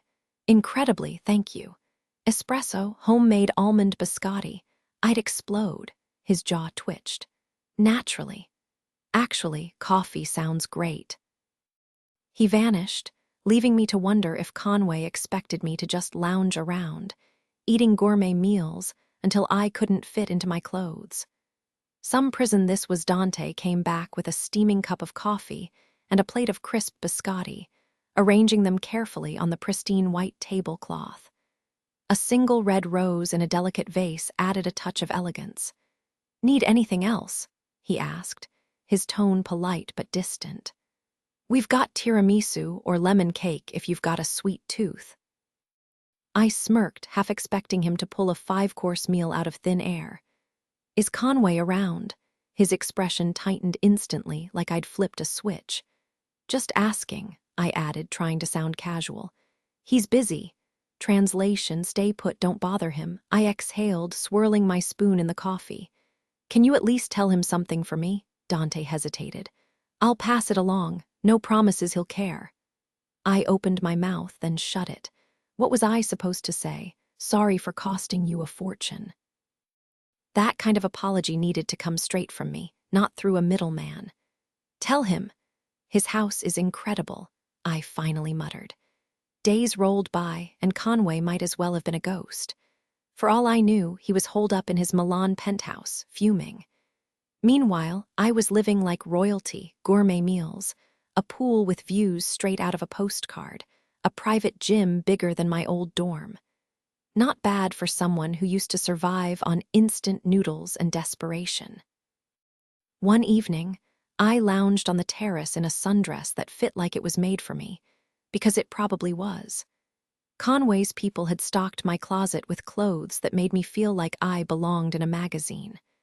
The sunset painted the sky in fiery hues, and I dangled my feet in the pool, sipping wine like I hadn't a care in the world. Then came the footsteps, heavy, deliberate, not Dante's light tread. Conway dropped onto the ledge beside me, rolling up his jeans before dipping his feet into the water. Without a word, he snatched my wineglass, took a slow sip, and set it back between us, his lips quirking slightly. The silence stretched, but the sunset was too stunning to mind. When the last sliver of sun vanished, he finally spoke. Glad you like the view. It took me a second to realize he was answering my days-old message. It's unreal, I admitted. I've seen pretty towns near Milan, but this is something else. The sunset painted the sky in deep oranges and purples, making the city look like something out of a Hollywood film. Real life beats the movies any day, Conway said, swirling his wine. Easy for you to say. A guy like him lived in a world of private jets, designer suits, and endless luxury. Meanwhile, my life felt like a never-ending fight, just one struggle after another. Life, What you make it, sweetheart." That word hit me like a punch to the gut. My fingers tightened around my glass as memories of Knuckles flooded back, his grip on my throat, the way he loved watching me scramble. Conway caught my reaction. "What'd I say?" I forced my gaze to the horizon where the first stars were flickering to life. "Just don't call me that." "Why not?" His voice was smooth, confident, the kind that made people listen. "Because that's what he called me." No need to explain further. No need to describe the notes left on my chest after crashing at a friend's place, the way he got off on my fear. Conway took another sip, unfazed. "How's the boutique doing?" "Best sales yet. Critics are calling the new collection my finest work." "Good." His smirk told me he knew exactly why, because every piece was inspired by me. The way his eyes traced my curves, like he was designing in his head right then. "You're the reason for all of it." I rolled my eyes. "Don't give me all the credit. You're the one turning sketches into masterpieces." I pulled my feet from the pool, wrinkling my nose at my pruned toes. "Dante hates me." "Yep." I shouldn't care, but it stung. I didn't mean to step on his pride. "He's old school, wants to feel essential. Let him serve you dinner, press your clothes, makes him happy." "I don't need a butler." To him, that's an insult. If you don't let him work, he thinks he's useless. Never saw it that way. "Does he live on the property?" "Room by the kitchen. Girlfriends nearby, kids are grown. After dinner, he's off the clock, plenty of free time. Must be nice living in a place like this." Conway just shrugged, like luxury was no big deal. Typical, the silence between us was heavy, but he never voiced a single complaint. Honestly, if being a maid meant living in a place this stunning, I wouldn't mind the work. "Just tell me what you need," I offered, my voice steady despite the nerves twisting inside me. "Cleaning, office work, balancing books, anything." The debt I owed him wasn't just financial, it was my life. 10 lifetimes wouldn't be enough to repay him. His response was low, deliberate. "You'll be helping me, just not like that." He rose from the water's edge, droplets sliding down his arms as he stood. The fitted tee clung to his shoulders, his jeans slung low, casual yet commanding. "There's something waiting for you upstairs," he said, his tone leaving no room for questions. "Put it on. Then kneel and wait." The corset lay across my bed like a shadow, black lace hugging the curves, sheer enough to tease glimpses of skin. The cups pushed me together, the padding firm, the diamonds along the thong's waistband catching the light when I ran my fingers over them. My pulse hammered so hard it ached, each beat a frantic drum roll. No amount of deep breaths could steady me. My body already knew what was coming, adrenaline flooding my veins. I curled my hair, painted my lips crimson, smudged my lids smoky to make my blue eyes pop. His instructions had been sparse, but I assumed the position, knees pressed to the floor at the foot of the bed.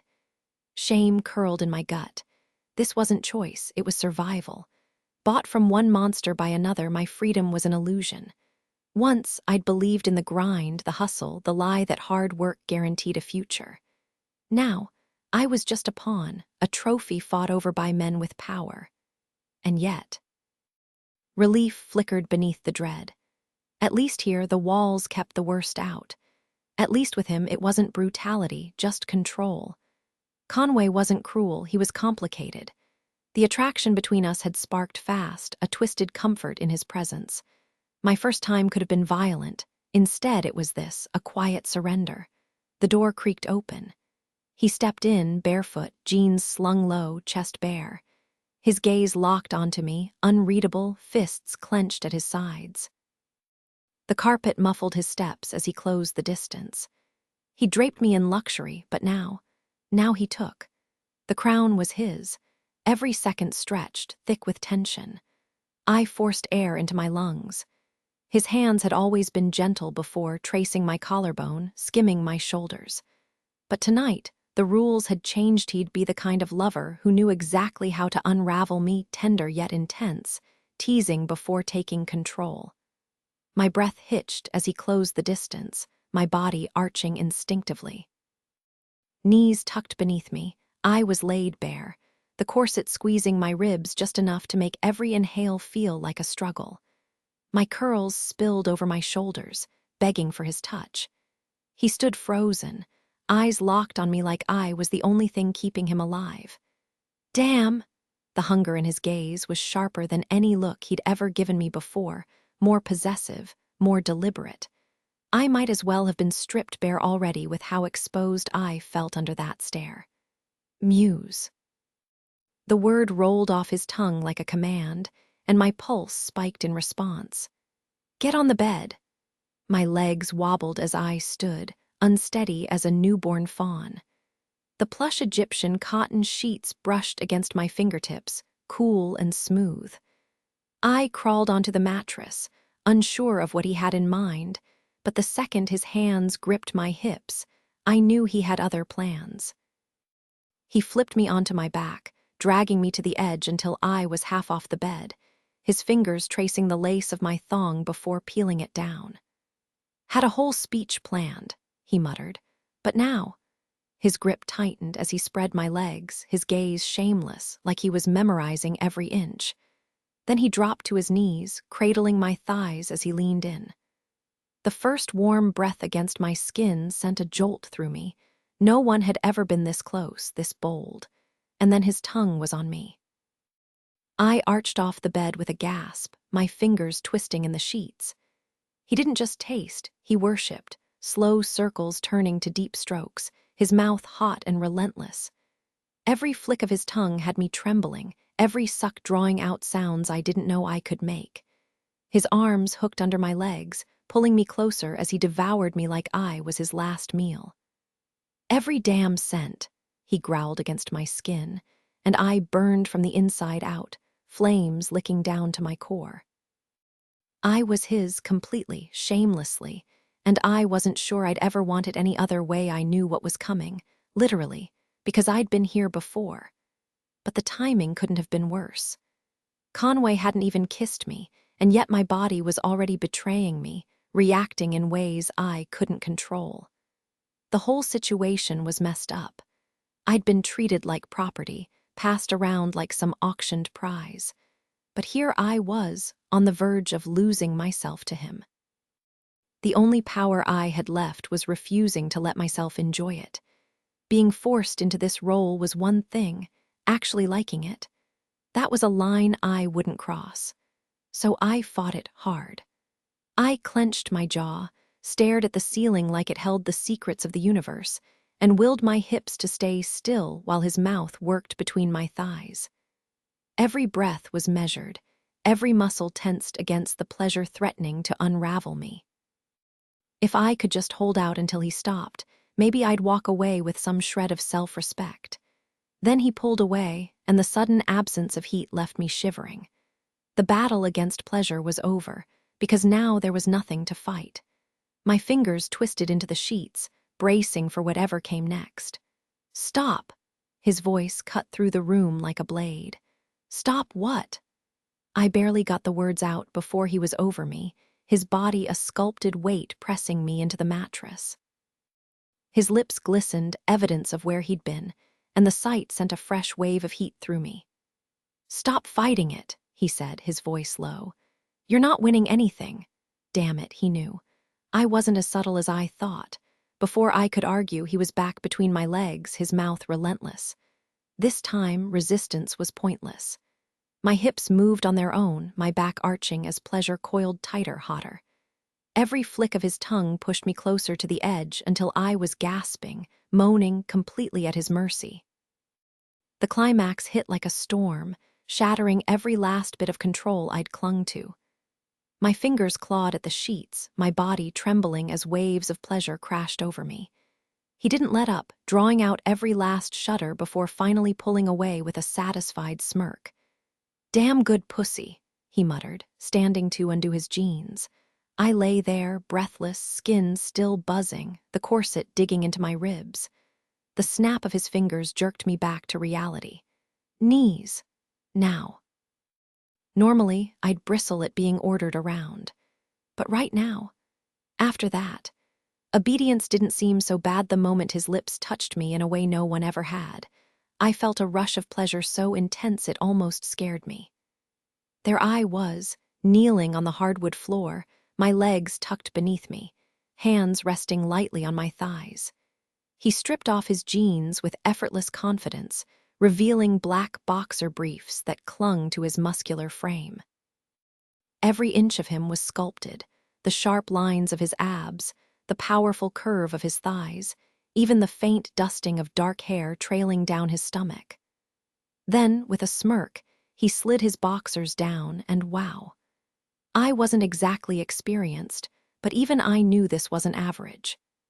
Thick, veined, and already glistening at the tip, it was the kind of thing you'd expect in some high-budget adult film, not standing right in front of you.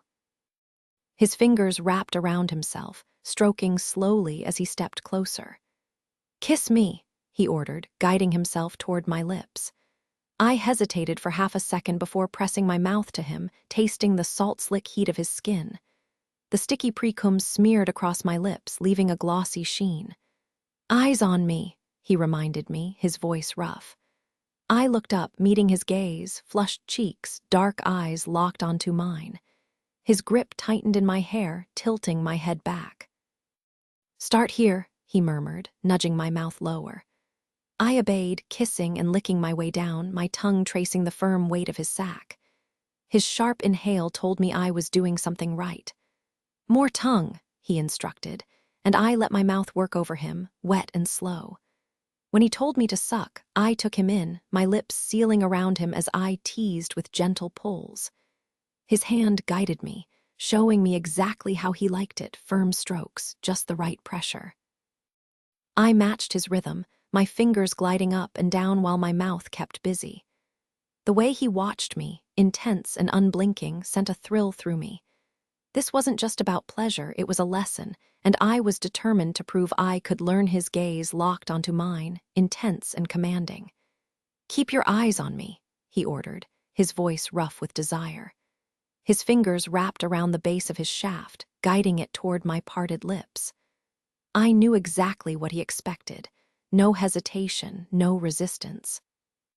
Taking him deep, I let him fill my mouth completely, my tongue pressed flat as he slid all the way back. The heat of him, the weight, it stole my breath, leaving my chest tight. His grip tightened in my hair, pulling me closer, forcing me to take more than I thought I could handle. There was nothing gentle about it now, just raw, relentless control. Every thrust was deliberate, every movement claiming ownership. My jaw ached, my throat burned, but I refused to pull away.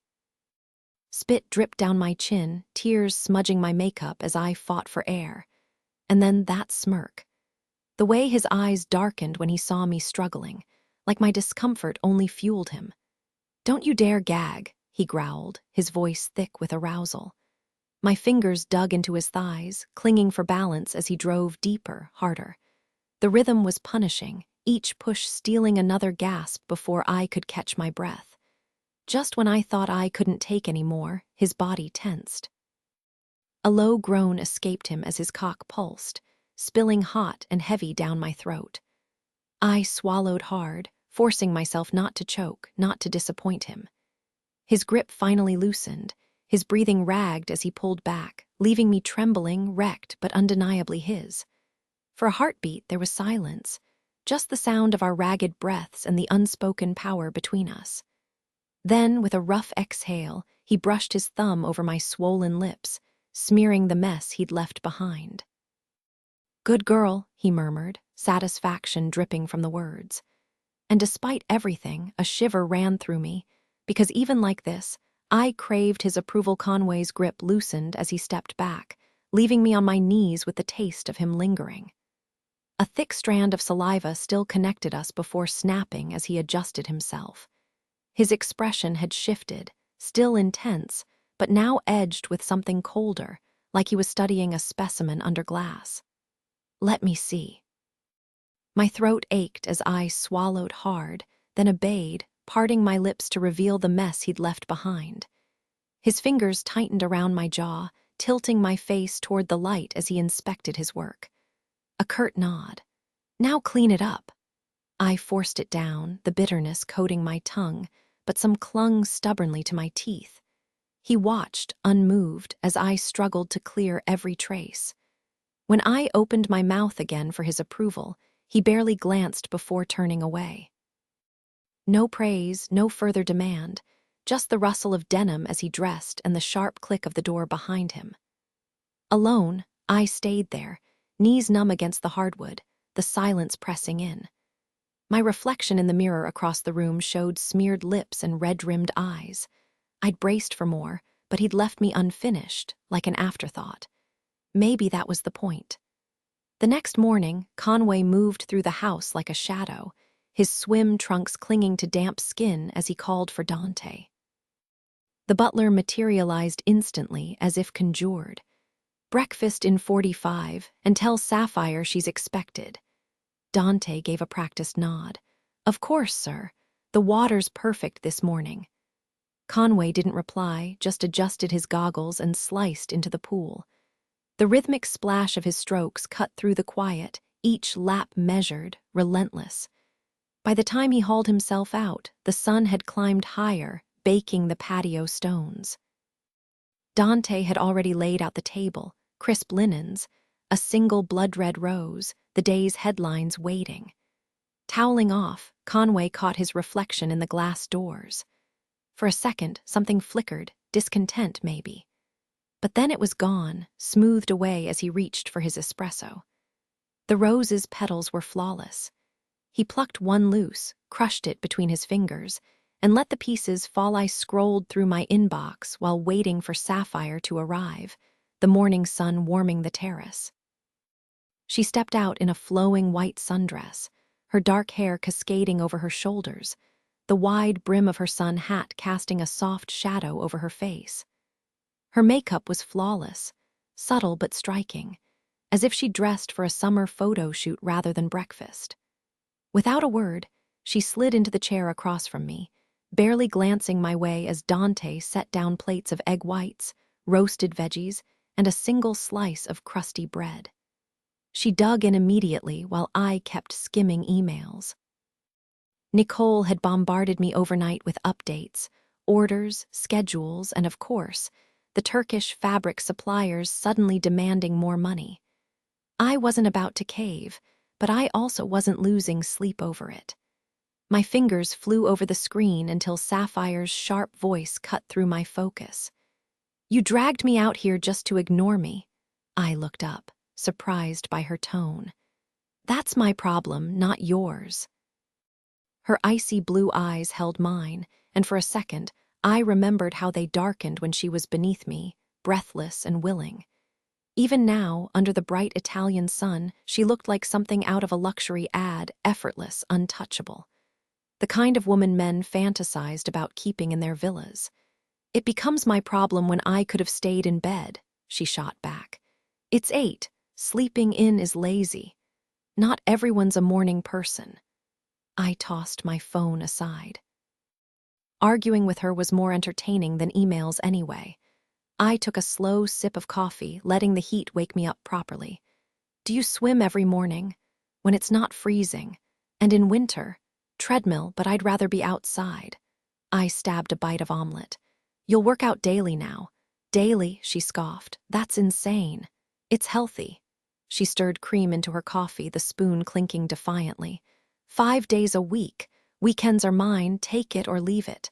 5 was fine, but she needed reminding. "You don't make the rules here, don't forget that." Last night had made that clear, her throat still raw from my grip, her obedience non-negotiable. She had no leverage. "You control most things," she said coolly. "Not all of them." I smirked. If she kept up the attitude, I'd break her again soon enough. For now, as long as she delivered where it counted, I could tolerate the rest. The tension between us was thick enough to cut with a knife. I flipped open the newspaper, pretending to scan the headlines while feeling the weight of her glare. "Still heading to Milan today?" "Yes. Mind if I tag along?" I wasn't ready to expose her to the world just yet. Not this time. "So I'm just supposed to sit around all day?" "Exactly." She turned toward the window, the morning breeze catching strands of her hair. Fine, but when I get back tonight, we're having dinner, and you'll be wearing the lingerie Dante leaves for you. I watched her closely, waiting for defiance. Last night had been something else, her lips wrapped around me, struggling but determined, eyes locked on mine like she was daring me to break her. But she didn't argue now. If you leave me idle, I'll turn soft. That's not what you want, is it? Then hit the gym. Daily workouts are torture. I'd rather be useful. Let me help at the studio, even if you're not using me as your latest inspiration. She smirked, stabbing her fork into her omelet. I've got more to offer than just a pretty face. Smart girls don't end up in messes like yours, I shot back, her expression darkened. My brother's choices weren't mine. But your choices after were. My jaw tightened. Vanessa was too damn striking, always had been. Growing up, every friend I brought home fell under her spell. Life would have been simpler if she'd been plain. What if some predator saw her the way I saw her, someone just as ruthless? She shook her head, ice in her stare. I won't apologize for surviving. I was outmatched, outplayed. I don't regret it, and you shouldn't either. Never said I did, but there were options you ignored. Money could have fixed everything. If she'd trusted me sooner, my bank account might not be lighter. The offer's still open. Put me to work. If Dante hadn't been my right hand for years, I'd hand his duties to her. But loyalty mattered. He ran my home, kept my secrets, never once questioned why she was here. I'll think about it. I could model again. Absolutely not. I snapped the paper up, blocking her out. Last time she stepped into the spotlight, the world lost its damn mind. Every eye on her, hungry. No, my muse stayed. Mine, the thought of sharing her with anyone else made my skin crawl. She didn't press the issue, but her curiosity was relentless. So, do you ride? She asked, tilting her head slightly. I smirked, playing coy. Depends, horses or motorcycles. Her gaze drifted toward the stables, where a handful of stunning mares grazed lazily in the fenced pasture. They weren't just animals, they were living art, bred for elegance, not labor. Not often, I admitted. She frowned. Then why keep them? Because I can, I said, taking a slow bite of my breakfast. The defiance in her eyes was almost amusing. You might own my contract, but that doesn't mean I'll tolerate arrogance. And I don't tolerate unnecessary challenges, I shot back. She rolled her eyes, lifting her coffee mug but not drinking. It's called a conversation. Ever had one before? The sarcasm dripped from her words. Actually, never mind, I'm guessing not. I fought the urge to laugh, keeping my expression unreadable. There was something undeniably magnetic about her, sharp, unyielding, even when the world tried to break her. Even when she had no choice but to submit, she never lost her fire. She turned back to the horses. Seriously, why have them if you don't ride? I like looking at them, I said simply. For a moment, she just watched them, the way their muscles moved under sleek coats, the way the sunlight caught their manets. Can I go ride one? I shrugged. Do whatever you want. Marco runs the stables. Tell him what you need. She barely touched her food, too distracted by the horses. I had everything from a midnight black mare to a spotted Appaloosa, each one a masterpiece. They weren't for show or sport, just mine. Expensive, well-cared-for trophies with acres to roam. I've always loved horses, she murmured, eyes alight with something rare, genuine excitement. The sun caught her face just right, turning her eyes into liquid gold. I set my newspaper aside. For once, I wasn't thinking about business, about the latest sales spike in Europe or the pre-order frenzy in the States. Right now, all I wanted was to watch her. The building around us was silent, empty. I'd bought out every unit, ensuring no prying eyes, no unwanted encounters. Security was tight, not because I expected trouble, but because I refused to be caught off guard. Nicole's latest report flashed in my mind, record-breaking numbers, expansion secured. But none of that mattered as much as the woman in front of me, lost in the simple joy of something as ordinary as horses. And for the first time in a long time, I let myself just Watch for years, I'd poured my passion into every design, crafting pieces that made my clients swoon. But Muse, she was different. She didn't just inspire my work, she set my blood on fire. Every curve of her body, from her slender waist to the way her hips swayed, was a masterpiece no artist could ever capture. She awakened something primal in me, a hunger I'd never known before. And trust me, I was no stranger to desire. I could have taken her right then, watching her lounge in that lace lingerie, but I wanted more. My fingers itched to trace her lips to see if they tasted as sweet as they looked. Tonight, though, no more waiting. That virginity was mine, I'd paid for it after all. The doorbell cut through the tension, and I didn't need to guess who it was. Carter stood there, smirking like he owned the place. "Got a minute? Since when do I have time?" I shut the door behind him and headed straight for the bar. "What's the emergency?" He shrugged, dropping onto the couch like he belonged there. "Family doesn't need a reason." I poured 2 glasses of scotch, sliding one his way. "Keep telling yourself that." He downed half his drink before leaning forward. "So, you gonna spill, or do I have to pry it out of you?" "Pry away." I smirked, swirling my glass. "Perfect." He stretched out, leather jacket creaking. "Because I just sent Anastasia packing, and now Marissa's crashing at my place. Not exactly my idea of a good time." Plenty of ways to entertain a woman besides sex. "Yeah, name one." I didn't answer. Last night with Muse had been electric, and we hadn't even gone all the way. Carter wasn't buying it. "Cut the crap, what's really going on?" I exhaled. "The underground auctioned her off. Chainsaw Yankees were sniffing around, and you know how that ends, so I stepped in." "Bought her, huh?" His eyebrows shot up. "How much?" "Doesn't matter." I took a slow sip, bracing for his reaction. "She's mine now." No more contracts, no more boundaries, just mine. His expression darkened. "So what? She's your slave." "She's willing. Because you threw money at her.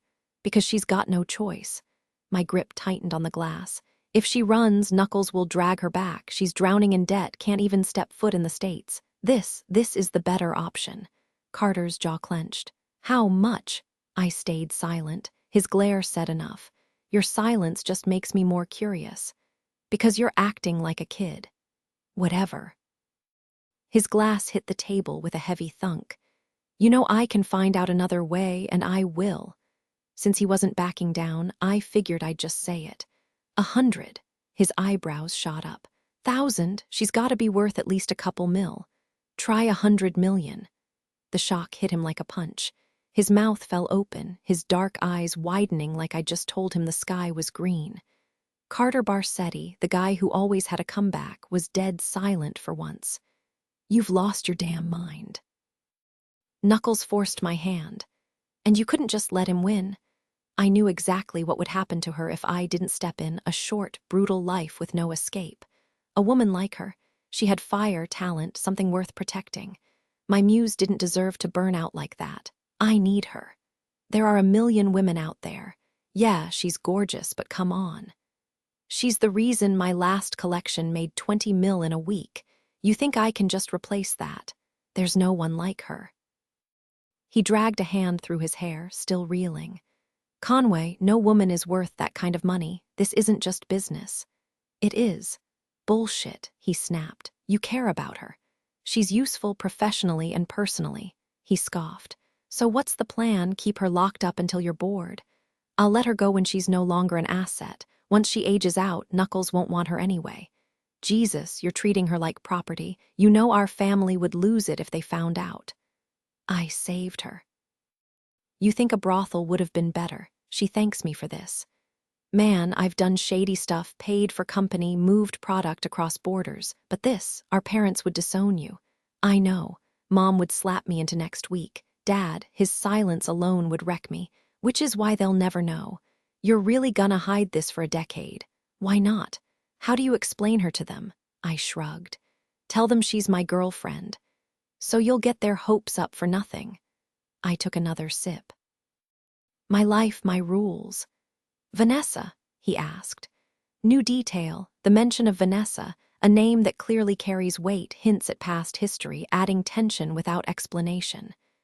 Tone shift. The sarcasm in my life, my rules, contrasts the earlier intensity, lightening the mood before the final bombshell. She was so genuine, so pure, lying to her twisted my gut. My personal life isn't her business, I snapped, shutting Carter down before he could push further.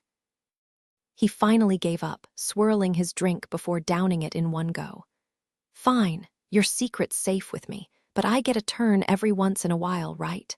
My glare said everything. No one else would lay a finger on her, no one else would even breathe in her direction. She was mine, my obsession, my fantasy. Not happening. If she's just some fling, what's the big deal? Because she's worth more than you'll ever make in your lifetime, and I'm the only one who gets to have her. Later that night, I pulled up to the villa, leaving my car idling in the driveway for the staff to handle. The real collection was tucked away in the underground garage, SUVs, sports cars, even a vintage Mustang I'd picked up at auction. Inside, Beatrice took my jacket with her usual quiet efficiency. "Dinner's ready, sir," she murmured. "Your guest is waiting." Better be wearing what I left for her. The dining room was a showpiece, floor-to-ceiling windows, a chandelier dripping with crystals, paintings worth more than most people's houses. And there she was, draped in that diamond-studded dress from the runway, looking like she'd stepped straight out of a magazine. Every inch of her sparkled, from the necklace at her throat to the way her hair caught the candlelight. Perfect. She'd obeyed. I took my seat, unfolding my napkin while she sat rigid, hands clenched in her lap. Her discomfort was obvious, those sharp blue eyes locked onto me like I was the enemy. Dante poured the wine, then lifted the silver domes off our plates. Rosemary grilled salmon, crisp greens, warm bread. He vanished, leaving us in tense silence. I took a bite. She didn't move.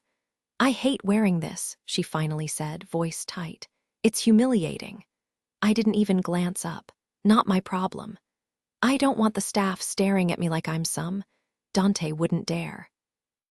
The fish was flawless, just like always. He knew my tastes, knew how to keep me satisfied. "Now eat." When she still didn't touch her food, I finally looked up. And there she was, every curve, every inch of her on display just for me. The most breathtaking woman in the world, and she had no idea the power she held. Added detail, the vintage Mustang in the garage, hinting at his obsession with control and possession.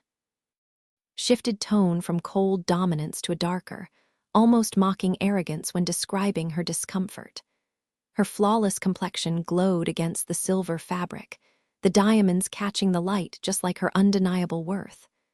Only someone as exquisite as her could pull off the most luxurious lingerie ever crafted. "You'll flaunt that for the world but hide it from Dante." "You know why," she murmured, pushing her food around the plate. "Try it," I urged, tapping my fork against the edge of her dish. "You'll love it." With deliberate grace, she finally took a bite, her movements refined, like someone raised in high society. I couldn't help but watch, mesmerized by the way her lips moved, how her lipstick stayed perfectly intact.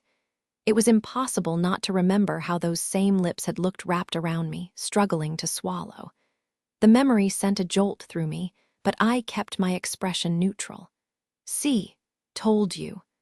The clink of silverware filled the quiet space between us. This was new, having a woman here in my countryside retreat.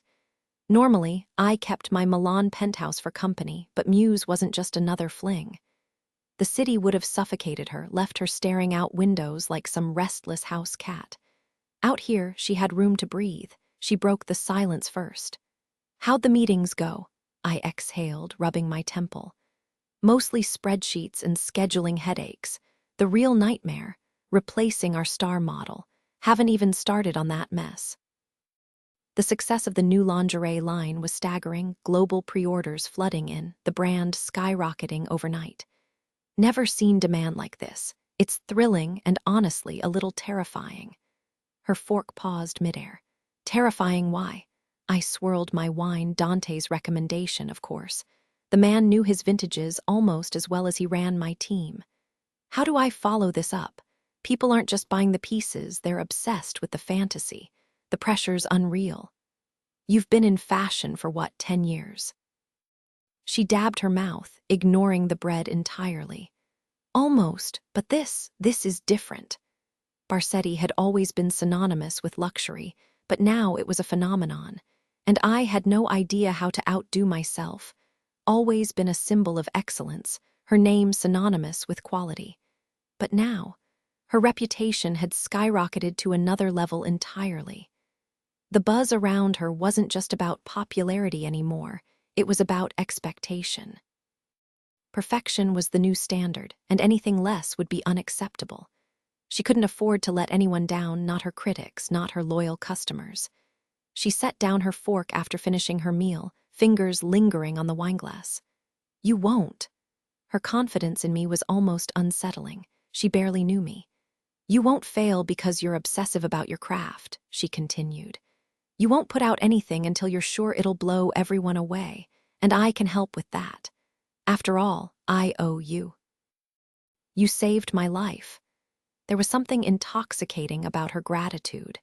She resented the loss of her freedom, yet at the same time she was undeniably thankful. Without me, her fate would have been grim. Now, she was willingly by my side, no chains necessary. I didn't see her as a prisoner, not when she was bound to me by something deeper. Oh, you'll be useful, Muse. Trust me on that.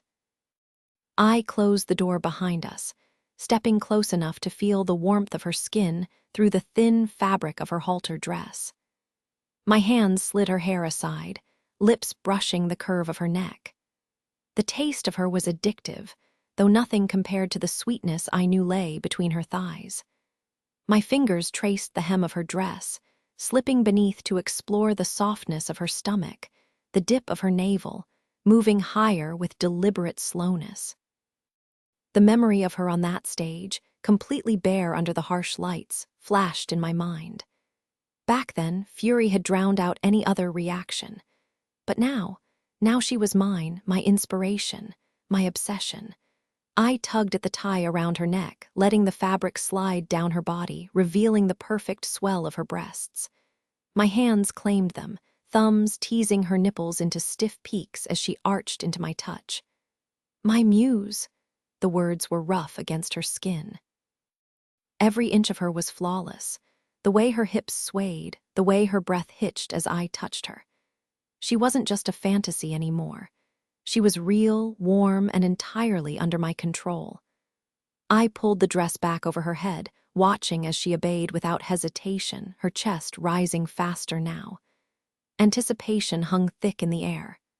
Added detail, the faint scent of her perfume, something floral with a hint of spice, lingered between us, mixing with the tension. It was intoxicating, just like her.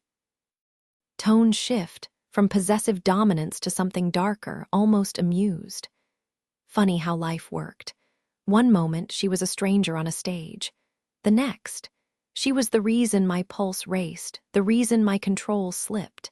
And the best part, she wanted it just as much as I did, her body tensed with anticipation, every muscle coiled tight. Her lips parted slightly, drawing in shallow breaths as I let the dress fall to the floor. There she stood, just heels and that tiny scrap of fabric barely covering her perfect curves. My fingers traced the delicate ridges of her spine, following the dip of her waist until I reached the swell of her hips. The thin strap of her thong teased beneath my touch, and I hooked a finger under it, savoring the way her breath hitched. I wanted her in every way possible, slow, rough, desperate. But this time, I wanted it to mean something. I wanted her beneath me, legs spread, taking every inch of me until she forgot anything else existed. The thought alone sent a rush through me. Yeah, she'd cost me a fortune, but the way she shivered under my hands, worth every damn cent. She was mine now, completely, exclusively.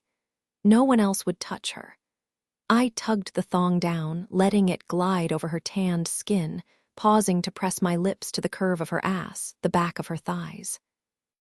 When I finally pulled it free, the sight of her arousal soaked into the fabric sent a surge of satisfaction through me. She could lie all she wanted about why she was here, but her body didn't lie. Standing, I turned her to face me, catching the flush in her cheeks, the way her chest rose with each unsteady breath. Every inch of her was soft, tempting, a masterpiece I couldn't resist. Guiding her backward toward the bed, I felt the heat between us, the hunger. But when she leaned in, lips seeking mine, I pulled away. Her confusion flickered in her eyes, hands freezing against my stomach. "I don't kiss," I said, voice rough. "Why?" Her question hung between us as I yanked my shirt off, tossing it aside. The way her chest rose with each breath, the contrast of her full curves against her delicate frame, it was maddening. I didn't answer. Some things didn't need explaining. The way she carried herself, shoulders back, spine straight, only amplified her allure. The curve of her waist dipped in before flaring out into those hips I couldn't keep my hands off. Every inch of her begged to be explored, tasted. "I just don't." My grip tightened on her as I lifted her onto the bed. Gone was the heat in her gaze, the way she'd looked at me before, like I was the only thing that mattered. Now her eyes were hollow, like I'd drained the life right out of her. "Why?" she demanded again, voice trembling, as if she had any right to demand anything. "Doesn't matter." I stripped down, jeans and boxers hitting the floor before I climbed over her, shifting her toward the headboard. "It matters to me." Her palm pressed against my chest, a weak attempt to hold me back. "There's a difference," she whispered. "Between making love and just taking, I don't do the first one. Never kissed anyone. Never." Her hair fanned out around her, dark against the sheets. Those sharp blue eyes, usually so full of fire, were wide with fear, and damn if that didn't thrill me. "You do like it." "I love it," I admitted. "But I don't want to feel anything, ever." "Then why?" I cut her off. "Enough." My thighs forced hers apart, tilting her hips just right. The anticipation coiled tight in my gut. She was finally where I wanted her, open and waiting. The resistance in her body only made it better, untouched, unbroken. She wasn't moving with me like before, wasn't lost in it. Her fingers dug into my arms, nails biting skin. She wouldn't even meet my eyes. I pressed against her entrance, slow, deliberate. "Conway," I ignored her, pushing harder. She was so tight it took effort just to breach her, but the struggle was part of the fun. I don't want this." Her voice cracked, and I watched the fear flicker deeper. "I want it to mean something." My laugh was rough. "What you want doesn't matter, you're mine now." "Please," she begged, voice barely a whisper. "I've waited my whole life for this. I know you're not him, but I don't want it like this." "I want gentle, slow," I scoffed. "That's not how this works. Virginity isn't some fairy tale, it's just sex." She flinched, and for a second something twisted in my chest. But I shoved it down. I wasn't here to be her prince. I was here to take what was mine. The moment was rough, uncomfortable, and far from the fairy tale first time anyone might hope for. There was no knight in shining armor here, just raw, selfish desire.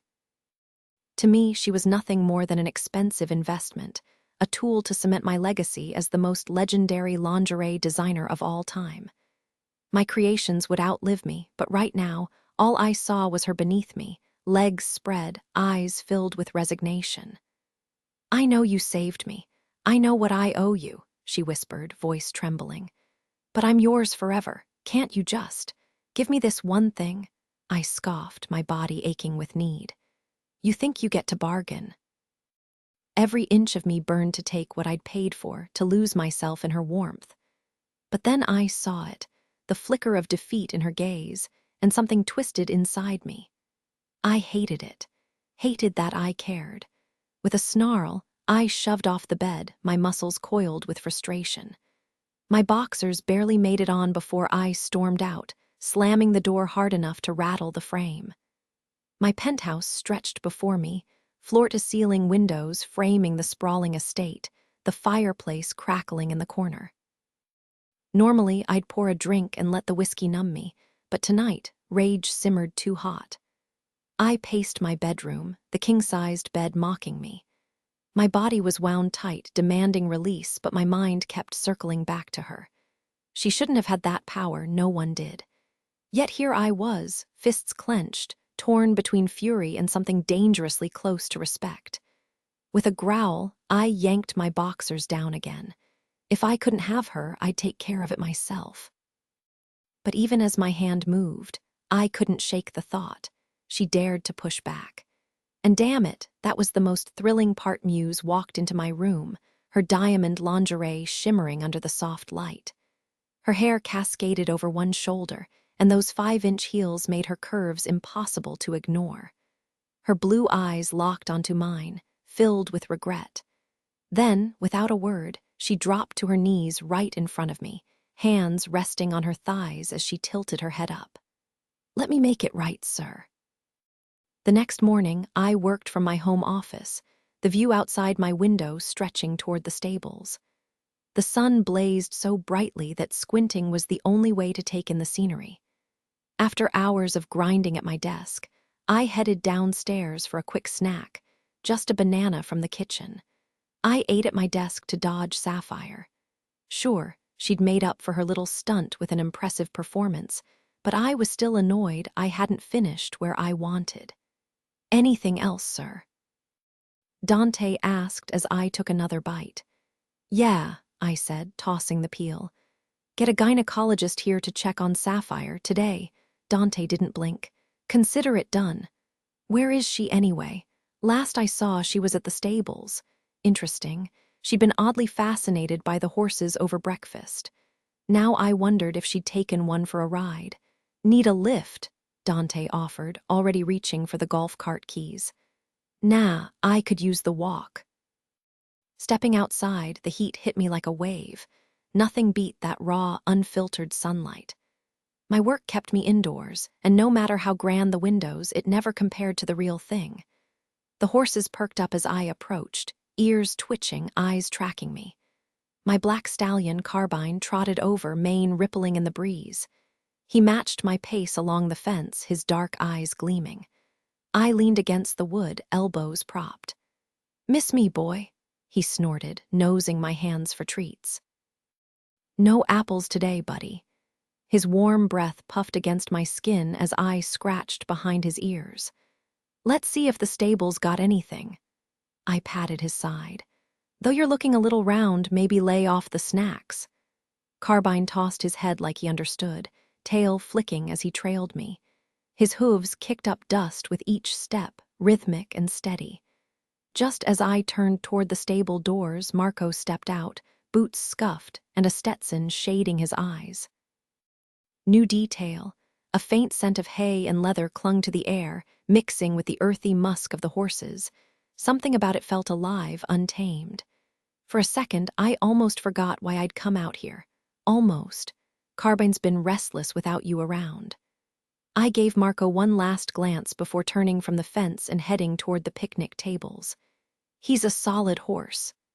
"Yeah, when he's not distracted by the mares," Marco chuckled, adjusting his hat as he fell into step beside me. Dust coated his worn boots, and his snug jeans screamed ranch life. He led me into the shade of the barn, a welcome escape from the midday sun. "You up for a ride?" "Not today." My gaze drifted to the far end of the stables, where Sapphire stood beside a spotted Appaloosa, working a thick brush along its coat. Dante must have lent her clothes. She was dressed like she belonged here, in fitted jeans, scuffed boots, and a button-up that hugged her curves. Damn, she looked good. I waved Marco off, and he took the hint, disappearing toward the other side of the yard without another word. Smart man.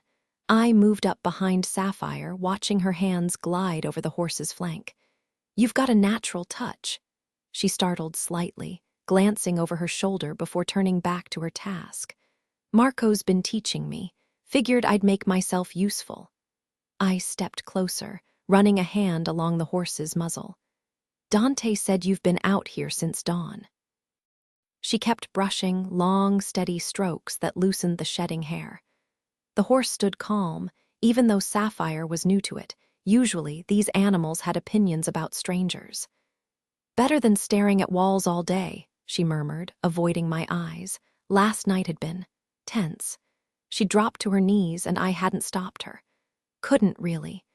The way she took me in, no hesitation, no gagging, just pure, sinful skill.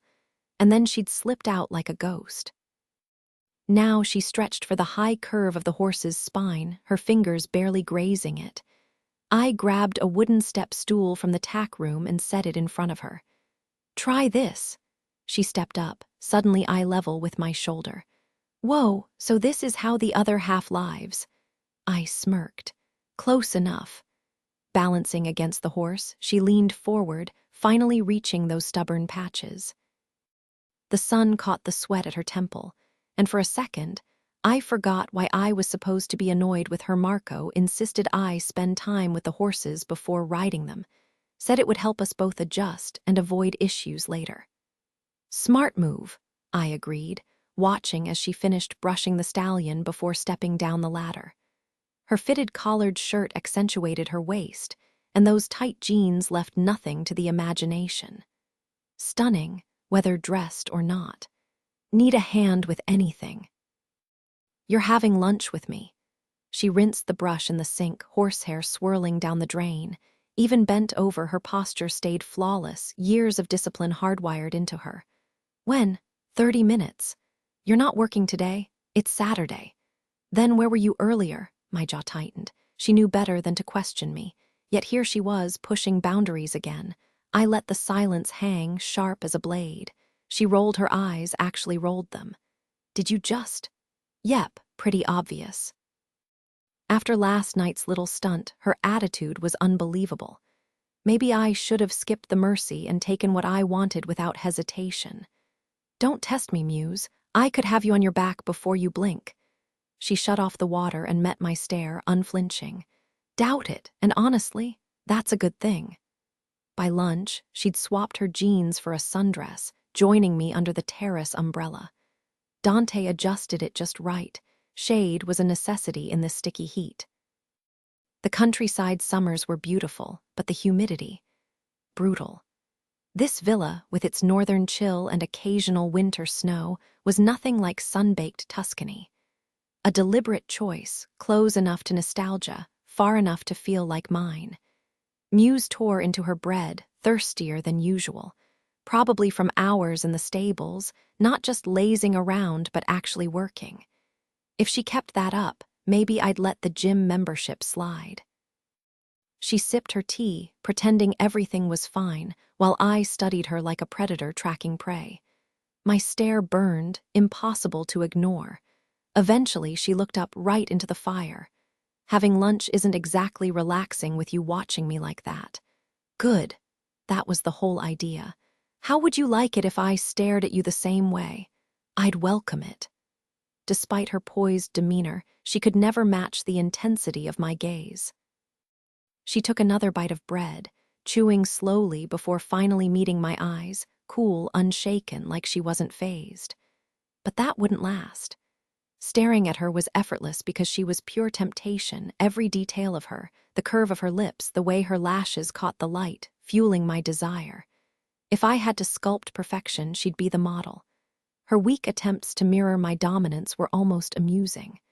The silence stretched, neither of us yielding. "You have until the end of the week," I said flatly. "That's all you get." I couldn't let her think she had control. Power was currency, and I wasn't handing her mine. Yet here I was, bargaining with a woman who'd already cost me a fortune. Absurd. Her gaze flickered away first, proof I'd hit a nerve. "You can't keep delaying this," I pressed. "I'm not some patient saint. Your resistance is wearing thin, and frankly, your gratitude seems selective." Her reply was barely audible. "I haven't forgotten what you've done. I just show it differently." "Then start repaying me, now." She tore absently at her bread, shredding it instead of eating. "If things were different, it wouldn't be so hard. Not my concern." Her inexperience didn't excuse her defiance, though it did ease my irritation slightly. At least she was untouched, rare for someone so stunning. "I won't settle for something mechanical." She finally looked up. You kissed my neck once. It was nice. A smirk tugged at my lips. I can do that again. Her voice softened. But I want more. Real kiss. My jaw clenched. We've been over this. And I'm asking you to reconsider. My fist tightened. The audacity making demands after everything. Conway let out a slow breath, his fingers tapping against the armrest. Too bad. She crossed her arms, frustration flickering in her eyes. Seriously, you'll sleep with me but refuse to kiss me. Kissing means something, he said flatly. It's not just about getting off. I don't need romance, just you, whenever I want, without the extra complications. Her lips pressed into a thin line. Well, I do. My first time shouldn't feel like a transaction. Kissing makes it real, like I actually know you. When you touch me, when your lips brush my skin, I feel something, and I need more than just being used. You are asking for too much, he snapped. Her laugh was sharp, bitter. How long do you plan on keeping me here? His grip tightened. Forever. A smirk tugged at her lips. I won't be young forever, Conway. Doesn't matter, he muttered. You're an investment, might as well make it worthwhile. She leaned in, strands of dark hair slipping over her shoulder. Then treat me like one. I'm not just some toy, I'm stuck here. And yeah, I'm attracted to you. I've imagined kissing you more times than I'd admit. Living in a villa in Italy with a man like you. For someone with no options, it's not the worst fate. But out there, I've got nothing. No home, no future, just debts and a man who'd kill me if he could. So if this is my life now, I want it to mean something. Not love, not fairy tales, just basic human connection. I'm your mistress, act like it. He studied her, the defiance in her gaze, the way she held herself like she still had a choice. She wasn't fighting him, she was bargaining. And damn it, she had a point. She wasn't a prisoner. She was his willingly. His muse, his obsession. Keeping her happy meant keeping his edge. A slow smirk curved his lips. Fine, I'll think about it. Her eyebrow arched. That's it, for now. His voice dropped, rough with promise. Don't push me. Conway leaned back in his chair, his fingers tapping against the table. What's the problem, Muse? You look like you're overthinking this. I crossed my arms. Because I don't get it. You're telling me sex can't mean anything more to you. He smirked, swirling his wine glass. My entire brand thrives on raw desire, men who want conquest, not commitment. Romance, that's just a fancy word for boredom. My lingerie sells because it taps into that primal hunger. So yeah, I keep things simple, no strings, no feelings. I studied him, tilting my head. And you really think that's all men want, just a quick thrill and then they're done? He shrugged. Most of them, yeah, love is a rare glitch in the system. Wow, I couldn't help the sarcasm dripping from my voice. So you've never once let yourself care about someone, not even a little? His expression didn't waver. Nope, never saw the point. Scoffed. You're telling me in 28 years, not one person made you feel something real. For a split second, his gaze flickered to me before he schooled his features. Not a single one. The lie was so obvious it almost made me laugh. But instead, I pushed my plate away, appetite gone. That's honestly depressing. His jaw tightened. You're one to talk, you haven't found the one either. Because I'm still looking, I shot back. Unlike you, I actually want to. Something dark flashed in his eyes. Well, too bad. As long as you're with me, that's not happening. I stood abruptly, my chair scraping against the floor. You don't own me, Conway. Sit down. His voice was ice. I hesitated, then turned slowly, meeting his stare. If you want me to stay, try treating me like a person instead of a possession. He leaned forward, a challenge in his smirk. I gave you a choice before, didn't I? You said no, so now you play by my rules. I clenched my fists but forced myself back into the chair, if only because walking away felt like losing. He watched me with that infuriating calm, like he'd already won. And maybe he had. But as I sat there, I realized something. Conway wasn't just cold. He was afraid. Terrified, even. Because beneath all that arrogance was a man who'd convinced himself love was weakness. And that was the saddest part of all. Happiness seemed to elude him. Even something as simple as a woman's kiss couldn't lift his spirits. He spoke warmly of his family, so it wasn't like he was alone. So what was the problem? Was it really just work? Sure, money mattered, but not enough to drain the joy out of life. Then again, maybe I only thought that because I'd never had much of it. My days were spent in the stables, brushing down the horses, feeding them, and slowly figuring out how to saddle them properly. Marco was a decent guy, never pried into my past or my connection to Conway. Our conversations stayed light, mostly about the weather or the horses. And honestly, that suited me just fine. There were 6 horses in total, each with their own quirks. The only one I couldn't crack was Carbine, the massive black stallion who had his own private pasture. Jet black from mane to tail, he was stunning and downright intimidating. His sudden, thunderous neighs sent chills down my spine, and even as a human, I could feel the raw energy radiating off him. Marco was the only one who dared handle him, and even that was a struggle. "Why keep a horse like Carbine if he's so difficult?" I asked, leaning against the fence, one boot propped on the bottom rail. The countryside felt like another world. No cars, no noise, just open skies and clean air. Far cry from the smog and chaos of New York. "Because he's Conway's horse," Marco replied. "Aren't they all his horses?" "Yeah, but Carbine's different, the only one Conway rides." I raised an eyebrow. "Seriously, that horse won't even come near me for a carrot." Marco smirked. "He's got standards, and an ego being the only stud around." No surprise Conway favored him, they were practically cut from the same stubborn cloth. "Makes sense," I muttered. "His father gave him that horse," Marco added. "Does his dad ride?" "Don't know much about Mr. Barsetti," Marco admitted, resting his elbows on the fence. "Just that he's rich, powerful, and intense. Barely says a word. When he's here, all I get is a nod."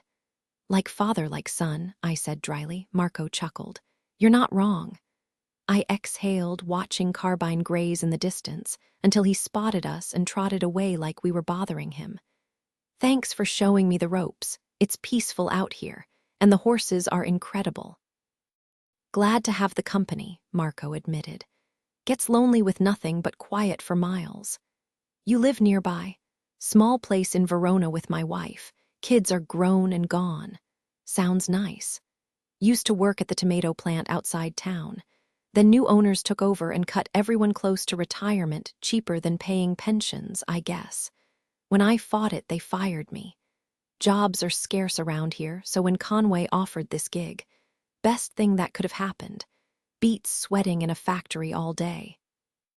A gust of wind rustled the grass, and for a second, I almost forgot about the mess I'd left behind. Almost standing in the stable, I couldn't help but admire the view, rolling hills stretching beyond the paddocks, the horses grazing under the golden sunlight.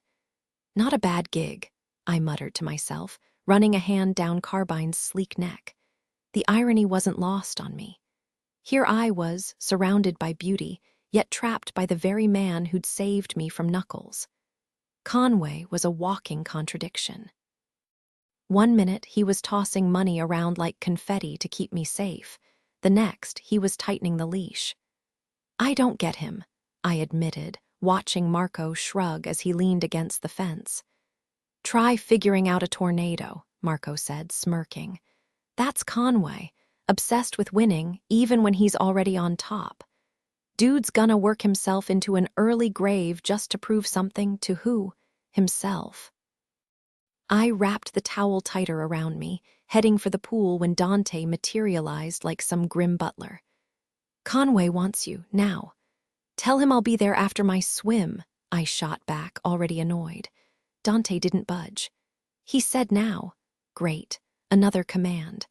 Another reminder that I was just another pawn in Conway's twisted game.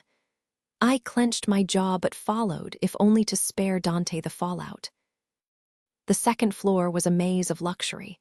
A grand piano in one room, a massive TV setup in another, complete with a gaming console.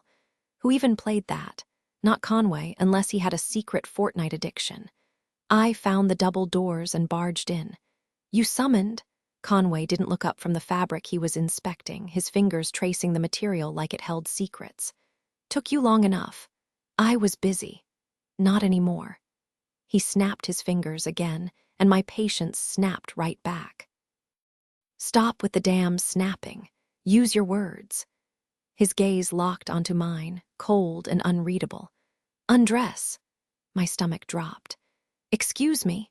The air between us crackled, tension thick enough to choke on.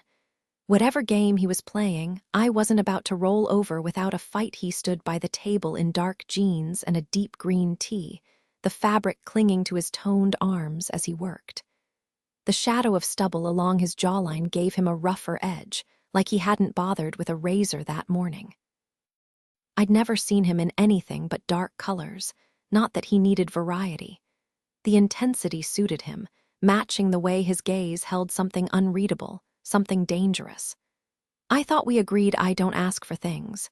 His voice was low, controlled. And I thought we agreed this would go smoother if you did. His hands stilled. The fabric he'd been handling slipped from his fingers as he straightened, shoulders rolling back. Even the smallest shift in his posture made the air around him heavier, charged. Take it off. No snap of fingers this time, just a look that left no room for argument. That wasn't a request. Fine, better than the snapping at least. The towel hit the floor, followed by the scraps of my bikini. I'd been bare in front of him before, but this time, the heat between us flared instantly. His eyes, sharp, hungry, traced every inch of me like he was memorizing the shape of my body. I didn't need to see to know how badly he wanted me. The tension in the room was thick enough to choke on. He circled the table, fingers skimming the edge as sunlight poured through the windows, casting long shadows over his work. When he stopped beside me, his shoulder brushed mine, sending a jolt through my skin. 2 fingers pressed against the base of my neck, trailing slowly down my spine, deliberate, teasing. My breath hitched despite my best efforts. His touch was electric, sending sparks straight to my core. Lower. Lower still, until his fingertips grazed the swell of my ass.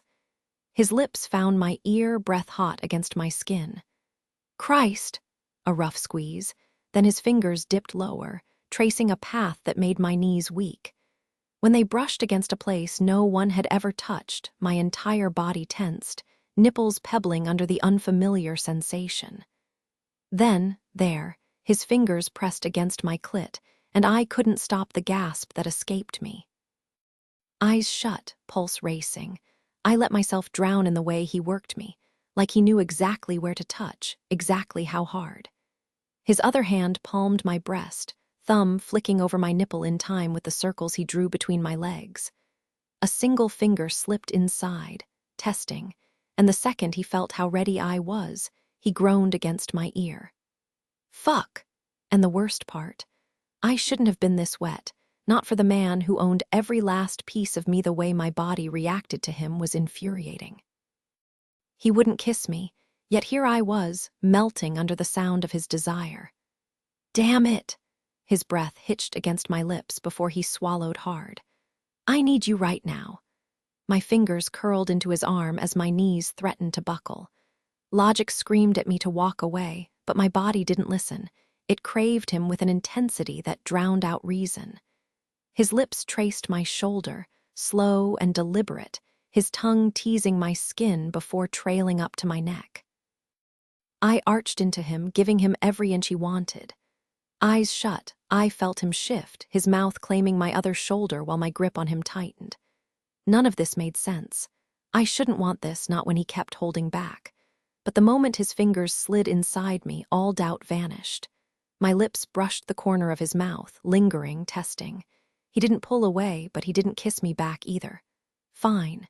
If he wanted me, he'd have to meet me halfway. This time, I didn't hesitate. I crushed my mouth against his, demanding a response. For a heartbeat, he stayed frozen. Then, like a dam breaking, he kissed me back. And damn, was it worth the wait. His lips moved with a slow, deliberate heat, his tongue teasing mine in a way that sent shivers down my spine. His stubble scraped my skin, rough and intoxicating, while his hand slid from my breast to cradle my face. Fingers tangled in my hair. He tucked a loose strand behind my ear before his touch trailed down my neck, tracing the frantic pulse beneath my skin. Then his grip tightened, possessive and raw, as he deepened the kiss.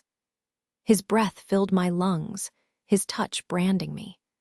For the first time, he wasn't holding back, and I wasn't letting his strong fingers trace the curve of my hip before sliding between my thighs, teasing me with slow, deliberate strokes. My breath hitched as he explored, my body responding instantly, heat pooling, slickness dripping onto the hardwood beneath us. "Damn, you're soaked," he murmured against my lips, his voice rough with hunger. "Muse."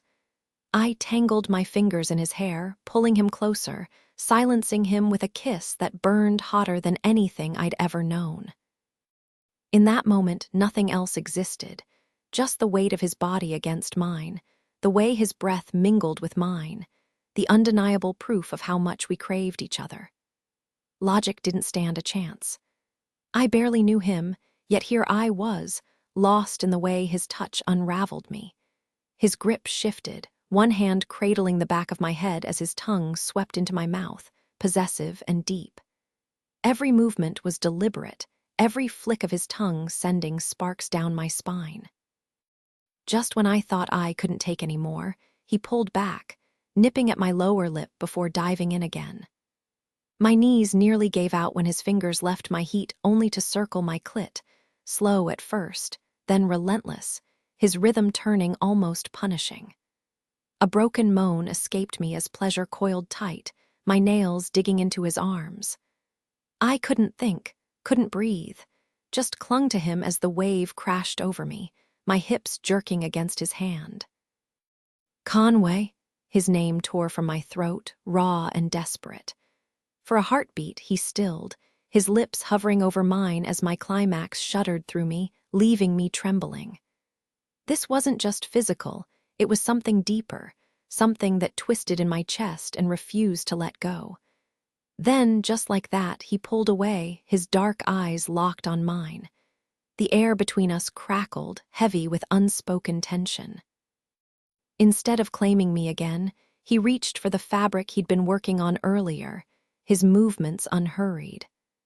My breath caught when he brought his fingers to his mouth, tasting me with a smirk that sent a fresh shiver down my back. Holding up the delicate white material, he let it flutter between us, a silent promise, a challenge. And suddenly, the line I'd been afraid to cross didn't seem so daunting any more. The delicate white lingerie shimmered under the studio lights, its sheer lace barely concealing anything, while the diamond-studded straps caught every glimmer. "Try this on," he commanded, his voice rough with lingering desire. My fingers trembled as I took it, still reeling from the intensity between us moments before. The fabric slid over my skin like liquid silk, cool yet electrifying. He adjusted the pins with practiced precision, his knuckles grazing my waist as he tightened the seams. The tension between us was palpable, his jaw clenched, his breathing uneven. I could feel the heat radiating off him, the unspoken hunger neither of us acknowledged. Then, just as suddenly as he'd put it on me, he ordered, "Take it off." No anger, just quiet resignation. I obeyed, carefully avoiding the pins, my pulse racing as he turned away. His broad shoulders blocked the light, casting shadows across the room. "Tomorrow night," he said, voice low, "not before." I should have left it at that, but I didn't. "Why?" His fingers stilled, a slow inhale. "Because I won't be responsible for what happens if you stay." Later, in the quiet of his workshop, he traced the delicate fabric with reverence. The finest Turkish silk, the rarest diamonds, nothing was too extravagant for her. He'd broken his own rules tonight, crossing lines he swore he'd never cross. That kiss, it had unraveled him. 5 years of restraint gone in an instant. Her lips had been softer than he imagined, her touch igniting something primal. He'd tasted her, felt her, but nothing compared to the way she'd melted into him. His hands clenched around the fabric. One night, that's all he'd allow himself. One night to indulge before locking it all away again. The memory of her gasp against his mouth sent a shudder through him. Control had never been this hard to keep. The moment was electric. Her lips against mine, the way she melted into the kiss, her fingers digging into my skin like she never wanted to let go. But the real magic wasn't just the heat between us. It was the control, the unspoken promise in every touch. She was already mine in every way that mattered, and tonight would seal it. The lingerie I designed for her hung on the mannequin, flawless and tailored to perfection. Simple, elegant, a masterpiece meant for one woman alone. Muse. She deserved nothing less than a night she'd never forget, something that would make her feel like the center of the universe. Because, for me, she was. I waited by the pool as the sun dipped low, the sky painted in gold and pink. A bottle of my family's finest wine chilled beside a single candle, its flame flickering against the evening breeze. No need for a suit, I'd be out of these clothes soon enough. When Dante led her out, she took my breath away. The black dress clung to her like it was made just for her, hugging every curve, the back dipping low enough to tease. Nicole had outdone herself. Muse's hair spilled in dark waves, diamonds glinting at her ears and throat. She looked like a fantasy, and she was all mine. I played the gentleman, pulling out her chair, letting the anticipation build.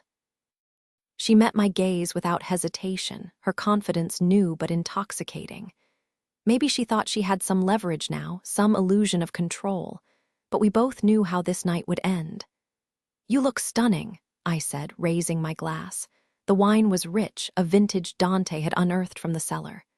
"Thank you," she replied, her voice steady. No nerves, no hesitation, just a quiet understanding. She took a sip, leaving a faint trace of lipstick on the rim. I smirked. Dinner was just a formality. The real feast was yet to come. The last time she'd been on her knees for me, she left a mark. One I didn't mind carrying. Dante appeared with our plates moments later, setting down perfectly seared lamb chops, crisp asparagus, and roasted sweet potatoes before slipping away without a word. I'd made it clear earlier that we weren't to be disturbed tonight. She handled her silverware like she'd been born into refinement, slicing into her meal with effortless grace. If I ever took her to one of those high society dinners, she'd fit right in, not just turning heads with her looks, but holding attention with that quiet, magnetic charm. Every man in the room would envy me, wondering what it was like to have her in my bed night after night. But some things weren't for sharing. I thought about breaking the silence between us, but words felt unnecessary. My mind was already elsewhere, her body beneath mine, the way she'd grip me when I finally took what was mine. The anticipation sent a rush through me, my hands twitching at the thought of her yielding to me. She might whimper at first, but I'd make sure she felt every second of pleasure too. This was long overdue. From the moment Muse stumbled into my world, I'd been the only one looking out for her. Money when she had none, a job when no one else would give her one. Even when she ran, I let her go with enough cash to start over.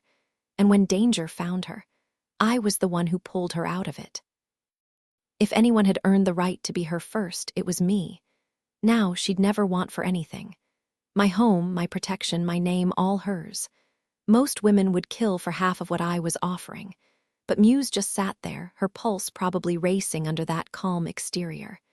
She had no reason to be afraid. I'd make sure she enjoyed every second of what came next. Neither of us spoke. The silence wasn't awkward, it was comfortable. No pointless chatter, no forced small talk. Just the quiet understanding between us. I barely touched my food, too wired to eat much. She cleaned her plate, though nerves or hunger I couldn't tell. Normally, Dante would reappear to clear the table, offering coffee or dessert. Tonight, I'd told him to stay gone. We had better things to do. The moment we finished dinner, I knew the real night was about to begin. She dabbed her lips with the crisp linen napkin before setting it aside. "Did you like the meal?" she asked, her voice soft. "Absolutely." Dante outdid himself again. "And you," she smirked. "If he didn't, he wouldn't be running my kitchen." I pushed back my chair and offered her my hand. She hesitated just for a second before slipping her fingers into mine. I guided her inside, our hands locked together, her steps matching mine. Every touch sent a jolt through me, but I kept my grip steady, playing the part of the perfect gentleman. The tension built with every step toward my bedroom. By the time we reached the 3rd floor, her pulse was racing under my fingertips, her cheeks flushed. I pulled her close, my hands sliding around her waist. "There's something waiting for you inside," I murmured against her hair before pressing a kiss to her forehead. What was supposed to be a quick peck turned into something deeper. My lips crashed into hers, my fingers tangling in her hair.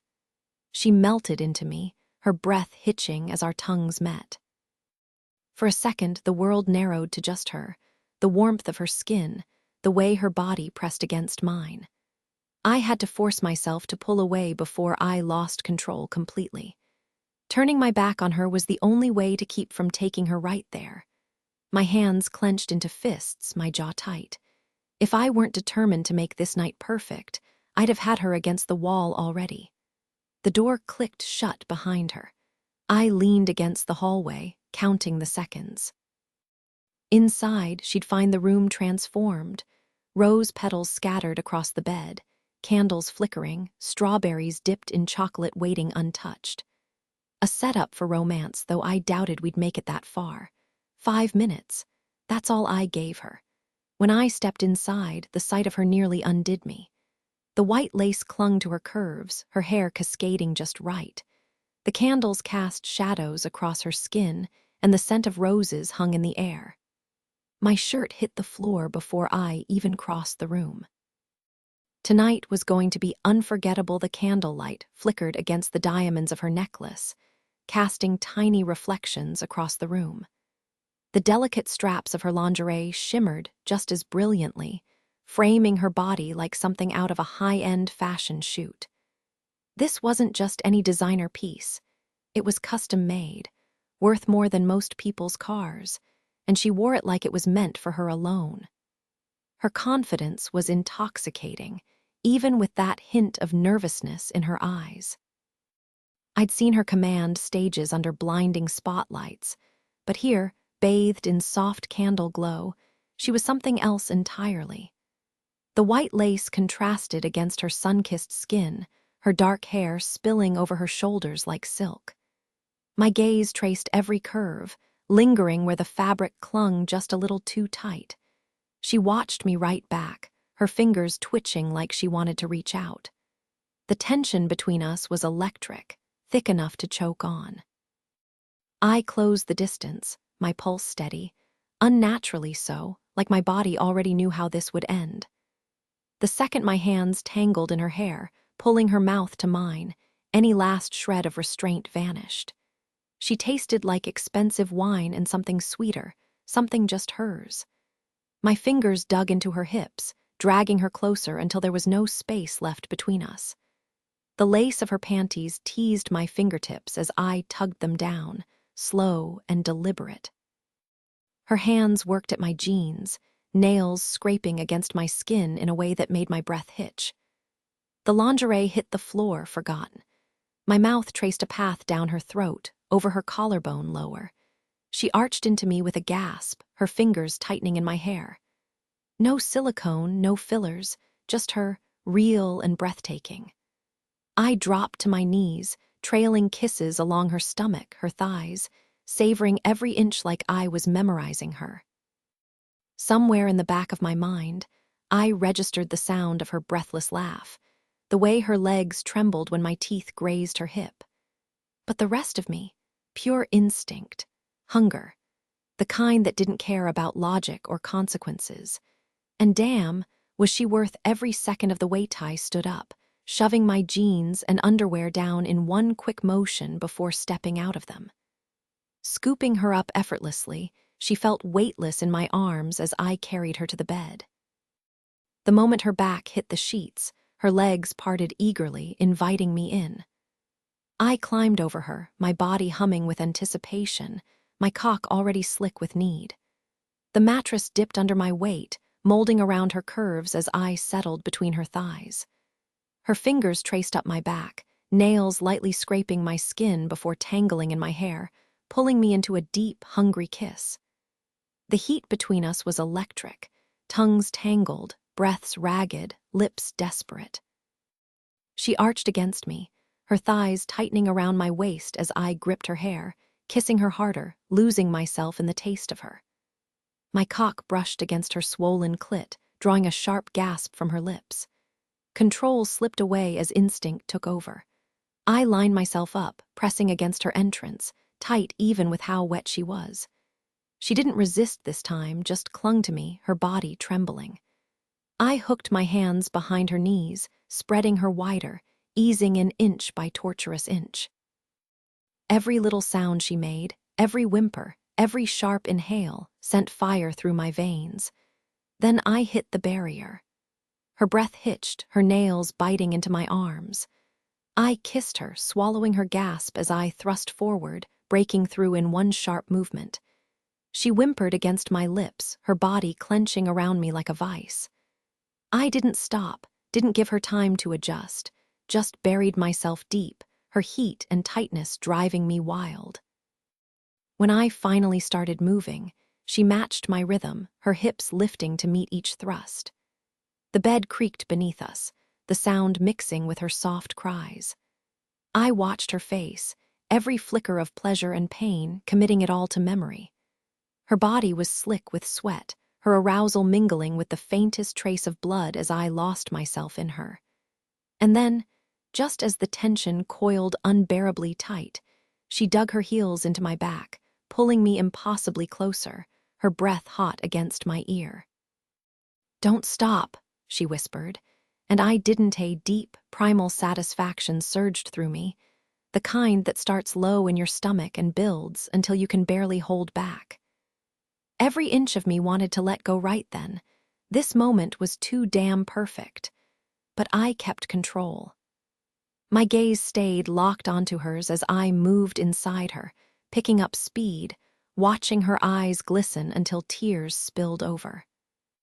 Part of me knew I was being a selfish bastard for loving every second of it, the way she winced, the way she struggled to take me. But damn if it didn't feel good to claim her like no one else ever had. If life hadn't thrown her into my path, she'd still be back in New York, probably wrapped up in some vanilla romance. But here she was, mine. The ruthless side of me reveled in it, but beneath that, something softer flickered to life. She pulled it out of me, made me hesitate when I shouldn't have cared. So I eased up, my voice rough. "You good, Muse?" Her breath hitched. "It stings a little." My body tensed, desire coiling tighter. I should have ignored her, taken what I wanted until she adjusted. But instead, I gave her a choice I never planned to honor. "Want me to stop?" She shook her head, arms looping around my neck. Another tear escaped. "No, it's good. Just hurts too." I caught the tear before it fell, brushing my lips against her cheek. First time's always rough, especially with a guy like me. Her body trembled with every thrust, fingers tangled in my hair as she rode the edge between pain and pleasure. I didn't expect to push her over, not when she was still adjusting, but I wanted her to crave this as much as I did. Because one thing was clear, I wasn't letting her go. Shifting my weight, I pressed harder against her, grinding just right until her breath turned ragged. The tears stopped. Her nails dug into my back, legs spreading wider, taking me deeper. Then, finally, her body clenched around me, her back arching as she came undone. The sounds she made, the way she moved, like she couldn't decide whether to pull me closer or push me away. And when she gasped my name, I lost it. No holding back now. I gave her everything I had. The moment was intense, our bodies tangled together in the heat of passion. I lost myself in her, giving everything I had, every ounce of desire, every pulse of pleasure. It was raw, overwhelming, like nothing else mattered in that instant. My grip tightened, my breath ragged, as I poured myself into her, leaving no part of me untouched. She gasped beneath me, her body trembling as I held her close, unwilling to let go just yet. The air between us was thick with sweat and satisfaction, our limbs heavy with exhaustion. I kissed her softly, a stark contrast to the roughness of before, trying to ease the ache I knew she must have felt. She responded eagerly, her lips warm against mine, and for a moment everything else faded. When I finally pulled away, I couldn't help but admire the sight, her skin flushed, her breath uneven. A faint trace of blood marked the sheets, but I didn't mind. It was proof of what we'd shared, something I wasn't ready to wash away just yet. I smirked, brushing my fingers over her thigh. "You're keeping me with you tonight," I murmured, watching as she shifted slightly, still catching her breath. She gave me a lazy smile, propping herself up on her elbows. "Guess I don't have a choice," she teased, her voice still heavy with sleep. I chuckled, pulling her against me as I settled back against the pillows. Normally, I wouldn't stick around, but tonight felt different. Maybe it was the way she fit against me, or the way her fingers traced idle patterns on my skin. Either way, I wasn't in a hurry to leave. Morning came too soon, my phone buzzing insistently on the nightstand. I groaned, squinting at the screen. Dante. "What?" I grumbled, rubbing my face. "Apologies, sir, but Carter S. here. Says it's urgent." I exhaled sharply, glancing at the woman still curled beside me, her hair a mess, her hand resting on my chest. "Tell him I'll be down in 5, I muttered before hanging up. Part of me wanted to ignore the world and stay right here, wrapped up in her warmth. But duty called. Still, as I slipped out of bed, I couldn't help but smirk. There'd be plenty more to explore when I got back. I threw on some sweatpants and a plain tee before heading down from my third-floor bedroom to the main entrance. Carter was already there, leaning casually against the wall in his jeans and t-shirt, his fingers tucked into his pockets while he studied the portrait of my mom hanging in the hallway. As I reached the bottom step, I caught his tense expression. "What's going on?" His gaze flicked past me, scanning the room for Dante, not that Dante was any real threat. "Let's step outside," he muttered. We walked out onto the sprawling front porch, where the circular driveway was lined with towering oaks. Carter's bright red Ferrari sat parked inside the locked gates, its engine still warm from his arrival. That car was impossible to ignore, just like him. "Spit it out," I said, impatient. I had better things to do, like checking on the white rose that had finally bloomed in my garden last night. "Word is Knuckles is on the warpath," Carter said, his voice low. I scoffed. "He always looks like he's one bad day away from snapping." "Yeah, well, this time it's worse." He shoved his hands deeper into his pockets and paced toward his car. "The guy's a legend in the eastern underworld, holds his territory with blood and fear. You don't want him as an enemy." "Good thing I'm not his enemy, then." Carter shot me a sharp look. "You became one the second you outbid him for Sapphire. Tough luck. If he wanted her, he should have opened his wallet wider. That's how auctions work, highest bid wins." "Maybe in your world," Carter countered. "But Knuckles doesn't play by the same rules. If he's part of the underground, then he follows the code. No retaliation over a sale. He can't touch me or her without losing face." Carter exhaled hard, shaking his head as he stared at the iron gates. "I've got a bad feeling about this, Conway, like deep in my gut." I smirked. "If he wanted Sapphire in his bed, he should have paid up. Not my fault he cheaped out." Normally, Carter would have cracked a joke, but his expression stayed grim. "People are saying he's planning something." "Like what?" "Nothing good, that's all I've got." "You've never backed down from anyone, why now?" "Because you're my family," he snapped, his voice raw. "Because I actually care what happens to you." I rolled my eyes. "Relax, I'm not some easy target. I've got power, money, influence. He's just another thug hiding in the dark." "Yeah, a thug who buys off cops by threatening their families. We play the game, but he burns the board." "Then let him try." "I'm not scared of some washed-up gangster." Carter's jaw tightened. "Just promise me you'll watch your back." I clapped him on the shoulder. Always do. But as he drove off, the roar of his Ferrari fading into the distance, I couldn't shake the unease settling in my chest. Maybe, just maybe, Carter was right to worry. Better keep your eyes open, Carter warned, his voice low. I never take my eyes off my back, I shot back. Or just hand her over to him and be done with it. Not happening. No. You really willing to risk everything over? She's not for sale. Carter finally let it go. Maybe we should bring our dads into this. Are you out of your damn mind? Look, they don't talk about it, but they've seen worse. Might have some insight. There's nothing to discuss. It's all hearsay, and most of the time, that's all it is. Besides, my old man walked away from that life years ago. I'm not dragging him back in. I handle my own business, always have. If anything, he should be coming to me for help. Carter exhaled, keeping his cool. Just saying, we shouldn't take this guy lightly. I'm not scared of him, and neither should you be. When I got back to my place, the breakfast tray in the living room told the story. One plate wiped clean, coffee drained, and all the creamer gone. She stepped out of the bedroom wearing nothing but my shirt, the hem brushing her thighs.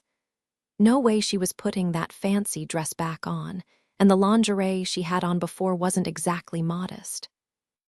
The sight of her in my clothes only made the heat rise. I crossed the room in 2 strides, fingers itching to peel that fabric off her. I grabbed the collar and yanked it over her head, leaving her bare except for those white panties. "Where'd you go?" she asked, arms crossing over herself. "Doesn't matter. You left in a hurry." I pulled her against me, steering her toward the bed. Carter swung by.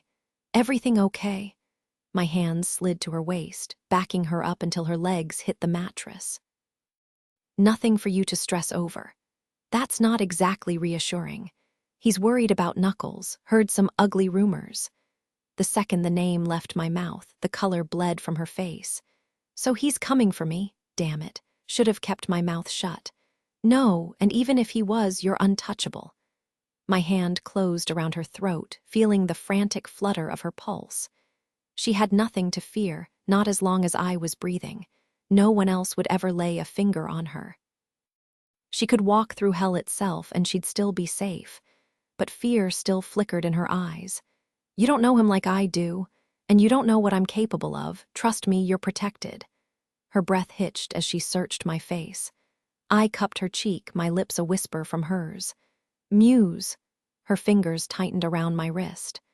I don't make promises I can't keep. Happiness, no guarantees, but safety, that's a given, so stop thinking about him. New detail. As she shivered under my touch, I noticed the faint scar on her collarbone, one I'd never asked about. A reminder that her past was still full of shadows I hadn't uncovered. Shift in tone. Sarcasm crept into my voice as I added, "Besides, if Knuckles wants a fight, tell him to bring a lunch. It's gonna be a long day for him." Her grip tightened around my wrist, her eyes locking onto mine with a quiet intensity. There was something different in her gaze now, a flicker of trust, like she actually believed the words I'd just spoken. She leaned in, rising onto her toes, and pressed her lips to mine. I should have pulled away. Last night was one thing, a temporary fantasy, a moment of indulgence, but this was dangerous.